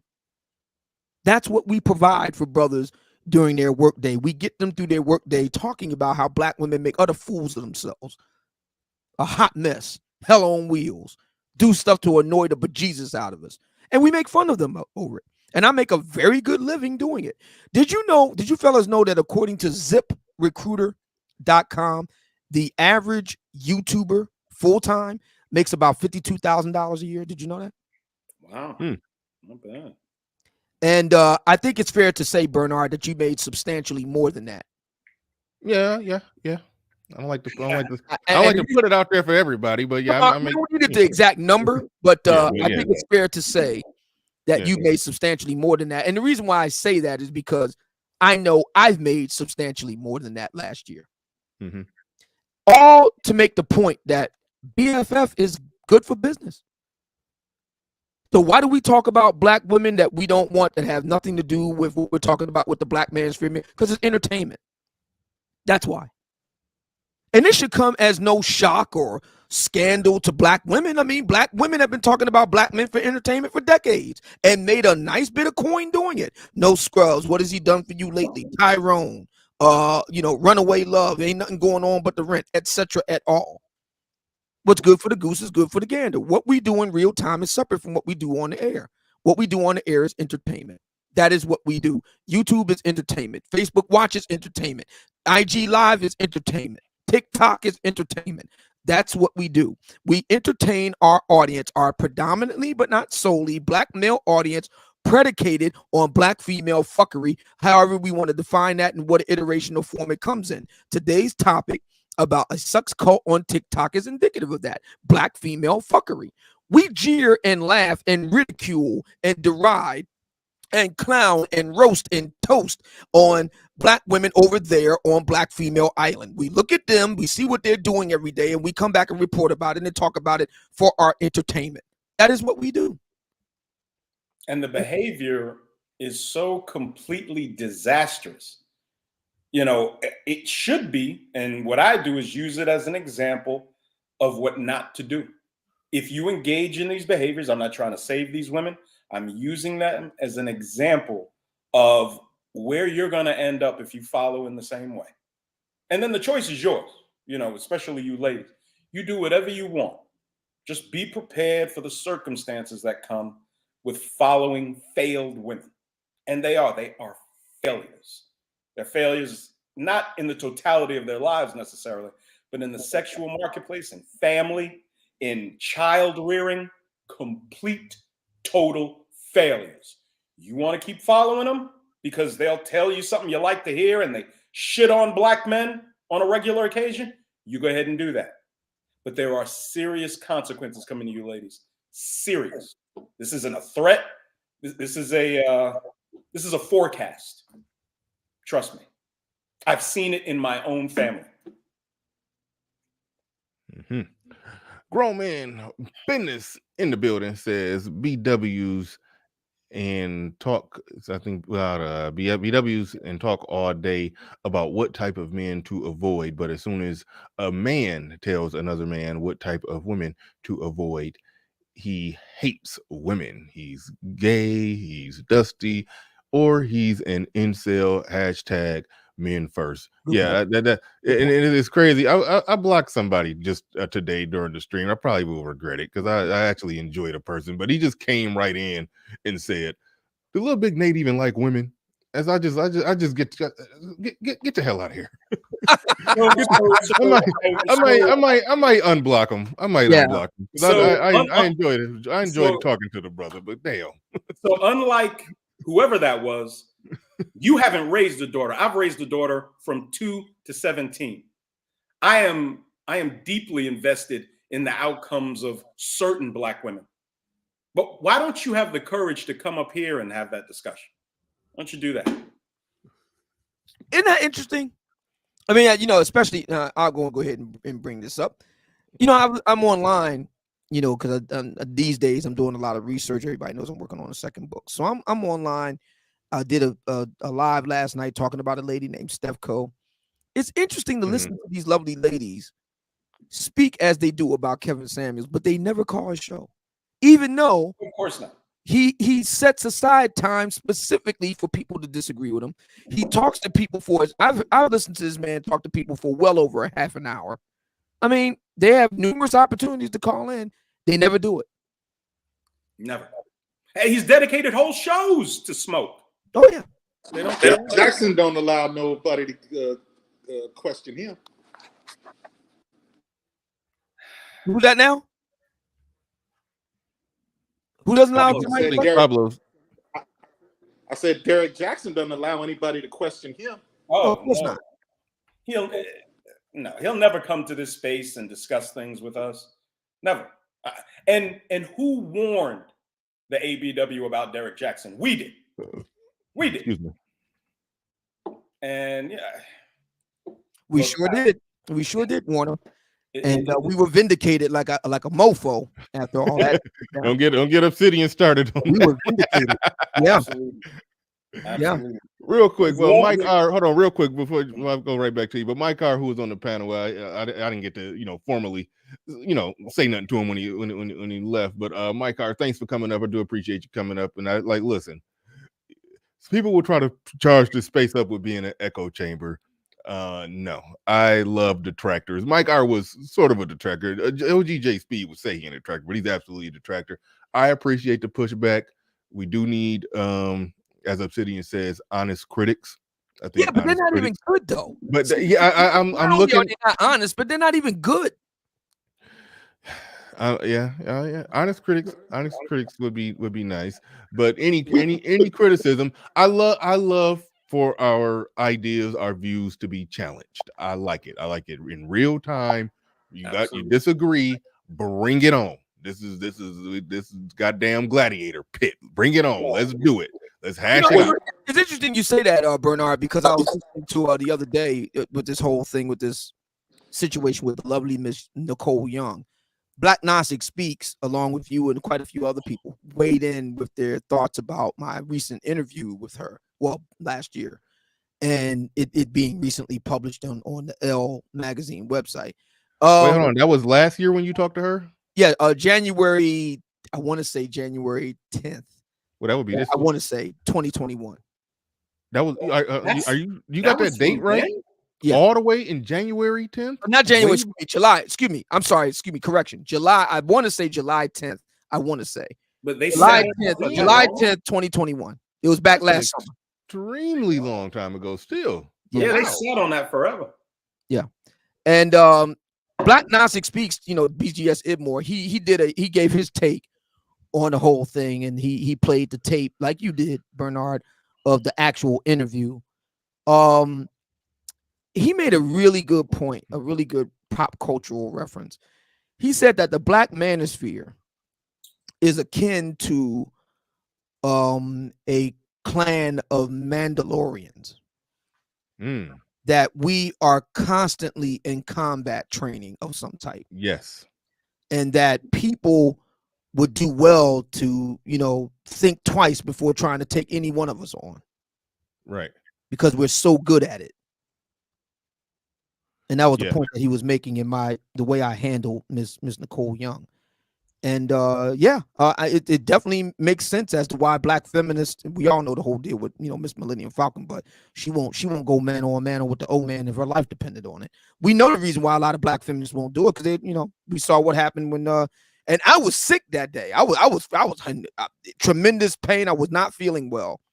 So you can imagine that was during the time when you was off the air for that long period. Mm-hmm. Oh, Summer of Hell, yeah.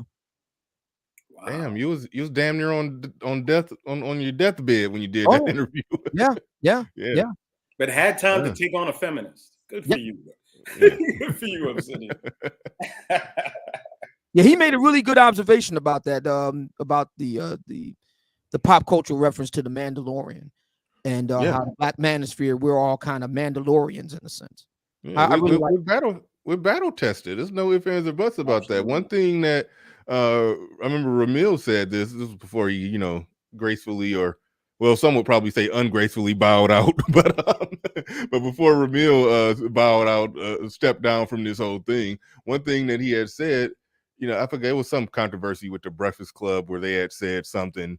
I forgot what they said that sort of, sparked things up in the manosphere. Ramil rightfully pointed out the weakest dude in the manosphere would still go on the Breakfast Club and tear them to shreds and pick them apart. They wouldn't stand a chance.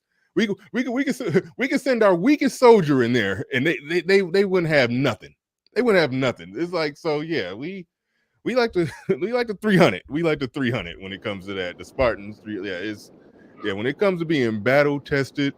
You can't make it in this space unless you can argue your points in real time, tested under pressure, iron sharp as iron. You're not gonna make it in this space. I remember I said this at the Black Manosphere meetup when they the Mac the Trucker, RBR don't count. Stop it.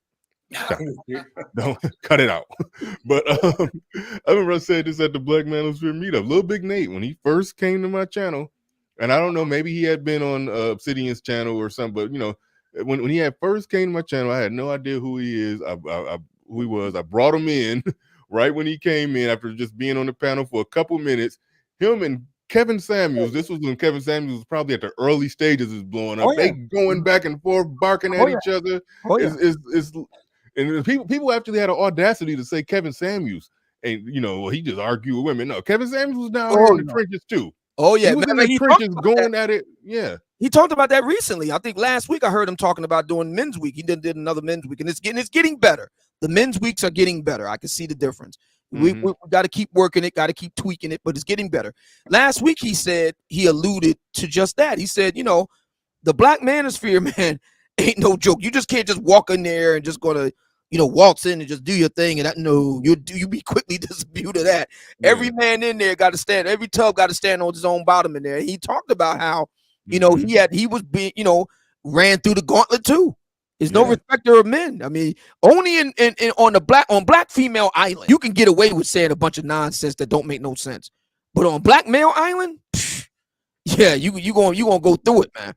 They're gonna put you in a circle and have at it. And that's pretty much the case with every black man of any consequence in the black manosphere. We all been through it, Kevin included. I mean, this space, it's compiled of some of the best men in the black community. I mean, you can't be unemployed and be in here. If you have a bunch of baby mamas, you're gonna catch ridicule. Oh yeah, I did that the other night. The serial impregnator. I'm not gonna mention any name because I want to get Bernard in trouble. But there's a serial impregnator that hangs around this space, and I allowed him to come on the air the other night during the Saturday night special, and I did a Saturday night massacre on him. I allowed him to come up, have his say, but then I tore into him for being a serial impregnator. Now, my man, you're a bad look for this space. You complain about the very women that you create. You're bad look for the space, man. You're bad look. And also, I mean, I have asked this several times from our other channel. I said, name one black man in the space that has been accused of fraud.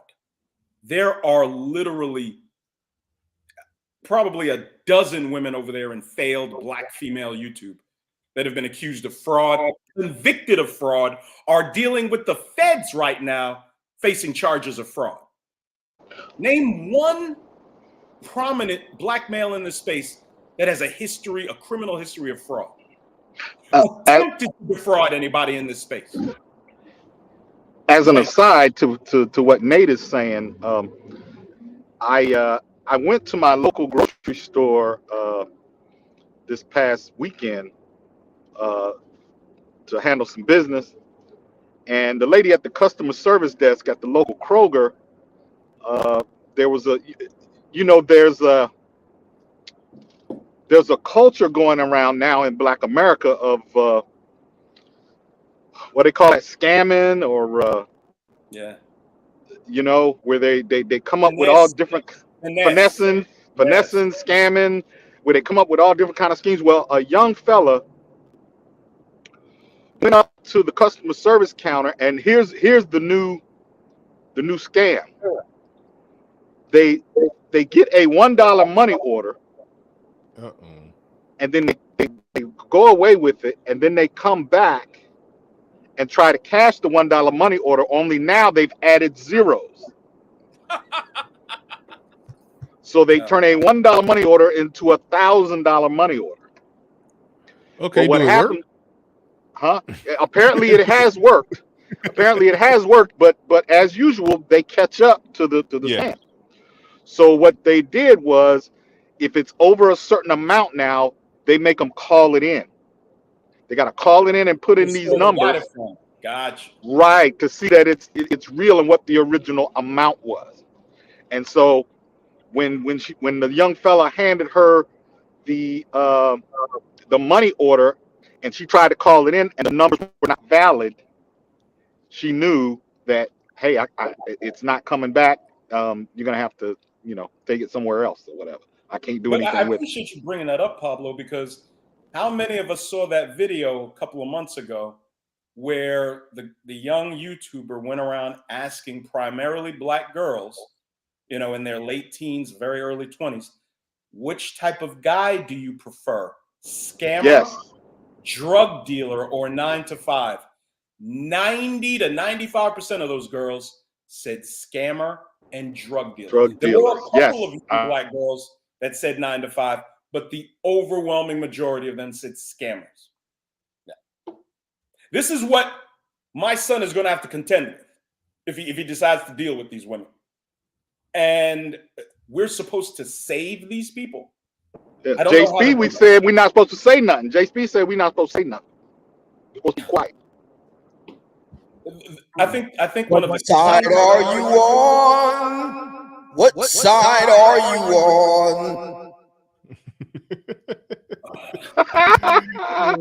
one of the kindest things you can do to women in general is show them that show them the mistakes that the women we want nothing to do with made, and then let them make their decision. You got to pick a side. Which side are you going to pick? You're gonna roll with these failed, ruined women, or you're gonna listen to the men that take serious being in charge over your footsteps. The choice is yours. Choice is yours. But no quarter will be given to ruined women. You go get on board with baby mama number 5 and all the rest of these broads and joke about killing black boys through abortion and all the other wonderful things that are now so prevalent in these spaces with these women. But you'll get no consideration from us. By the way, really quickly, because I know Game Changer wants to get a piece of this. Bernard, fellas, have y'all heard about, speaking of baby mama number 5, have y'all heard about the lovely lady from Seattle is now threatening to sue anybody that names her in light of the settlement that Cardi won against Tasha K? Anybody that does what to her? Anybody that considered as being defaming her, she's gonna put a lawsuit on. Okay, so normally when people like mention her, I would because I don't talk about her that much, but typically, historically, when people have mentioned her, I would just briefly play this clip.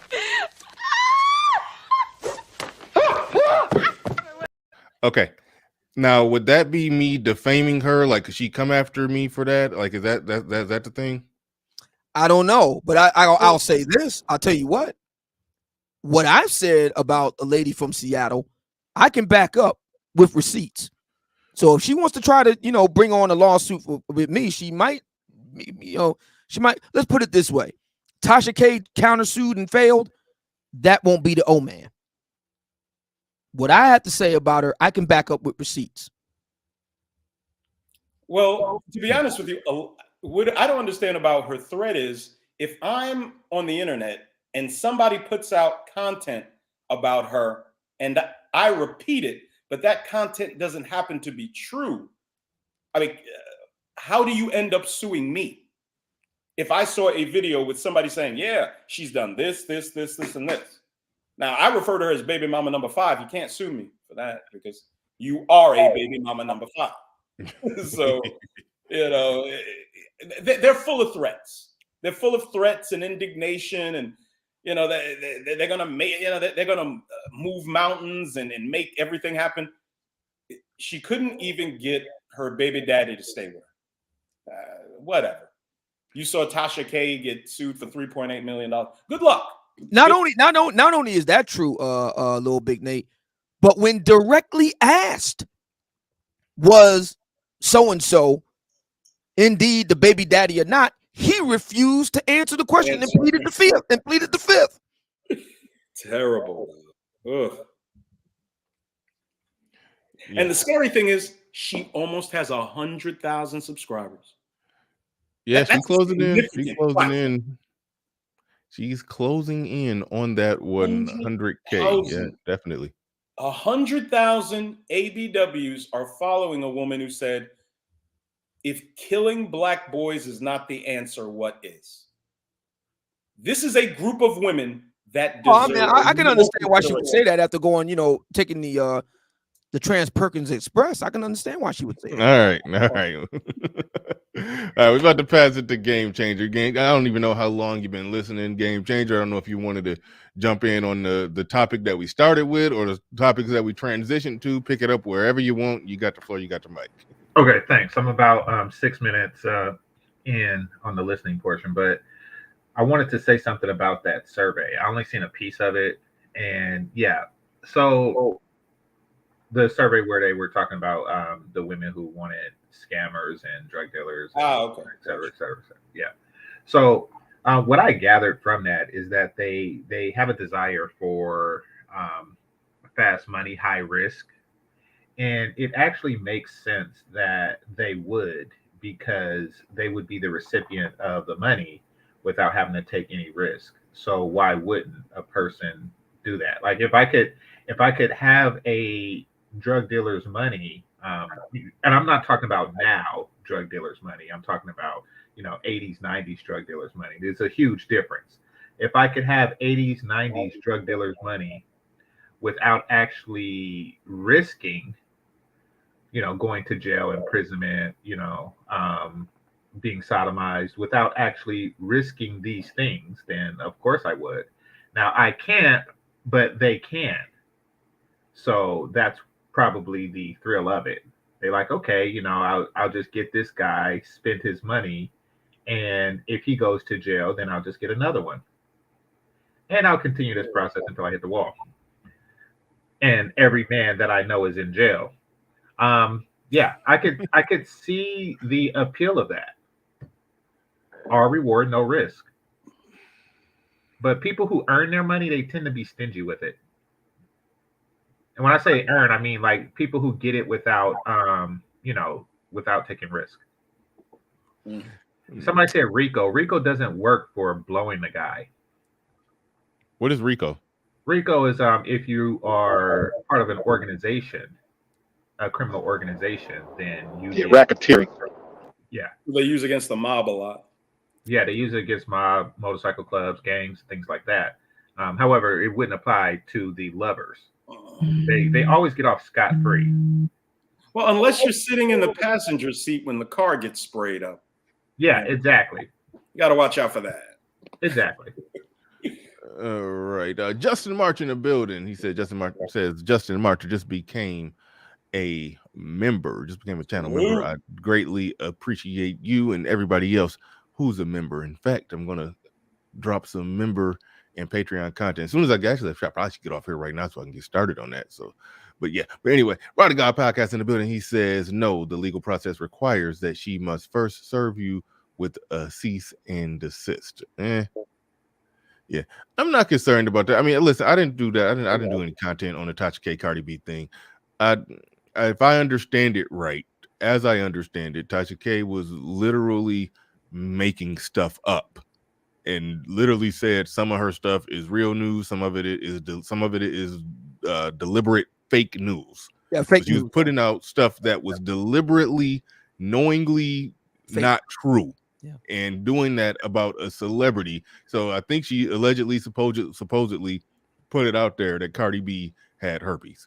Like that would fall under whatever they saying it fall under. I don't know the whole legal aspect of it. I'm wondering what you gentlemen think of, the ultimate result of this case and how beautifully it illustrates so many ABW's arrogance and their ego. Explain that one. Tasha K refused. She was asked to take the content down. She refused. She was asked to not renege, but take back what she said about the herpes thing or the STD thing. She refused. She bragged online about how she's got this dynamic attorney team that's, and they're going in to file suit and they're challenging it. And she's been hit with $3.8 million. People, the only way to pay something like that is if you have tens of millions of dollars.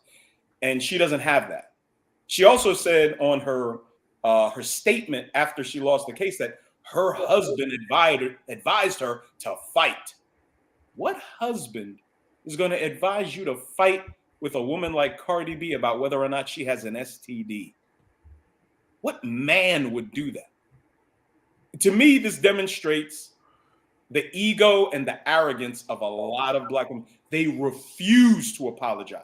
Refuse. Just to say I'm sorry can make some of the most horrible situations go away, but they refuse. Again, not all, but a whole lot of them think and act like this.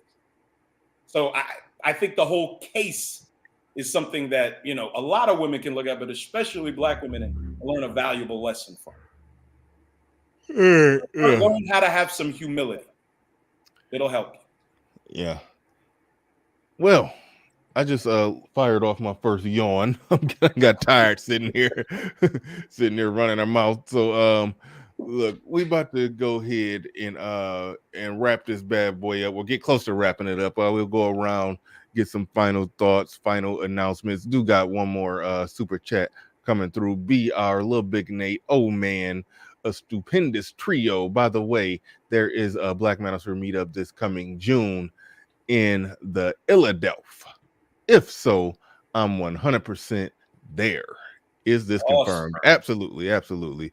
And I'll pass it to Obsidian on that. But we'll go around and we'll work our way back to Obsidian. We'll work our way to Obsidian. I'll start with Game Changer. If you got anything else you want to throw in there, any final words you want to get in there before we get out of here, any announcements? Are you going live later? You know, anything?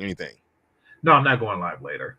At least not that I know of. So yeah, no announcements, no anything. But thanks for having me. No doubt, no doubt. Pablo in the building. Go ahead, Pablo. You got it. Yeah, man. To the OGJ Speed, if you're listening, another story that kind of backs up what Nate was saying about how, a lot of these cultural bugaboos that find our people in a mess of trouble. If anyone remembers Sutton Tennyson, the name Sutton Tennyson, he was Angela Simmons' baby daddy. Ah, yes. Well, he was murdered here in Atlanta, and he was one of the quote unquote swiper type scammers. Those are the types of crimes he was accused of committing, and apparently led to his untimely death because he scammed supposedly someone that was in the underworld, and they came to visit him. So, J Speed wants us to be quiet and not to say anything about these types of behaviors when it's doing a lot of damage. So I totally disagree with J Speed that we should just, be quiet and go over there and just build. We need to build and correct at the same time. No, we need to build and roast and toast and clown and yeah, we're roasting, toasting, waxing, taxing, all that. Which side are you on? Which side are you on? Right on, Pablo. And oh man, you can go ahead and I guess respond directly to, I believe that was Osama Abdul. Yeah. The Mumia Obsidian Ali Experience. That's going to be the name and the theme of it. It's in association and affiliated with the Black Manosphere Meetup, and it's going to be a hell of an event. We had meetings last week to scout out locations, and we decided right on the spot to make a decision. We visited a number of hotels in the Rittenhouse Square area. My social club is located in the Rittenhouse Square area downtown, the Pyramid Club. And we scouted locations immediately adjacent to it, and we decided right on the spot to choose one of those locations. The lady that gave us the grand tour, gave us a hell of a deal that we couldn't refuse, and so we got that. We have secured lodgings. We have secured the venue locations. One of those venue locations will be at my social club, the Pyramid Club. And it's called the Mumia Obsidian Ali Experience, and it's going to be huge. It's going to be huge. All right. All right, let's go to the man of the hour, Lil Big Nate, whose channel is, well, I shouldn't say channel's back up and running. His new channel is up and running. He's back up and running. That's probably the best way to say it. He's back up and running on YouTube. So let's go ahead and help him grow that channel. He's gonna try to do it the YouTube friendly, YouTube safe way, and not get shut down. But so yeah, passing it to Lil Big Nate. One last time on the way out. One for the road, moderators. Drop his link in there. RM's already on it. I'd greatly appreciate you, RM. Thank you. She's dropping that. She's dropping it in there. Yeah, I think that's it. Is that it? Yeah. Yeah. Okay, good. You got your channel right in there. Make sure y'all sub to Lil Big Nate on your way up out of here. But go ahead, Lil Big Nate. Any final words? Go ahead. You got it. Black women for 30 plus years have had carte blanche on every media platform imaginable to say what they want, critiquing Black men's behavior.